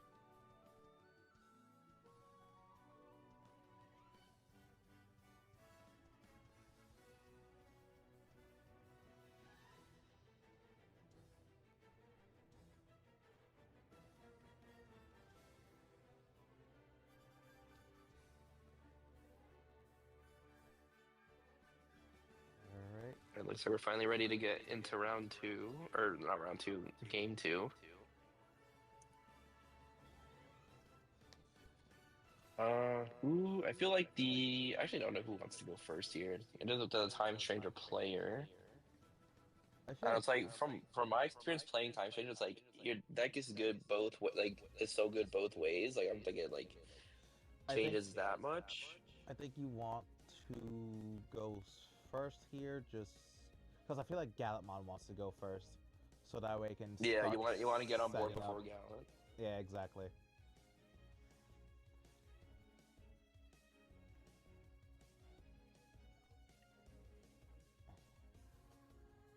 And plus, as we can saw last turn, you know, setting up that Sylphimon with a Garurumon underneath. Yeah, that worked out pretty well. Yeah, it's not a it's a strong strategy, Galamon, especially since it's a single stack deck. Yeah, exactly. I mean, it did work out to like stall for a bit, right? Yeah, The continuous guru floating didn't work out at the end because you just had too many bodies, but like yeah, in general, it was a pretty effective strategy. yeah, definitely. Looks like yeah, time stranger does have to go first, but not really Oh no, rewarded for it. Didn't open a rookie, so that's a shame. And you got the one of Guillemon in the back. You see it? yeah, never see the Agio to play out the Dan and Yuki.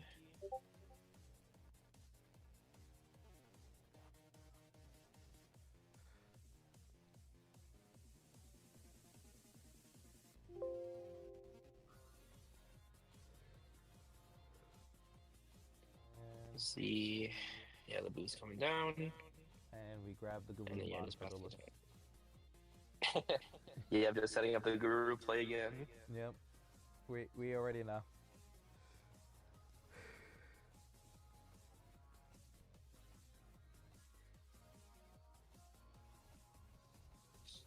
Yeah, I mean, looks like pretty slow starts from both sides. There we go. We see just the Gil pitch one, draw two. All right, might be a chance for Time Stranger to get a lot of damage in here because you can go like swing Guru, swing Ayo, DNA Sylphie, and then just like go from there.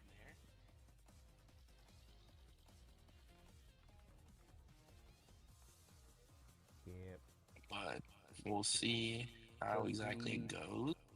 I Doesn't guess he actually, if he has all the pieces, he could like just like OTK from the spot, but it does require quite a bit because you have to like swing these two, and then DNA to Sylphie, and then pop boost, go to Neptune, swing for the last security, and then just like slam Cyclo for game. But I don't know if he has all those pieces in hand. I haven't been able to get a look at his hand, but he might be going for it.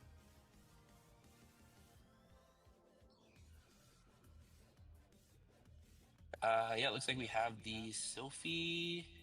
Oh, that's the wrong card. Oh, and he has a Neptune in his hand, so the only missing piece is the Cyclo. Yeah, I see the Neptune. I don't see the Cyclo though. That's like the really big missing piece, but looks like yeah, he's gonna pop the boost and just go for it.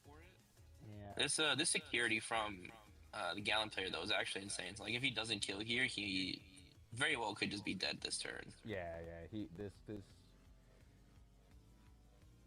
it goes to checks. Then it goes again. Does he have the Cyclo? I don't see it. I don't think he has it. So Yeah. I don't think he has any way to like pray to get into it. Because he just doesn't have enough memory. Okay, so just like looks like we go for that. So I mean he has a 0 security.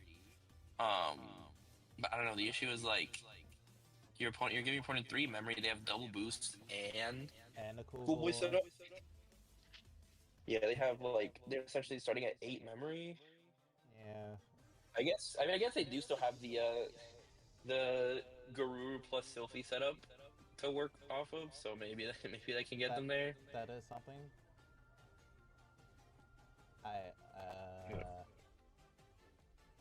Yeah, that is something, but I feel like I don't know. I still feel like that's not quite enough. Especially since what's stopping them from just because I'm pretty sure they can out the Neptune before they even get to Gala X. Yeah. And then they can just out the Gurumon. Yeah, they don't deal damage. Actually, they can deal some damage with the unsuspend from Gala X, maybe. No, because I don't think it does get to unsuspend because he deletes something. Yeah. I think the thing is though, like, I mean, yeah, I think you just have to try and see if you can manipulate the memory in a way where you can like go to 0 with the Gallant X, and then like you don't have to worry about anything happening to you. That is true. But They could do that, especially since. it depends on like how it looks like we go for training, so we might be missing a piece. Ooh. Or maybe that's. Or this is This is how to much memory we manipulate. need. I don't know. Yeah. This could also be to manipulate that memory to end up on 0, potentially as well. Oh, I think he doesn't have a regular Growlmon in his hand because it looks like he's about to protoform into Growl X. So maybe that's what he was digging for there.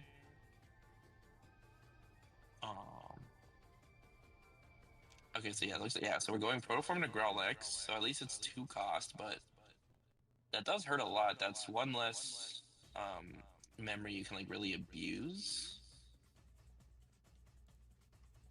He draws into Scramble, which is pretty solid.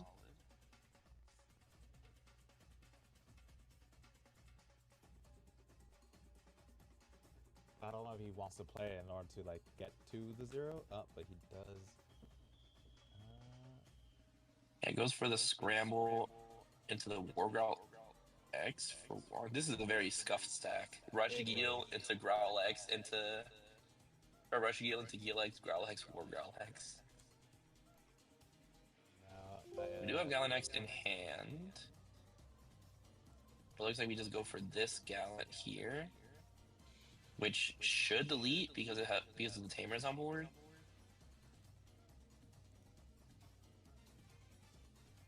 And then yeah, you gain 2 back, and then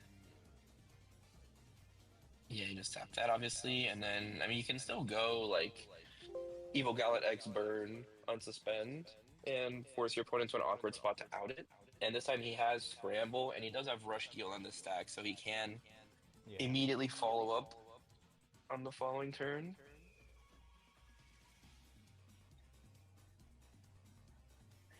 Yep. And then just pass to 1. We have the Asuna, but looks like we're not using it. May not have another to take off with it. Oh no, he does, but it's another damage key. Well, the Asuna plays Digimon, but it only plays from trash, so maybe there just like wasn't anything in trash that he wanted to play. But I don't know what his game plan is then.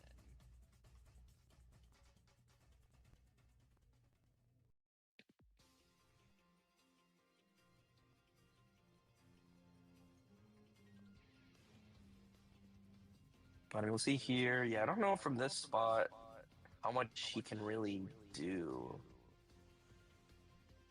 Because, I mean, yeah, like this Gallant is just very annoying out. Looks like he has, is that blinding in his hand? The very, very top? No, I think it, yeah, it is blinding. Okay, so it's a little bit of extra memory would risk.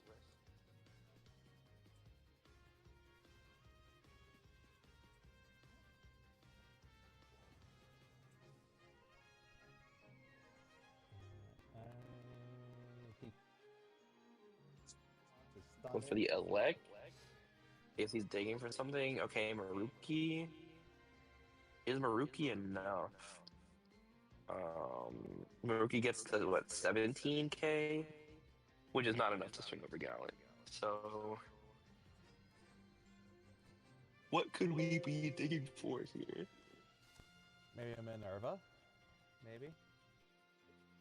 Just Could be. It, and then you have blockers. Yeah, just kind of hope again. Yeah, and then the Minerva would only be for 7, I believe, right? Yeah, Minerva's only 7 costs since he has the Elecmon on board now. But, yeah, looks like he is eyeing up a Minerva.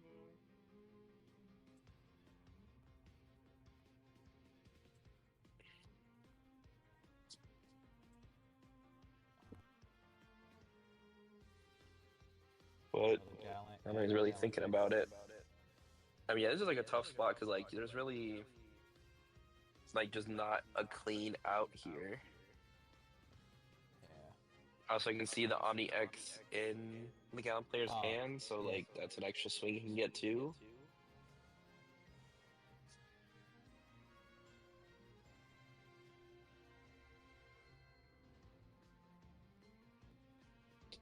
So yeah, I'm pretty sure that should just be like guaranteed game then, because even if he slams, because like he can't slam Neptune because like it doesn't remove it. If he slams Minerva, they can just pop the Minerva on swing.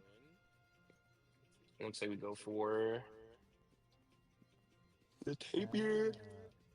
I really don't know what we're digging for here, because I'm pretty sure he already had the Minerva in hand. Oh, we got chat saying that he could just hard put the Maruki to swing with the Elecmon. Oh, yeah, that's what they're going for. Oh wait, he is at 0 security. Oh, you're so right. I didn't think about that. Okay. Yeah. But oh, he needed to play another body for the Maruki. Okay. Oh yeah, I just completely forgot that he can. Okay. Oh yeah, if he just needed like a cycle there as well. Cycle would have. Okay. I just completely forgot about the fact that he was at 0 security. Okay. So he does manage to get there with the Maruki. What a grind. God bless your soul. God bless both your souls. This, you know, I asked for Maruki and now we finally got it, so that's nice.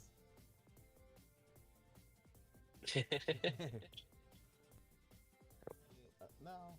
I mean, to be fair, I don't think we've seen like a dedicated TS deck. What do you mean by like a dedicated, like to like one archetype, or like they go through the whole Shellmon Divermon line effectively? Oh yeah. I think. Yeah, I mean, I think that's mostly for like the like blue TS stuff. I mean what we've seen so far is like a lot of people are favoring the kind of toolbox. Yeah, the like toolbox with like Sylphie and I mean normally Aegyokus, this guy's playing Master Blimp. Yeah. So yeah, I think that's what people are mostly favoring here. It does seem like the stronger choice, especially since at the end of the day you just want the level 6 to get on board as easily as possible, and Divermon and Shellmon do seem like a bit of a hoop to go through. Yeah. Oh, interesting. We see just hard slam. Wait, what? He didn't Evo. Oh, I guess maybe was that Pata when he grabbed off the Aegyo? I think so. Because I saw a rookie in his hand. Okay, yeah, it is. I was like, why did we not do the one with the rookie? But yeah, he goes for that. He got it from the top of security, from playing the Aegyo and then played the Tamer.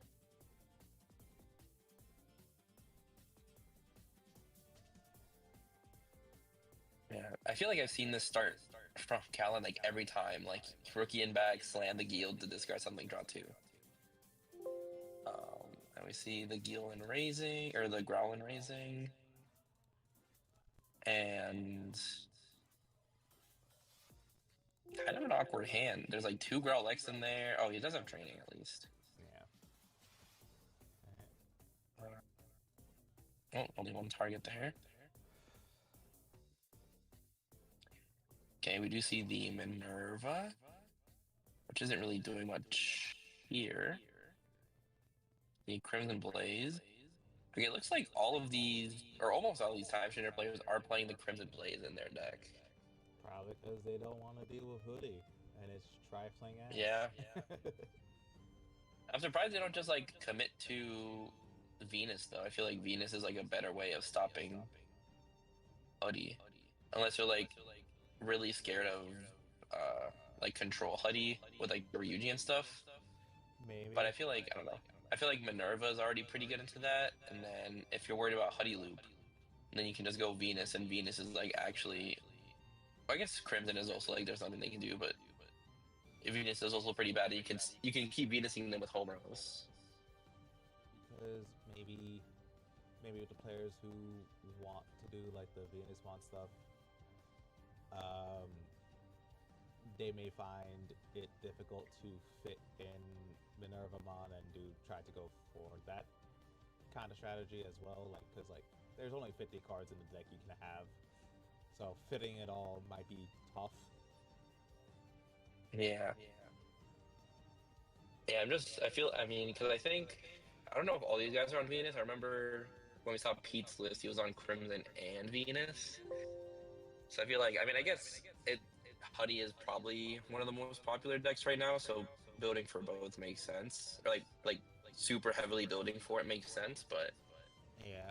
I don't know. I'm just from what I've played, I'm just a bigger fan of playing the BT10 Venus over the unsearchable Crimson Blaze. To be fair,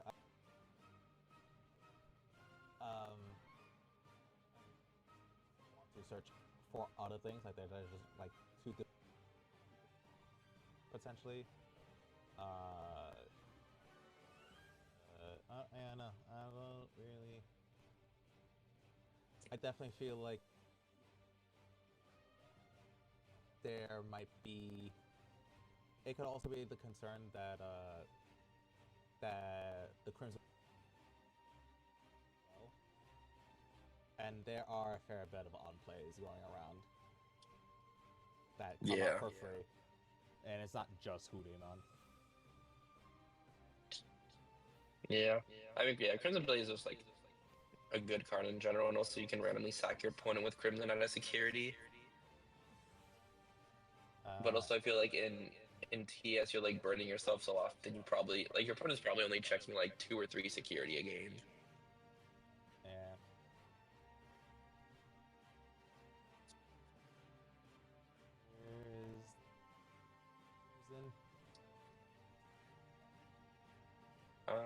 All right, looks like yeah, just ending on Crimson again.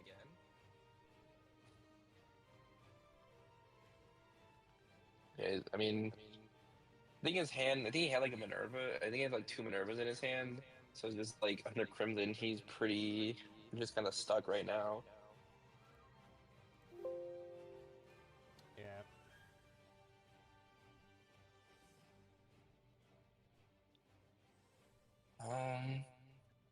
Yeah, looks like we're just going for the taper slam just to dig for some kind of play.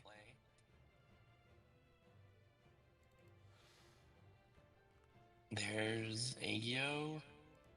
And then maybe you take the Hiroko, yeah. He just played a Crimson, like he probably won't play another Crimson, maybe. I don't know. He could just have another Crimson in his hand anyway.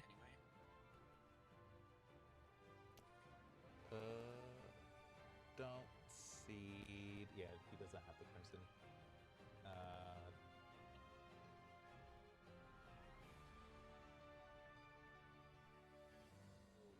The time trade you're playing, worst thing right now.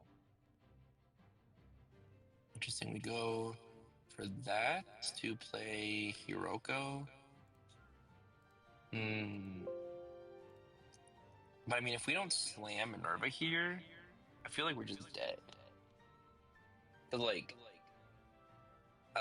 because 3 security is like the perfect number for just a Gallant Exec to kill, or like Yeah. Omni X. So Oh yeah. I feel like you have to like slam Minerva here, or else you're just like not guaranteed, but you're very likely to be dead. Goes for his own Crimson, which does okay. Stops the. Says something at least. Yeah, stops the Growl X. Okay. I guess yeah, that does get you somewhere. I guess.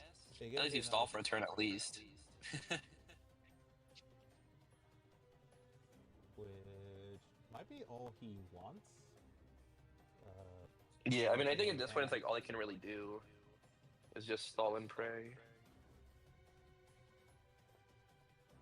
And then maybe see if you can get a kill on the next turn, which isn't entirely impossible. With like 2 checks from Raising and Born, and then like Evo Sylphie 2 checks, and then like Cyclo Maruki for game. It is doable, but I don't know how like likely it really is. Go for the Guilmon Slam instead of evolving and raising. So maybe we're just trying to play on board here. He may have another rookie that he can digivolve in the back later with. Like build up a stack right now on board. Yeah. I think he just drew into another rookie. I don't think he had one. He was probably just like going through like all the draws I'm about to get. I'll probably find another rookie. So I'd rather just like get this on board now and then just instead of another rookie right there. Ooh, and I think that's the warp. That is the warp Gilmon, yeah.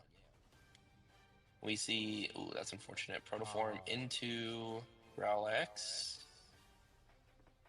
Protoform here is pretty funny though, in case he like, in case the TS player like has to go into something that removes the stack. He gets the heal 1, which might stall out lethal. Yeah. So could be something we have training here. Going into this War Growl, which deletes and we gain 2. I think he forgot to draw for Evo, but it's probably fine. And then from here, how do you end turn? We'll Growl X. And then maybe just a Gallant.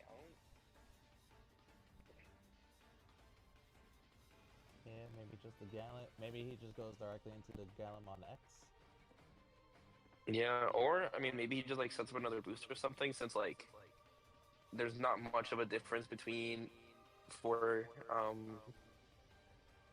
TS to remove a War Girl X and a Gallant X, because like either way they can't nip too, so it's just like Digivolve and pray. It looks like we're popping a boost.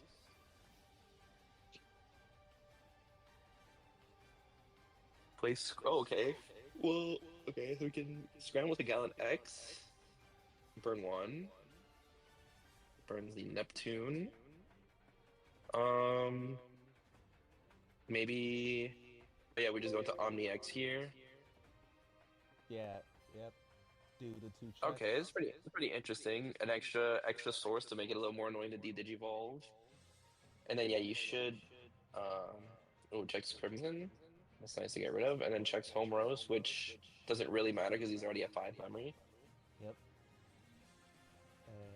And then yeah, just put him to 0, and he's got scrambles in case the Omni does get removed. He has a rook in the back. Yeah, so I mean, I think this is just this is pretty doomed for. Yeah, this is a lot. There's, especially with the fact that the protoform is going to go into security, so there's practically, honestly, I want to say 0 chance of getting the OTK.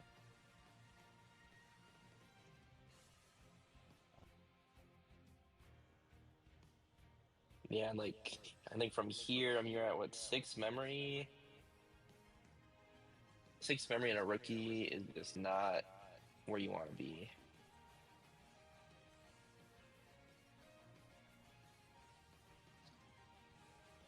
Yeah, I don't really know how you.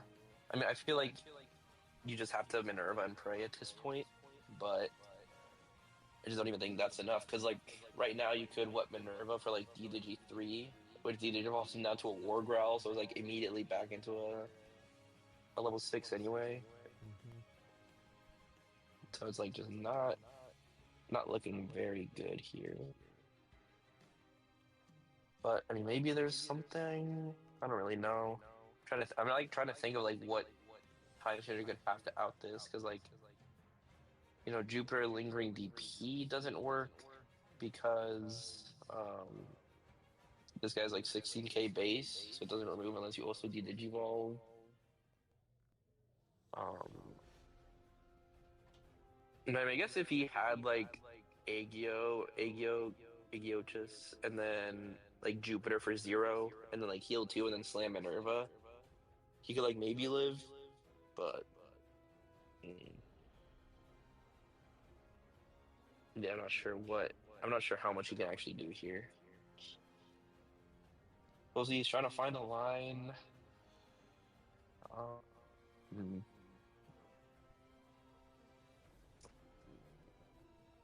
Yeah, I don't know. I mean, maybe you could get Baker and swing into the Omni, but that's definitely not what you need. Because right now the Omni is plus 7k, so he's 23. Yeah, even with like a perfect minus 8k. I guess, yeah, even with a perfect minus 8k, you still don't get big enough unless you like evolve into a 6 as well. So like, yeah. And there's maybe this could just be. There's a Maruki in his hand, but Maruki doesn't really do much for him at this point. No, it doesn't. There's also Minerva in his hand. Maybe you just like evolve Minerva, yeah, D-Digi a bit, and then just punch over, and then now you should be big enough to do it because you Digivolve, D-Digivolve him down to Wargrowl X, which is 18k, and then it's 13k with the -5. Okay, so yeah, that should be enough. Yeah, that could work, and then he'll have, he'll have one blocker up. Oh, it looks like he decides to slam. Well, he would have two because the mini also gives reboot. Oh, right. Looks like we've got the.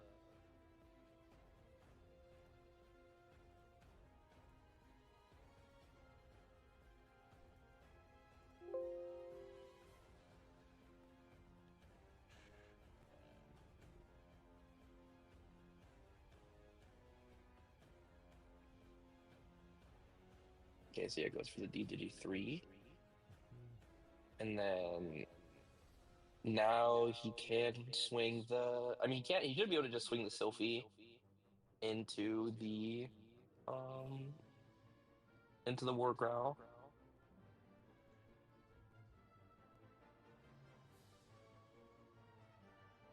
But I mean, he's got 6 primary to work with. He's got double scramble, so like, he won't be missing pieces. Because the Sylphie is just a... And 5k from the effect. He didn't gain 5k from because he didn't DNA. Oh yeah, well it's I mean it's what 17k. Oh yeah, I guess yeah, you're right because it'd be, or no, sorry, it's +7, so it'd be 14k. Yeah. So he'd be 9k and then -2 from the pad as 7k. So he's like just barely over. Oh yeah. Plus the Homer's DP gain, right? Yeah. Yeah. Okay. But he gets a second Warp Digimon on board with all the memory. Yeah. And looks like he decided to not scramble, so he's probably just got. Oh wait, he just has. Oh no, he's like one swing short, I think, because he has Rush Heal in hand, so he just needs like one more check, and he should be fine. Yeah. I also feel like he... Does he have the promo? It looks like he was about to slam something, but I don't see the promo.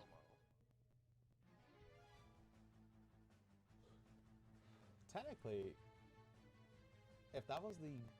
Was that the Omnimon X? Okay, looks like we're going for the warp.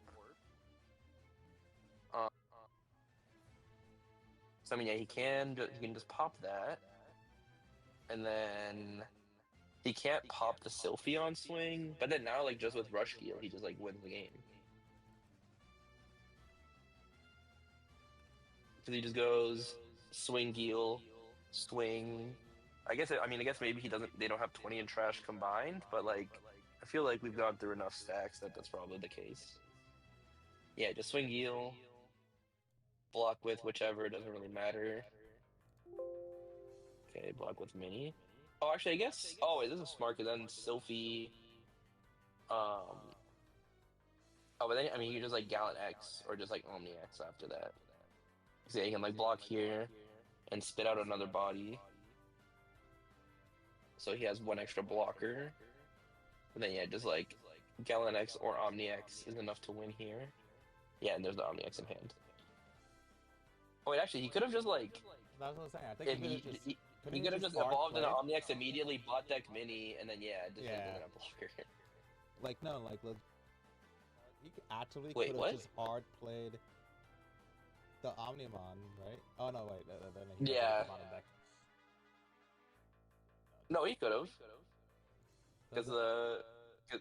because it has it's on play as well for the Omni. 'Cause that's what you play in Northern Knights. It's on play on Evo for the bot deck. Oh, okay, So yeah, he could have just slammed it, bot deck the mini, and then swing into yeah, into security, and that would have been it. yeah. Okay, Is so that was the last game, right? yeah, Because Gallon player won twice. Yeah. yeah. Okay. So yeah, pretty good matches overall. But yeah, I think PS just doesn't have a way to interact with Gallon, which is like kind of similar to an issue I can see coming up with the Vortex Dramon coming out soon. That's just like immune to all digi effects.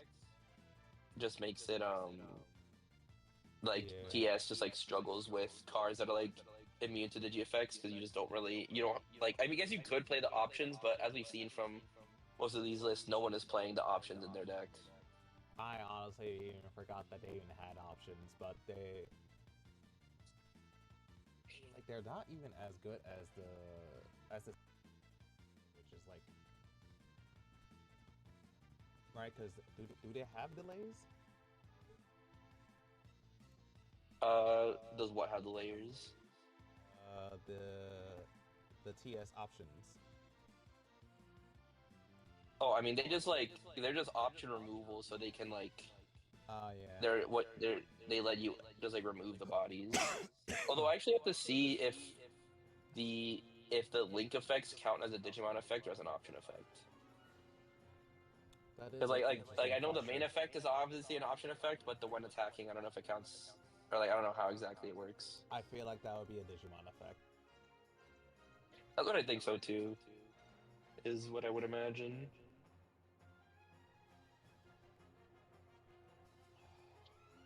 But yeah, I mean it doesn't make like that felt like kind of watching like Galaxy versus Gallant, where it's just like you can't really remove the Gallant because of Wargrowl X, so you're just kind of hoping that you can stall long enough to win.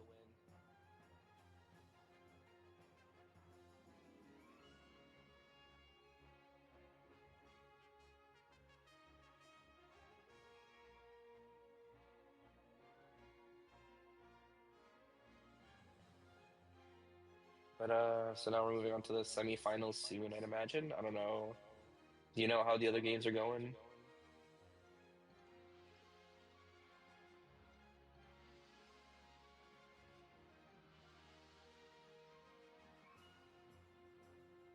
Oh, it looks like we're already going into the semifinals, I think.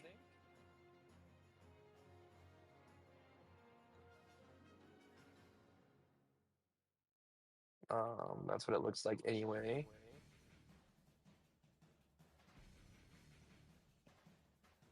Also, I don't know if you're talking or not, but I can't hear you.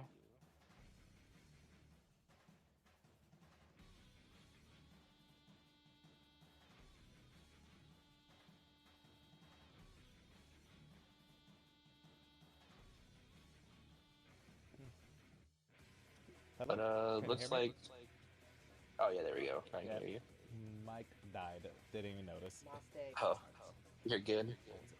So it looks like we've got Maste on the right.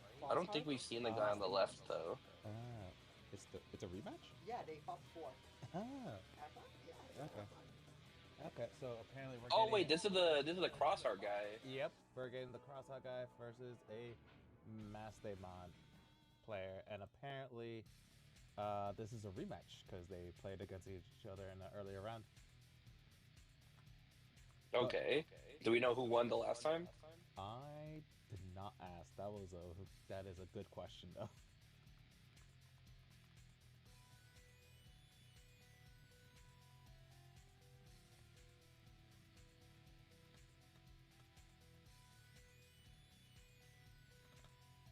See if we can find out who won. That'd be pretty interesting to see who's like the underdog here, or like who's looking for revenge.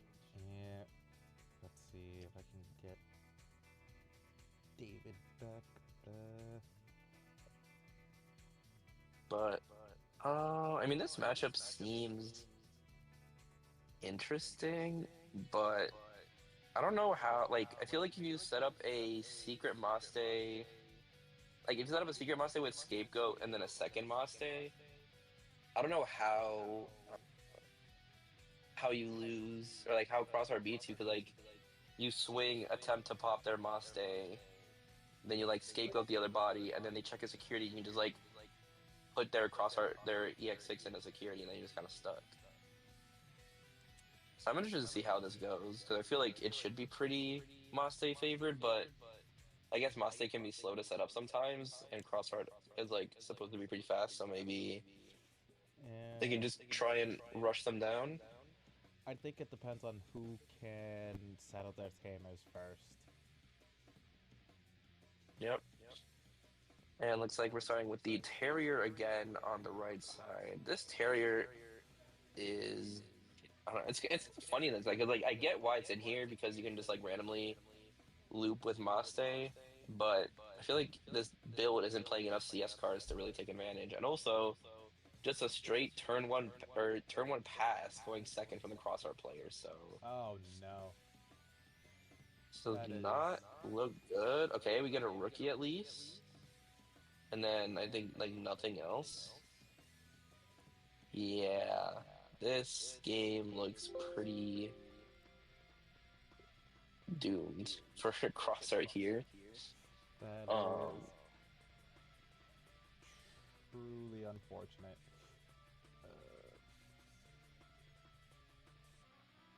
yeah, I'm not really sure what exactly. Yeah, I don't know. Like, I mean, you just slam one of the fives, I guess. I mean, they do have pretty solid effects, but I mean, I just no tamers, no way to draw anything. He's just in a terrible spot. I mean, this thing isn't just like can't activate when digivolving effects. Suspend the Digimon can't activate when digivolving or unsuspend. So, I mean, I guess, but it's really just not. It's not great, and that card is especially weak into a DNA deck because you know maybe they can't activate their when digivolvings, but they can just DNA and then You get the they don't really care. Yeah, yeah. It's not nothing, but it can very easily just be nothing. We see there's a couple options in there. I see the secret Maste, I see the CS Angemon, and then another card that I don't know what it is.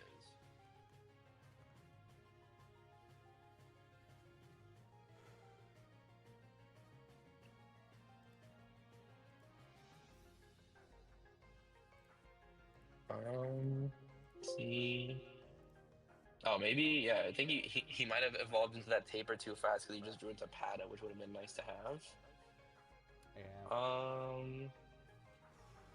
And he's looking at a bunch of cards in his hand. Okay, looks like he's just slamming. You just slam for 4, and then yeah, you can just make a DNA from here. And then, oh yeah, here we go. And then now we got the Scapegoat Maste, so you're already in a very good spot.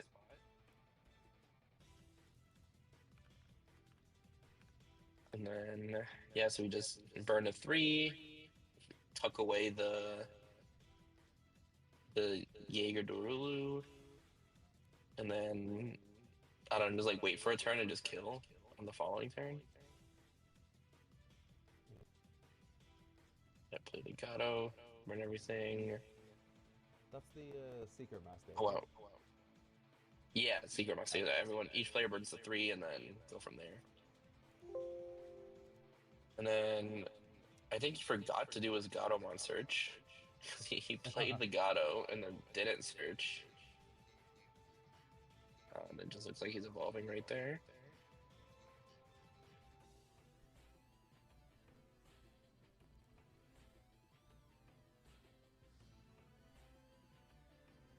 Well, maybe we can get. I mean, he just needs to draw cards at this point.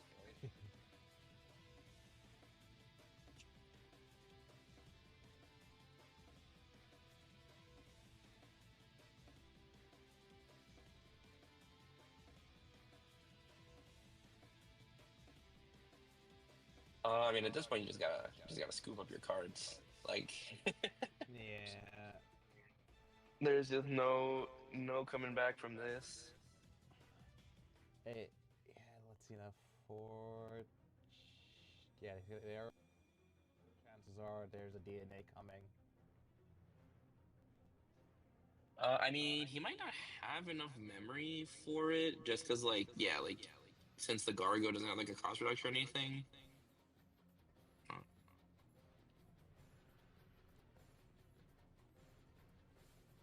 But I mean, still, I mean, I guess he could just if he has like a promo master, he could just DNA into it and just remove the tamer and just really say like you have absolutely nothing now.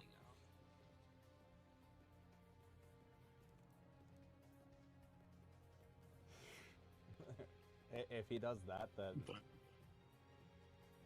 I would just scoop at that see, he's got. point. I mean, I see the promo master and he's evolving to 1/5.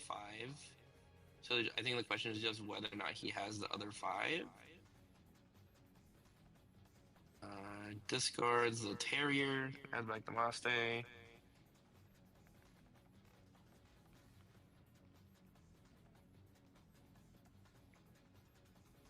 So if he has like Angelo on here, yeah, he could just go there. But looks like we're going for the Terrier thing. Oh, there we go. Actually, pretty sick play because now he top decks the Angelo he needed, and now he can just completely decimate his board. Yeah, 9 and he can just go slam Angelomon. He's gonna swing here. I feel like you don't even bother swinging here. I mean, is there anything? No, but looks like he's going for it. And he lives the check because of the Gargo DP. Oh my gosh. I feel like yeah, I mean you definitely just make Promo Maste here, get rid of the Tamer, and then like your opponent just has nothing.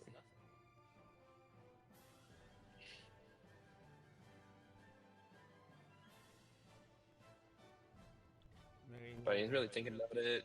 Thinking about swinging. There, yeah. I feel like there's no reason to swing because like you don't want to randomly give him resources. So like you're like guaranteed to kill in like the next turn. So I feel like you'd rather just yeah, just DNA into the Promo Maste. And then you yeah, heal and then get rid of that, and then you burn 1 to play out a body. Or it looks like he just doesn't. Which I mean I guess you don't need to, because yeah, he just has lethal next turn. He just play out something off Promo Maste, tap it for Alliance, and then just swing out. Plus, you know. So I mean there should be game. I don't think unless the crosshair player just magically draws into the entire EX6 line. But even then, I mean, he has no way of outing this like secret Maste. Yeah, he's just too far behind. He's dawdled for what is it?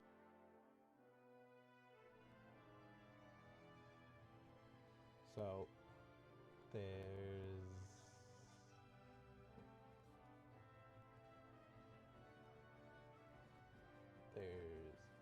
and I will say, good on him for still having hope and trying to do something with this turn. Oh, he is going for the. I mean, okay, he has a couple of the pieces, so he can remove those 2. So I mean, I guess he's not dead just yet, but like,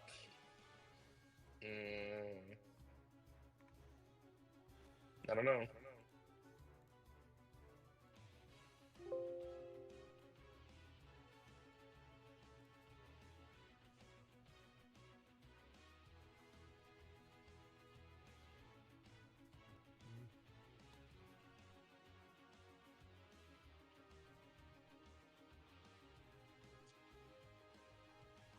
Yeah, just goes for that. Goes for the Alliance. Oh yeah, gets rid of. Yeah, just gets rid of that, and then 2 checks, swing. Interesting that he swung again. Oh, but okay, he just has game. Okay, yeah. Just DNA Promo Maste, burn 1, swing for game. Yeah, there it is.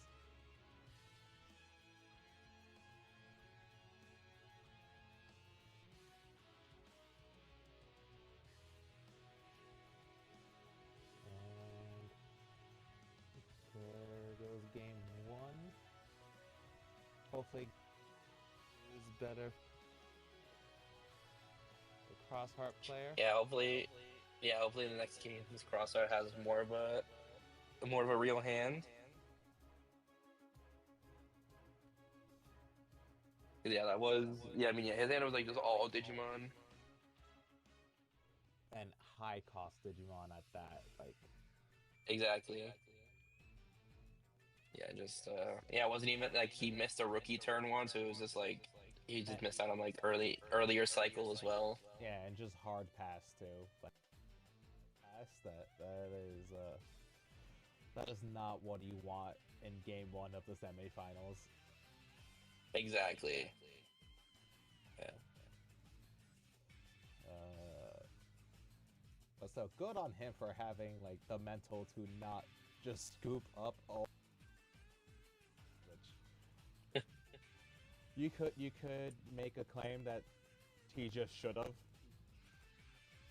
because with Mastemon, time could be a concern. Yeah, exactly. Especially Namaste, which is like a very grindy deck. Yeah.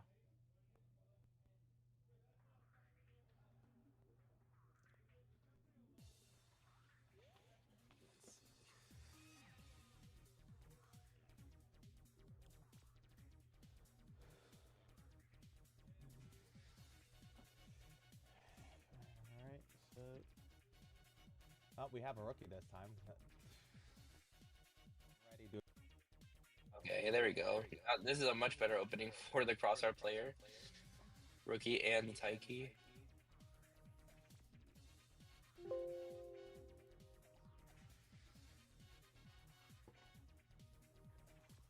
But we'll see what he's got here. I mean, he's got the Terrier plus the Gargo play to set up 2 Mires, but doesn't look like he has the Mires to play off them.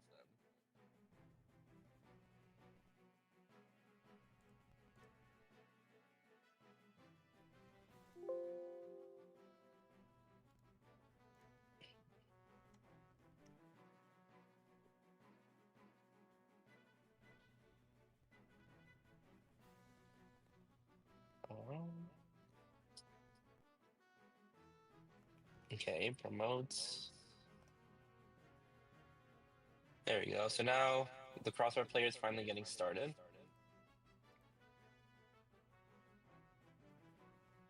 Except their hand still looks kind of bad, but at least they have the promo tamer, so they have like more sources of draw.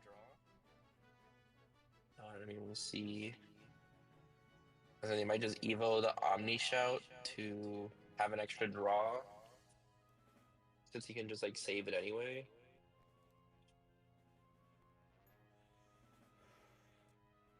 You have all for 4. I don't know what he drew into, but I mean his hands these games have just been like bricked with like random options and stuff. Checks the Moste, dies to security. But I'm pretty sure, yeah, you can just save those 2. And then just like play the Tamer for an extra draw. Yeah, looks like that's exactly what they go for. Yep. Get an extra draw there. And then, yeah, hopefully they just keep these Tamers up for a bit to try and find their, all their pieces that they need.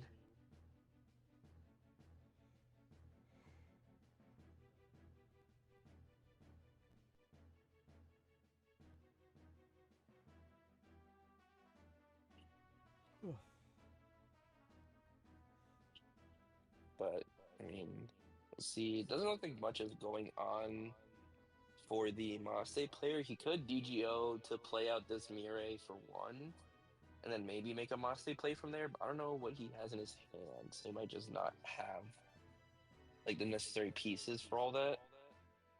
He does. Now it looks like, yep, just goes for that.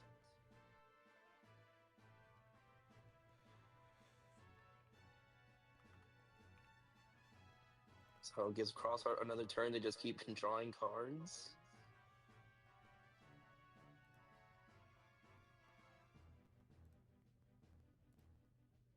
Okay. Not sure why I had to like lay out his hand there, but maybe his opponent just asked how many cards he had in hand.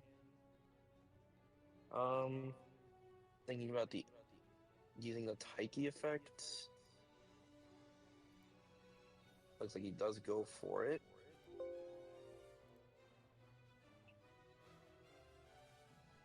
Or maybe not. I mean, I saw he has the White Tamer, so maybe he wants to not use it and then just slam the White Tamer. I don't know, looks like he does go for it to gain one, draw one. Does he draw Rookie? Because I don't think I saw one in the hand before. Oh no, there is one in the Yeah, hand. yeah, he just drew it. And yep, yeah, chooses the evil for one, and then probably just going to play the White Tamer to pass.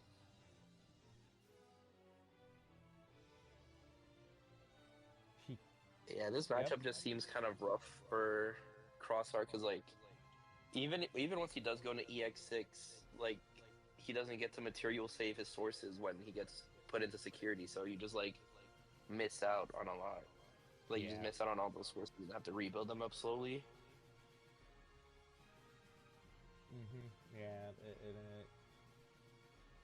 although in this game, it does look like he's getting a small benefit, and that the Mastermind player seems to just be missing stuff. Yeah, missing stuff and no real way to dig for it. Yeah.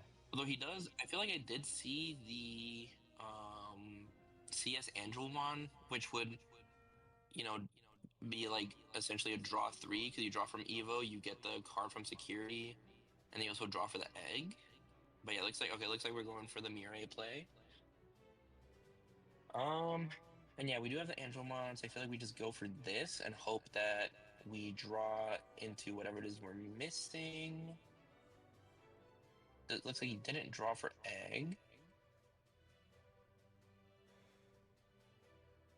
Okay, but he does have a DNA. Unfortunately, it's only the secret Maste, so he can't remove any of these tamers, which would have been really strong here because he could have gotten rid of like either two pieces of I guess like, yeah, you could get rid of two pieces of the EX6 combo by removing the Kotane, or you could remove like one piece, or I guess actually yeah, just getting rid of the Taiki would be better because he has two pieces plus the shooting star under. Yeah. Maybe even just getting rid of the White Tamer just so that way they can't go to 3 with it, because it is a memory tamer, I believe, right? No, it's a tuck one to gain one, draw one. Ah, okay. Also, Jambo, you say Cross is just tier 0, but he got body game 1 by Maste, so I don't know about that. But we'll see here. Maybe one day if they ever release Cross 4. if they bring back Cross 4, yeah. Yeah. So heal, does he remember to draw for his egg? Okay, this time he actually does get the draw. And then he just passes at 1. Oh, and he just healed the Angelmon in. That's kind of funny. So it just promotes here.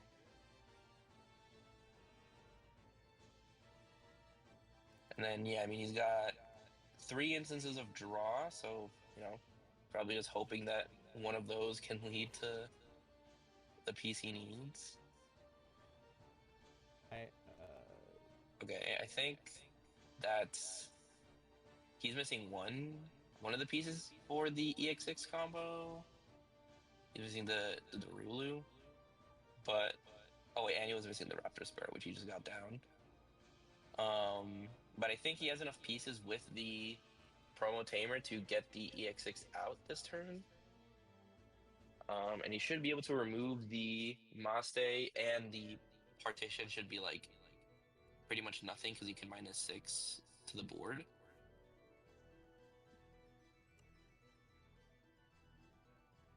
He decides to swing.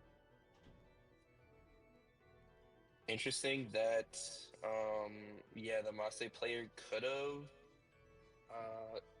tucked the Shoutmon to deny the on deletion, but now the Crosshair player just gets to get a free Taiki out. And then I guess we'll just see if he goes for the EX6 here. I feel like you might as well. I mean, because yeah, your opponent's got a pretty weak hand, and you can clear his board and put him to 1 security this turn. So yeah, it goes for the Black Tamer to play that out for a reduced cost of 1, and then also Digi Crossing with the Triple Tamer. And he should have enough. Yep, Omni Shout. So that's -8, -9, so it's 2 cost.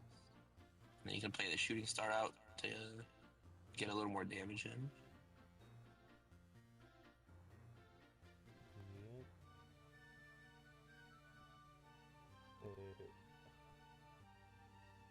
And then that should be -2 for, yeah, 6 exactly. So whatever he spawns off partition is gonna die anyway. So then it's really just a question of if Maste player has the pieces in hand to come back, because if not, you just lethal on board with 2 checks here and then 2 bodies right after. And then it'd be practically impossible for Mouse to come back. Unless, you know, stacked more melees. I mean, the thing with Maste is like it's always possible to come back when you have the double Mirai set up, but it just really depends on what his hand is, and I'm just assuming that his hand is very weak. So he plays these out, and then they die from -6. Yep. So everything goes. And then, ooh, there's another Mirai. Okay, there's 2 Mirais in there. All right, so at least he'll have some memory to work with.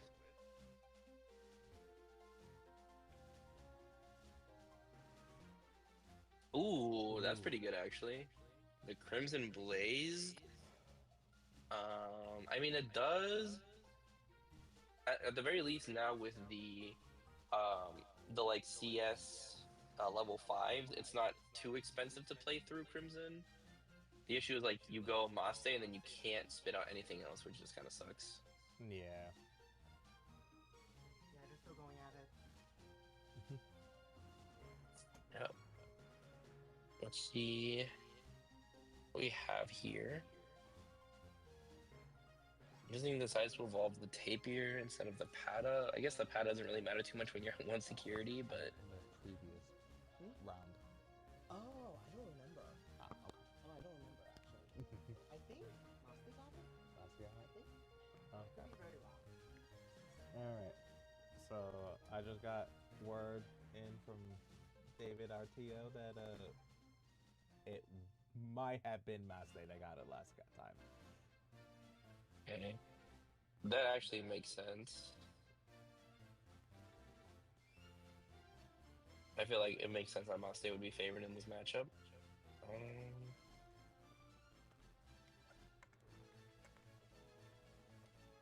So I mean, we'll see. Yeah, I don't know. I don't think. I mean, he has. I guess he has the Repa to trigger the Mirai, but that's just not enough at this point. He's got. Okay, he's also got the Lady Devi in hand, so he can fish out whatever he's missing. But He could also be able to.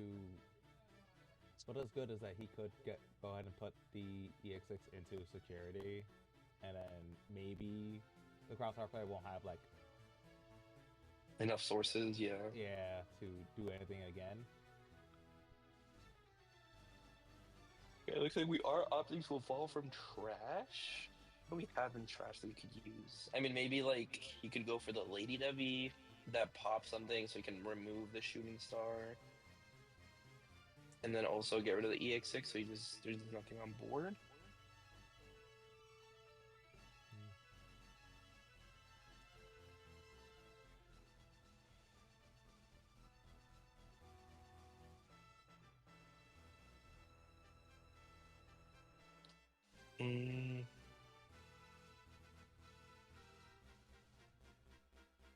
see here. Yeah, I mean he's really thinking about it because I think he's missing pieces, which is why he's contemplating on whether or not to evolve because he can evil the Lady Devi from his hand to grab something back. Okay, yep, looks like that's what he's going for. And I think he's missing like 2 pieces. Like, I think he was missing the yellow 5 and Maste, so he's probably hoping to hit one of those off the draw. And then hit the other one off the Lady Devi, or off the Angelmon. But I guess now he's praying for the Angelmon to get him there. Or maybe not. Yeah, this just looks like a really rough spot because his hand is not working with him. Okay, it looks like he decides to grab the Secret Maste instead. And just hard Evo. I mean, it doesn't like do anything here though. Actually, do you still get to play something if you hard Evo? I think you just miss out on the burn of 3, right? When Digivolving, you can play something. Then if you have 2 or more same level, you can. Okay, so I guess hard evolving the Master here doesn't matter because you can like hard Evo it, and then you play the Angelon from trash to burn a security, and then you can. Oh wait, he can't. No, he can't play anything as a Crimson Blaze, right? Yeah. There's. And then, I guess this is kind of interesting. It's like this kind of forces him to. Oh no, I was gonna say it could force him to have to alliance with the EX6, but the Z Gray gives him 2 KDP, so he can just naturally pop the Maste anyway. So actually just like doesn't matter. I'm pretty sure Crossheart should just be able to win this turn unless there's like something crazy in security. He could also be trying to like stave off all turn.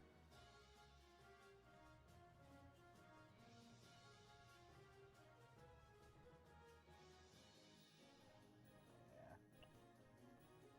And what was it? We might be. I feel like we're going to be going into time soon as well. Oh, already? Really? Well, Yeah, I didn't realize how long we've been watching. I don't think I guess we're maybe in time, but like I I don't think we have much time for a third game. Yep.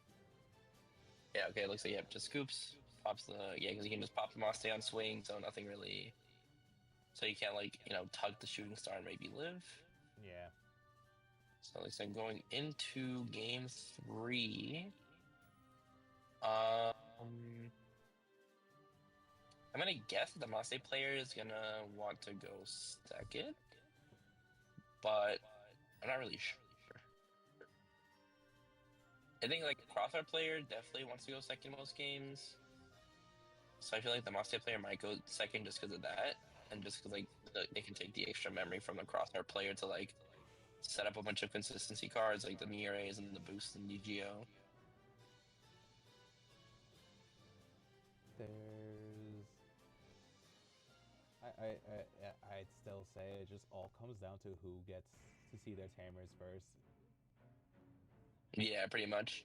Yeah, And it's like at least for Crossheart, seeing the tamers means you get to see like you get to draw a lot of cards as well to like see everything else. Mm-hmm. But for Maste, like if you see the Mire, that's extra consistency. Sorry, if you see the 3-cost Mire, that's extra consistency. But the other 2 guys, they don't really give you anything. Yeah, they did. I'm pretty sure neither of them have an on-play effect, right? No. Yeah, neither of them do anything on play. It's strictly just to like enable the DNA, while the Mire actually like gives you some draw power. I mean, I guess the 4-cost Mire is kind of a consistency boost in that you need like 1 less 5 from hand because you can just Evo from trash. It looks like a pretty decent opening hand for Maste. They get Pada, and I think they have a Search Gato, whereas the Crosshair player just chose to Evo for 1. So I guess he isn't really working with much on his side either. Really, really contemplating this turn 1 play here from Maste. Okay, just sets up the Mire. I mean, this means that he should be able to DNA with any level 4 he finds here. Ooh, boost is big. That's a very big hit. Let's see here. Is there a level 4? Ooh, no level 4. I think Ruin is in there, which I don't think he cares about Ruin much in this matchup. Probably. But there is a 5. There is a 5 cost Mirai in there, so that Hopefully is he something worth doesn't noting, I think.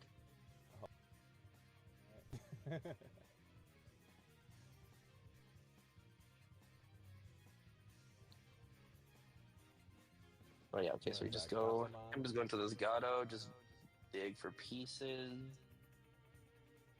Looks like he's taking a Maste, so he probably already has a Lady Devi in his hand. And this Shoutmon is just gonna get another free swing. But I mean, if it hits into the Mirai, that's pretty good for for the Maste player. Yeah, let's see if it does. So this swing here gets an And extra draw. Oh, and he wow. got it. That is really big. Got to shuffle his Mirai to the top of security. So I would like to say the cross-out player should have cut the stack, but let's be honest, he would just put it at the top anyway.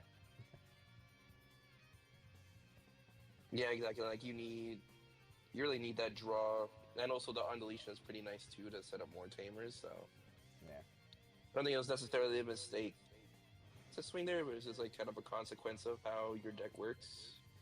Mm-hmm.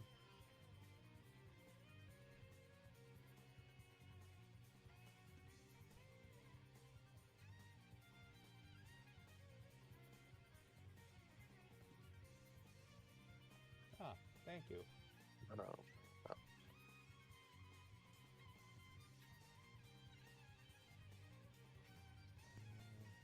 Let's see. But yeah, just waiting to see what happens next, I guess. Yeah, it looked. Does he have the piece? Okay, he's popping the boost, so he might have the pieces to DNA here. It looks like it. He's going for the Lady Devi. Does he have the? We know he has the Maste in his hand as well, so we're just waiting to see if he has the Angelomon. But it doesn't look like he has one. So just punching over the Shoutmon. Is there a tamer in the top 3? Oh my gosh. Okay, he's 2 for 2 on those. No, it's only fair. He did give him Mirai from security.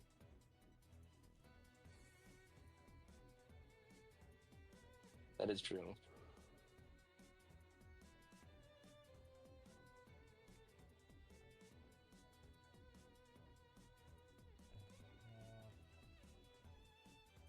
Let's see here.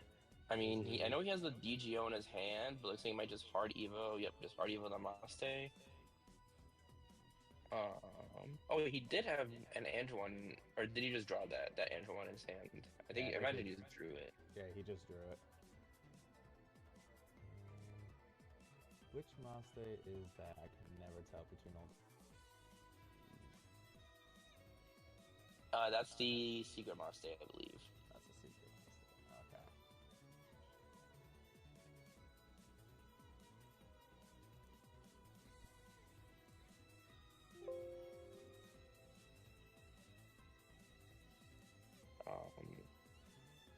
But yeah, I mean, this is a decent-ish setup. It's just like the problem is if you go EX6 with enough DP mice to kill Legato, then the Maste stack just like dies anyway.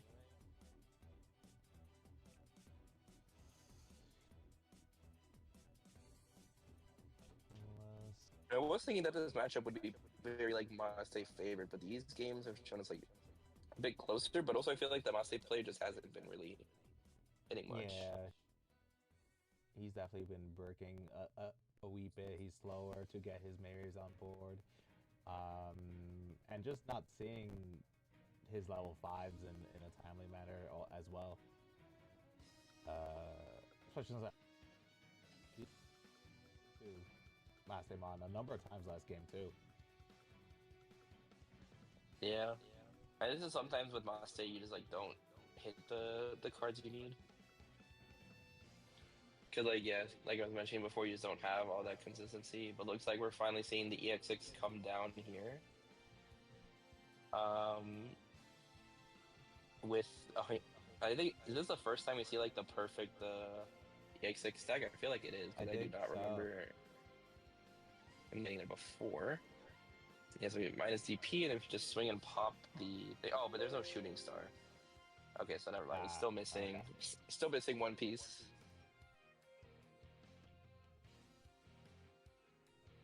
They're always off by one card. Yeah, exactly. You can never get everything just right. Yep. Oh, and looks like it dies in security. That is pretty unfortunate, but I mean, can material save most of his pieces? Okay, so decides. It is interesting. He has to put everything on one tamer. So, like, if Maste is able to make a promo Maste and get rid of the that black tamer, there's a chance. Yeah, definitely a very strong chance, but they're probably too far. We are in the quarterfinals right now, but also probably feels really safe based on Macedon's playing.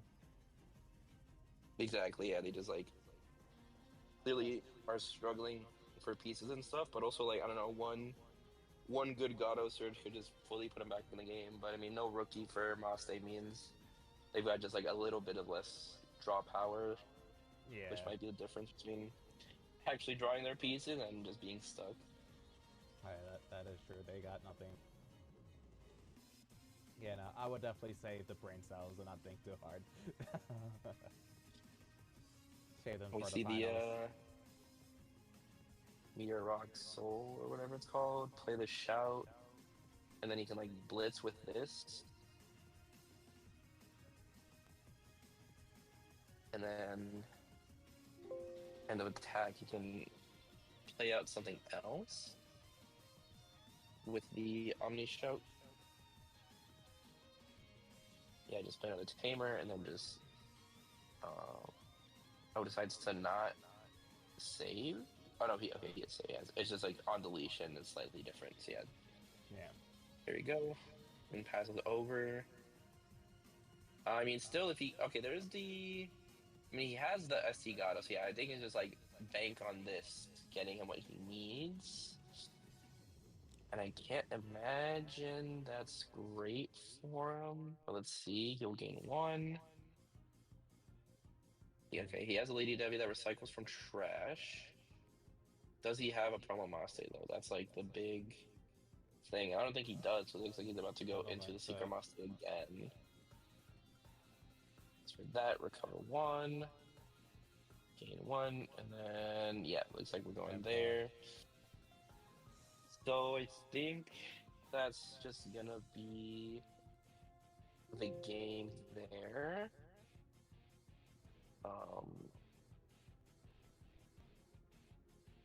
I think even if he just had like a 7K level 5 he could play, that would make like all the difference here. But he just does not have that option. But I mean, 2 security. I mean, he has a Rick and Raising, so yeah, this should just be game over here. And he, yeah, there's another EX6 in his hand. He's just going through the motions to get all the memory he wants. Yeah, pretty much.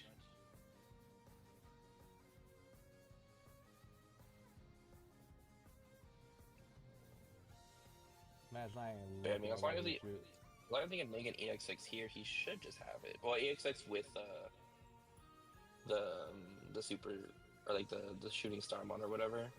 Without that, then I don't think he can actually do it.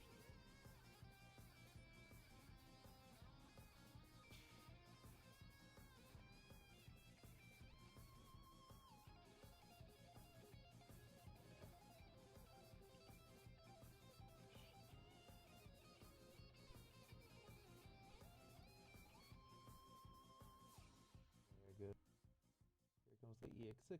Yep, this goes to the EX6. He should just have all the pieces to go. Yeah, Atler, Zeeg, and the Omni Shout. And then plays out Shooting Star. And now we.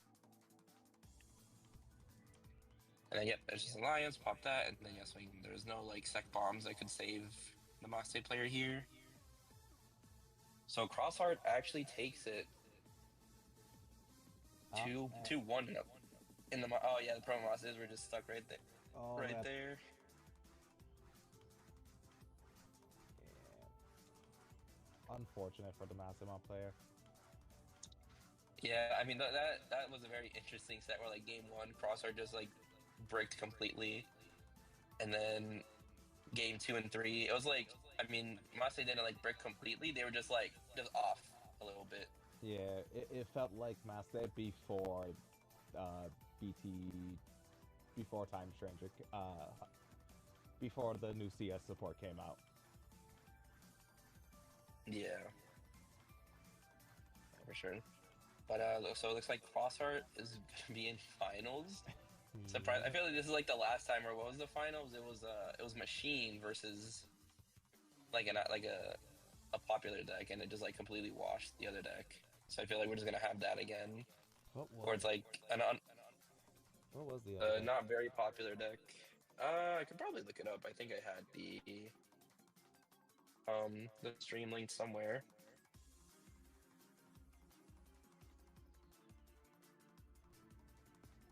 Yeah, it was Royal Knights first. See, but yeah, I do remember it was like I just remember they won because they had like unblockable, and the other guy just like couldn't do anything.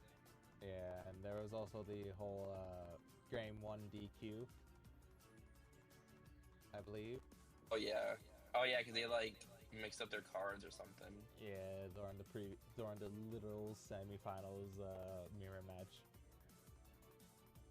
Yeah. Oh yeah, it was Royal Knights. Right. It was Royal Knights, and yeah, they just got toasted by the unblockable on the Oblivion.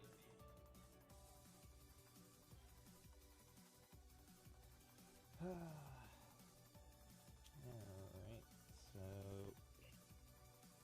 tell me, do you have any what's your Wait, so what's playing on the right side? I don't know yet. I'm just getting it. Yeah, I don't think we've seen this guy's sleeves before, which is how I like recognize the players. So I guess we'll find out. But I don't think it's the Midley player, which is very disappointing. That's why I really wanted to see come back. I think that's Digimon. Just because I'm seeing who the player is, and I know he does play Digimon. Okay. Well, I mean, we'll find out soon enough. Nice. But oh yeah, it is Hoodie. It looks like it might be Loop. I saw Palmon in there. But is that Hammer Spark in the hand? Finals. Crosshearts. BD. Yep. Alright. We're not gonna give them a time limit for this one. They get to duke it out for as quick as they want. Alright. So no time limit on this one. I mean, I imagine they gotta be playing. They're probably playing pretty fast if they're playing like Huddy and Crossheart. Mm-hmm. I would assume so. We could also just see Hudimon just turn to win 2 games back to back, and we go home in time to tuck home the wife, the kids. Yeah, I'm surprised that considering this Cincinnati, we have to start a bit later because of like traffic and stuff. We're still ending like pretty quickly. Yeah, we really are. Yeah, maybe Shaman doesn't solo here, especially. Yeah, if they're up against Huddy, I don't see it, but I mean decent start for Shoutmon here, or for Crossheart. They got they finally opened this Shoutmon that plays a tamer, and then they got Yeah, they got these original pieces. Taiki. Let's see. Okay, we see the Palmon. I'm just waiting to see like a. Okay, yeah, this is definitely Yeah, Loop. yeah, If there's a yeah. Hammerstock and an HPD in his deck, Oh yeah, no, this is this is definitely a Loop. just looking to ruin your life as quickly as possible. Maybe that's why this went so quickly. It's because we had a Hoodie-mon player, Luke player in the tournament, just just guaranteed And we'll one. see. They just hit a Chitose here that might just die on the spot. Oh, never mind. Alright, do we get the Tamer? Oh my god. He's 3 for 3 on these on these Shotmon hits, so that's pretty crazy.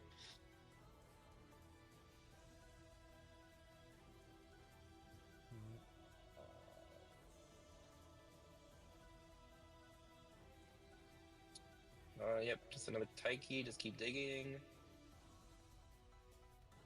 He's got 2 pieces there. Yep, there you go. Okay, so he's already got like 3 of the PX6 pieces. I mean, this matchup is basically just a race to see who can get there first. Yeah, maybe. But I mean, I mean, we have seen the Valder in like security, which the Valder actually should be pretty good into this matchup because since like the Huddy when attacking specifically says use its on play effect, they can't like keep looping infinitely, which is pretty funny. So if they get into the Valder, then it could be pretty close. I would like to see the Volder come out because I keep on seeing it in the searches and I it feel like just we've seen it in security a lot, but we've never seen it like in his like hand. yeah, exactly.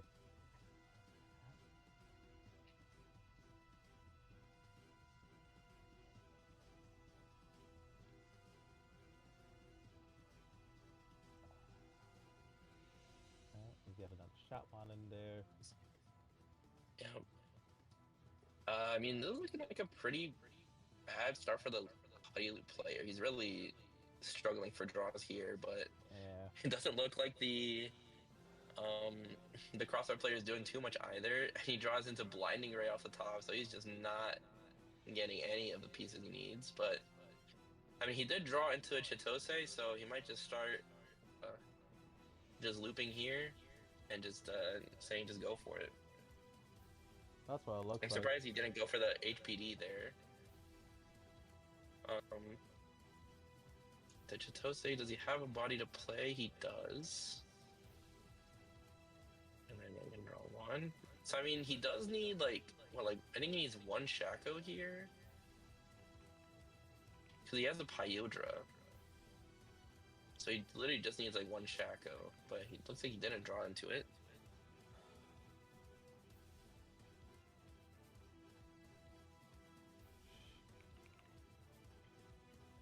He could swing this in Kilo,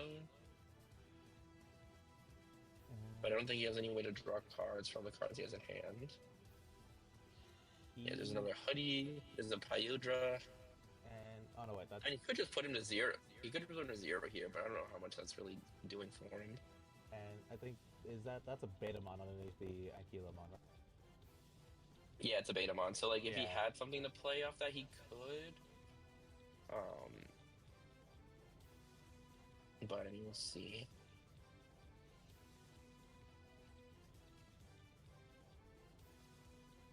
Yeah, looks like he's eyeing up the Pyodra. I mean, yeah, you could just put him to 0 here and then just hope that he can't answer it. And then, yep, we see the DNA. Yep.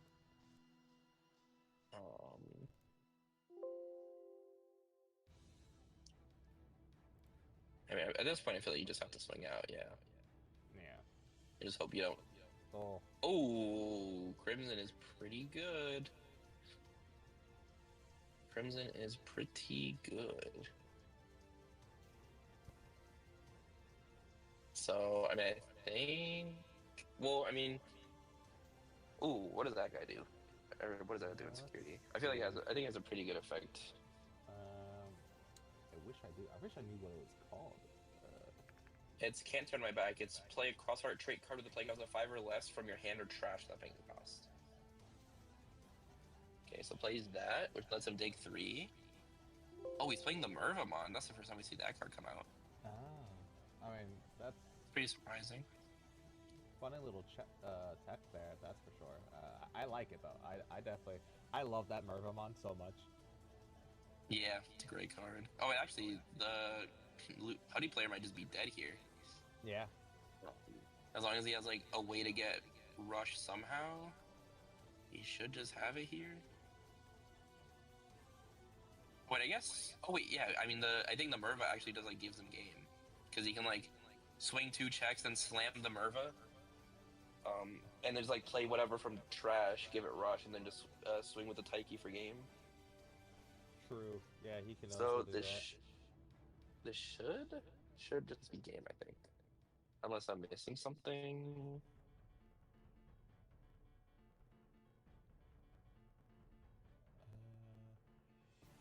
Well, he actually because there's 3 in security, so he would need. Is that 3? Oh, that is Yeah, 3. that Oh, I is didn't 3. see. I thought it looked Yeah. like 2. Yeah. I thought it was 2 at first as well. I was wondering why he was thinking in that area as well. Can you see the Erica come down?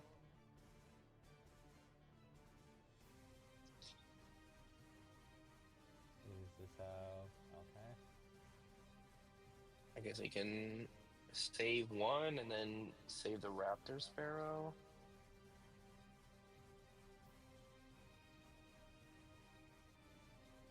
Doesn't look like he has. Like, it doesn't feel like he has a way to get this. He needs like 1 more check and then slam Merva. And that's like the main thing. Yeah, maybe. But- Yeah, no, it doesn't look like he can quite close it out here.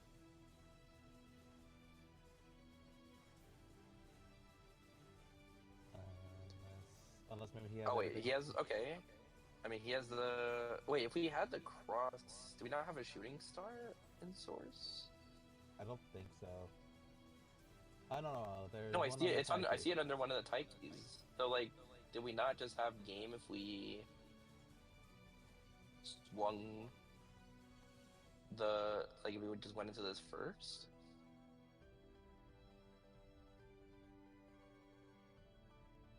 Okay, you can partition here.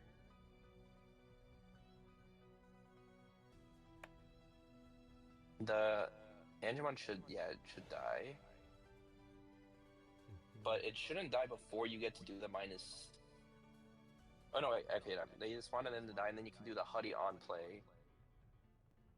But it looks like they don't go for it. But I mean, this should still just be lethal because you just swing this guy, and then just slam Merva for game, if I'm not mistaken.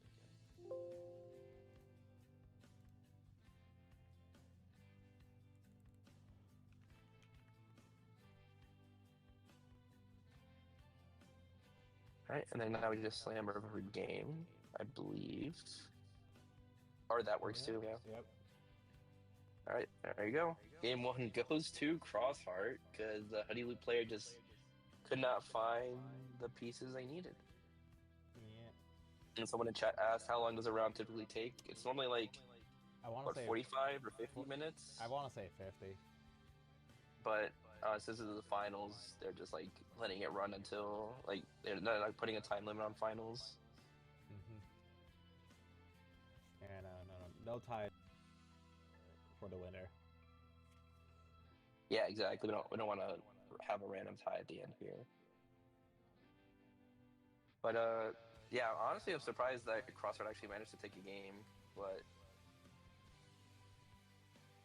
That is the. I don't know, like, I feel mean, like, the Huddy guy just went like Evo and Raising Slam Beta, then like Evo and Kilo, he went And then just for kind of have nothing from there. yeah, he really wants it to be like I'm the main character right now, and I'm gonna draw into how I play.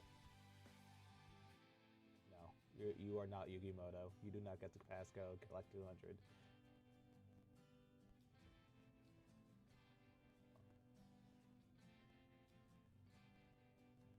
Which I don't know how I feel about decks that like support that kind of play style of just like yell it, just go for it, and if you're lucky and you win. Yeah, exactly. Yeah, it's just lame, and also like it's impossible to, or not impossible. It's very hard to like try and like build forward or counter it because it's like yeah, like in theory my deck can beat it because of like X, Y, and Z, but sometimes they hit the combo turn 2 and I lose the set anyway. It's like well, but looks like we're okay. It looks like Huddy's mulling again, or not again, but like mulling for game 2.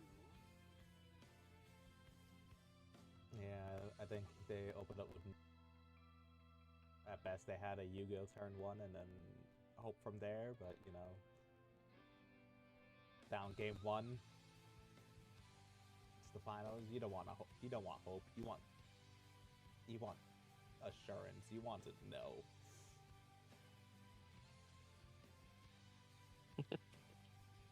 All right, and then we see okay. Looks like we're good to go, and Loop is going first this time. Open up the Palmon again. And it doesn't... Oh, no, they have the Mirai. Okay. They have some card draw now. Not a lot, though.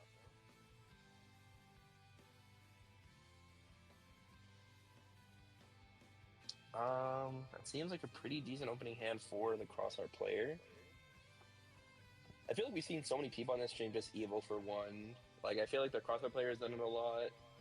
I know unintentionally, but the Maste player did it a lot with, like, the Terrier. Yeah. And then we see... Oh, only 1 Digimon, but I mean, you can, like, yeah, just take the Taiki and then tuck that guy under. It is... Yeah, no, I honestly loathe people who Digivolve for 1, turn 1, because my friend, he does that all the time to me, and I'm just sick and tired of it.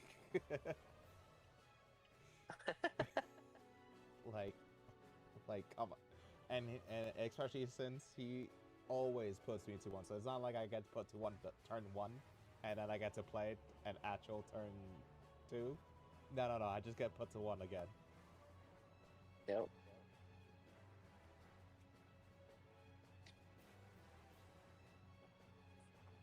All right. I keep just saying like this, the Loop player is just not drawing.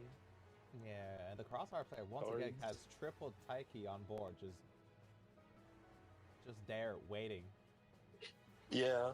To punch the. And he's got the he got what is that? The Shooting Star, and then like the regular Shoutmon and the Rulu. So he got something going. Got the Z Gray now too. Does he have a rookie? Yep, he does. Okay. And then play another tamer that draws or searches. Oh, he does have the white tamer, so he can't just go for that.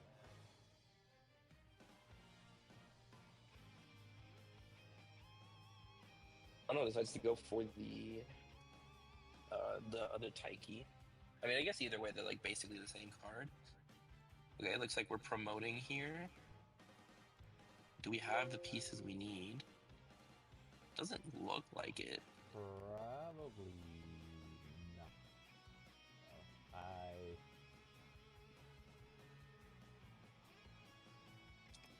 Because we saw Blinding and we see Hammer Spark in his hand, so he can extend into a Huddy, but I don't even see a Huddy in his hand. Okay, looks like we just EO here. There's a boost, so we have Hammer. Oh, wait, okay, there's a Huddy in there. And he has Shaco and he has Pyildra.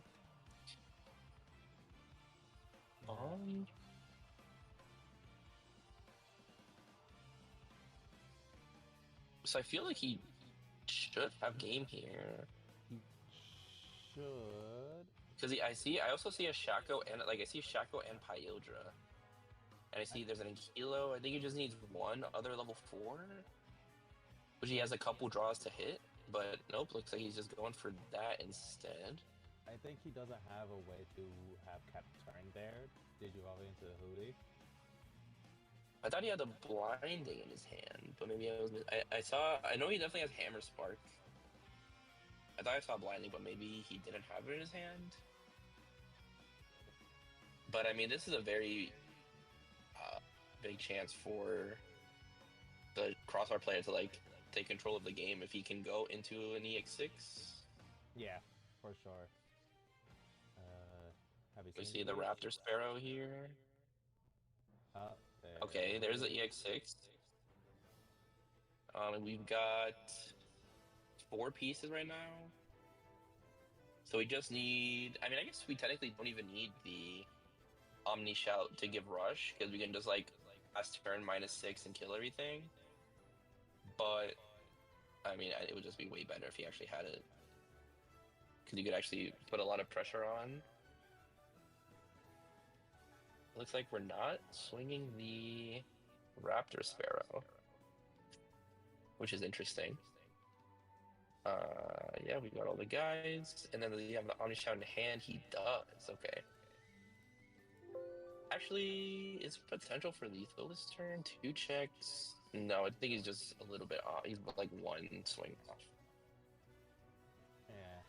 But he can just Alliance here. 2 checks. And then swing the Raptor. Yep, swing the Raptor and then draw 1. And then it's deleted. Then you can save I imagine the Zeeg. Or the Shaman DX plus the Raptor Sparrow. Yeah. Looks like he's just tucking himself, okay. And now... Oh yeah, wait, actually the Raptor Sparrow's only saved 1. Never mind, so yeah, just save the Raptor Sparrow. And then I don't think he has a way to choke to 1. I think I see Crimson in his hand though. Was that not Crimson? I feel like if you have Crimson, you just slam it here. You just win on the spot. But I don't think I see it. I think I did a little bit. But yeah, I thought I saw it in his hand, but it's like we go for the Adler Ballista. What does this card do?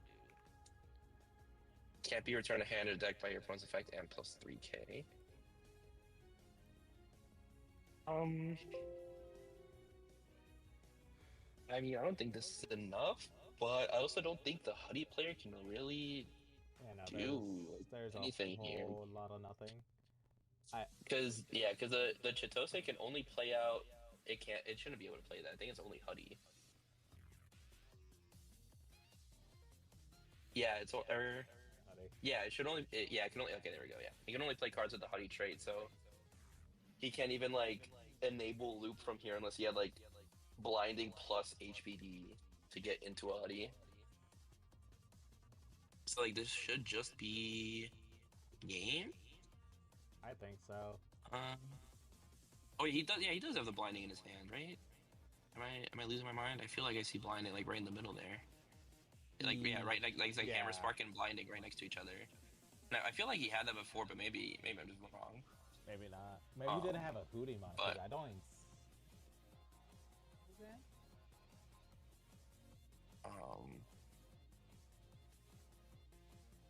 But anyway, I don't think there's really much he can do here because I mean he could blinding plus spark, and then I don't know what that really accomplishes for him. I guess he could maybe DNA into a Shaco, taunt the EX6 and then DNA into Shaco. Yeah. And then just hope that saves you, but I think he needs Ankylo for blocker. I don't know if he has it in hand.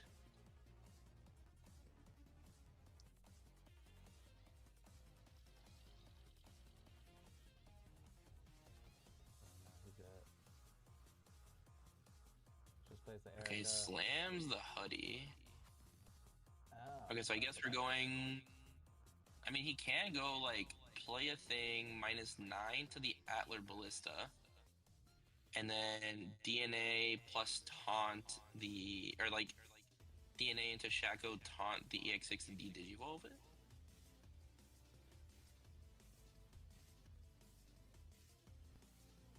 I guess like yeah, either way works. But well, actually no, because if you you have to -9 the Atler because if you -9 the EX6, the Z Gray should still keep the Omni Shot alive if it's 8K, I believe. Yeah, it's 8K DP, and the Zeeg should give like 2K on its inherit. Yeah.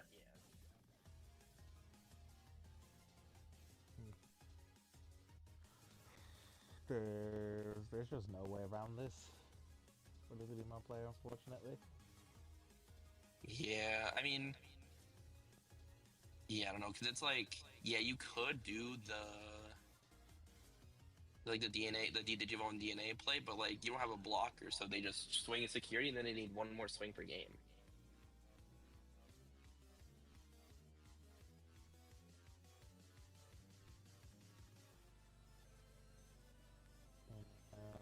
Yeah, no, they DNA. So, Yep, on the Shack, D-Digi. But yeah, there's no block or anything. Like, unless he has an ace, maybe, but I'd be very surprised if Buddy Loop is playing an ace. you know, what's kind of funny is I'm pretty sure we saw this Hoodimon player last week. He also had an equally cursed time on stream last time. Cross. Kind of doing all our start of main stuff, and I'm pretty sure this should just be it. Yeah. So they're gonna go to 10.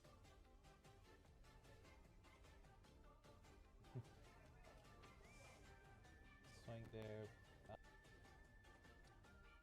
There's that. Oh, if he had an Aquila, that could have been a nice blocker.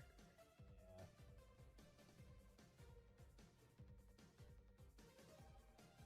And play out the And then, Shoutmon. oh yeah, there you go. Yeah, play out the Shoutmon, and then you just go into another Omni Shout, and then you just swing for game. Yeah. And there we go. That's Card crazy. 2-0 confirmed.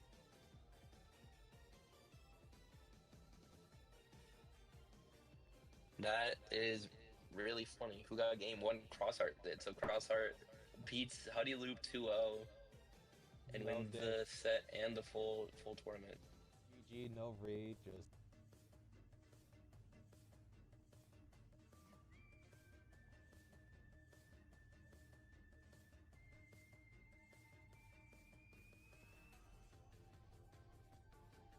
Yeah, that's crazy. I did not, really did not expect Very- Crossheart to. a very impressive show out from Crossout. Yeah, I wish we could see what the full bracket looks like because I want to see like who made top 8. Because I'm especially wondering where Gallant and and Pete were the like Nats champ and Worlds champ because like I'm guessing. surprised they didn't see them Yeah. at the very top. Well, we saw the Gallant in the quarterfinal. Lost in. Yeah, we saw he got in the quarterfinals, and then I guess He lost to the Hoodie. I guess he lost. Oh, he lost to Huddy Loop. Yeah, he lost to Huddy Loop. Yeah. Right. And then Pete, Crossheart, then, or I mean, some other deck. Who knows? Yeah, must have lost to something.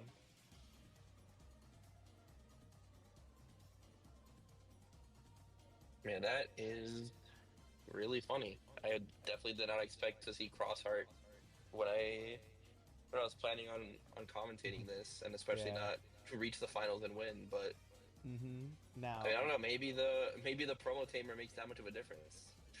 it looks like it because that promo tamer was.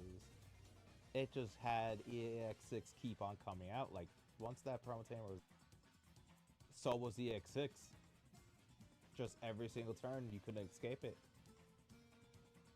Granted, we didn't get to see the promo tamer in this round. Yeah, but, yeah. I don't think we saw the. Yeah, I don't think we saw it at all. This he just had.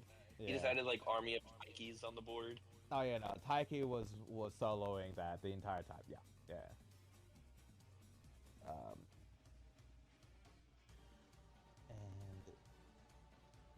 And now, do we think that Crossfire is going to be what takes at Nats? I don't know about that. I mean, I think. Yeah. I'd love to see what its matchup spread was. I don't know how consistently you're beating Huddy, because this finals, like game one, Huddy just had nothing.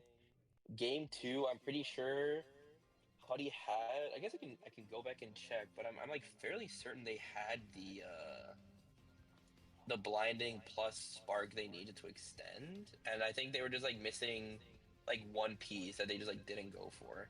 I don't think they had a Huddy at that moment because I don't remember seeing it. I mean, I could be wrong. It was kind of hard to see their hand.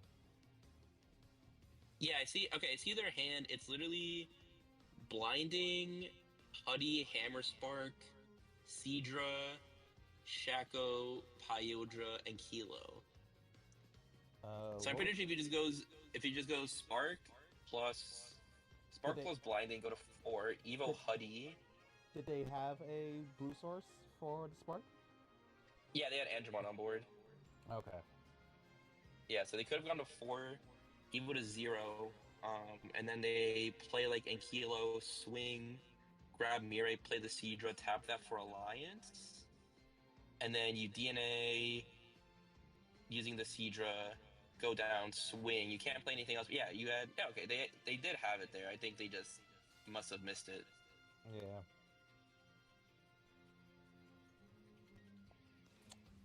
Unfortunate. But yeah, okay, so they did have it. I guess they just didn't see it.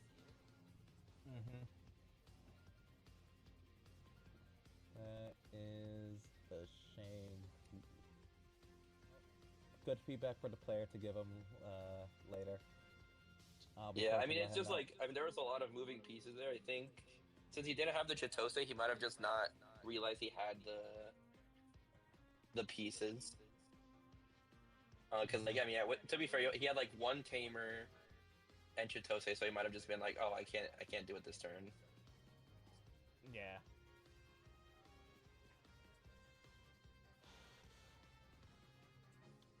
Yeah, but yeah, those were definitely a lot of interesting matches. We were able to see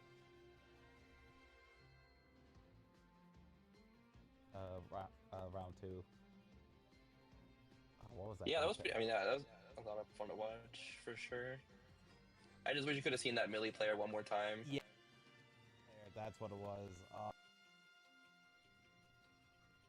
If Millie was in top 8, that would have been goated. It could have been. Yeah, I'm surprised. I would like to know what it lost to. I mean, maybe just like maybe that one stream game was just like he was destined to run hot, and then he just didn't draw like that for the rest. Completely possible. It is Millennium Month. Yeah, that would have been sick to see in finals, but it is what it is. Yeah. Alright, close out? Yeah, sure. Just what was top 8? Top 8 was, let's see, my phone works. Alright, top 8. I'll try my best to remember all of them. It was Hootie, Mastimon, TS, Gallantmon, Jessmon. Oh, Jessmon. Cross Hearts, and Purple Hybrid. Oh, okay. Were you able to hear all that? No, the Millie didn't make it. Oh, yeah, no. It is that the Millie didn't make it. Hmm? The Millennium Month player? Millennium? Oh, yeah, no, yeah, did not make it. We really wanted him to make it. Sorry, did not make it. Maybe in that. Crosshearts got it again! Do your close out. Mm-hmm. Alright. So, look. We have nice that we got to witness here. Unfortunate that we had all the technical difficulties with the sound So sorry about that, everyone listening at home. But any last words from you, Llama? No, that was a lot of fun. Crossheart is tier 0, I guess. And if it doesn't win that, then I'll be surprised. Deck's broken. Yeah, clearly. Um, top contender. Can't lose. Exactly. Alright, everyone, stay safe, stay warm, and remember,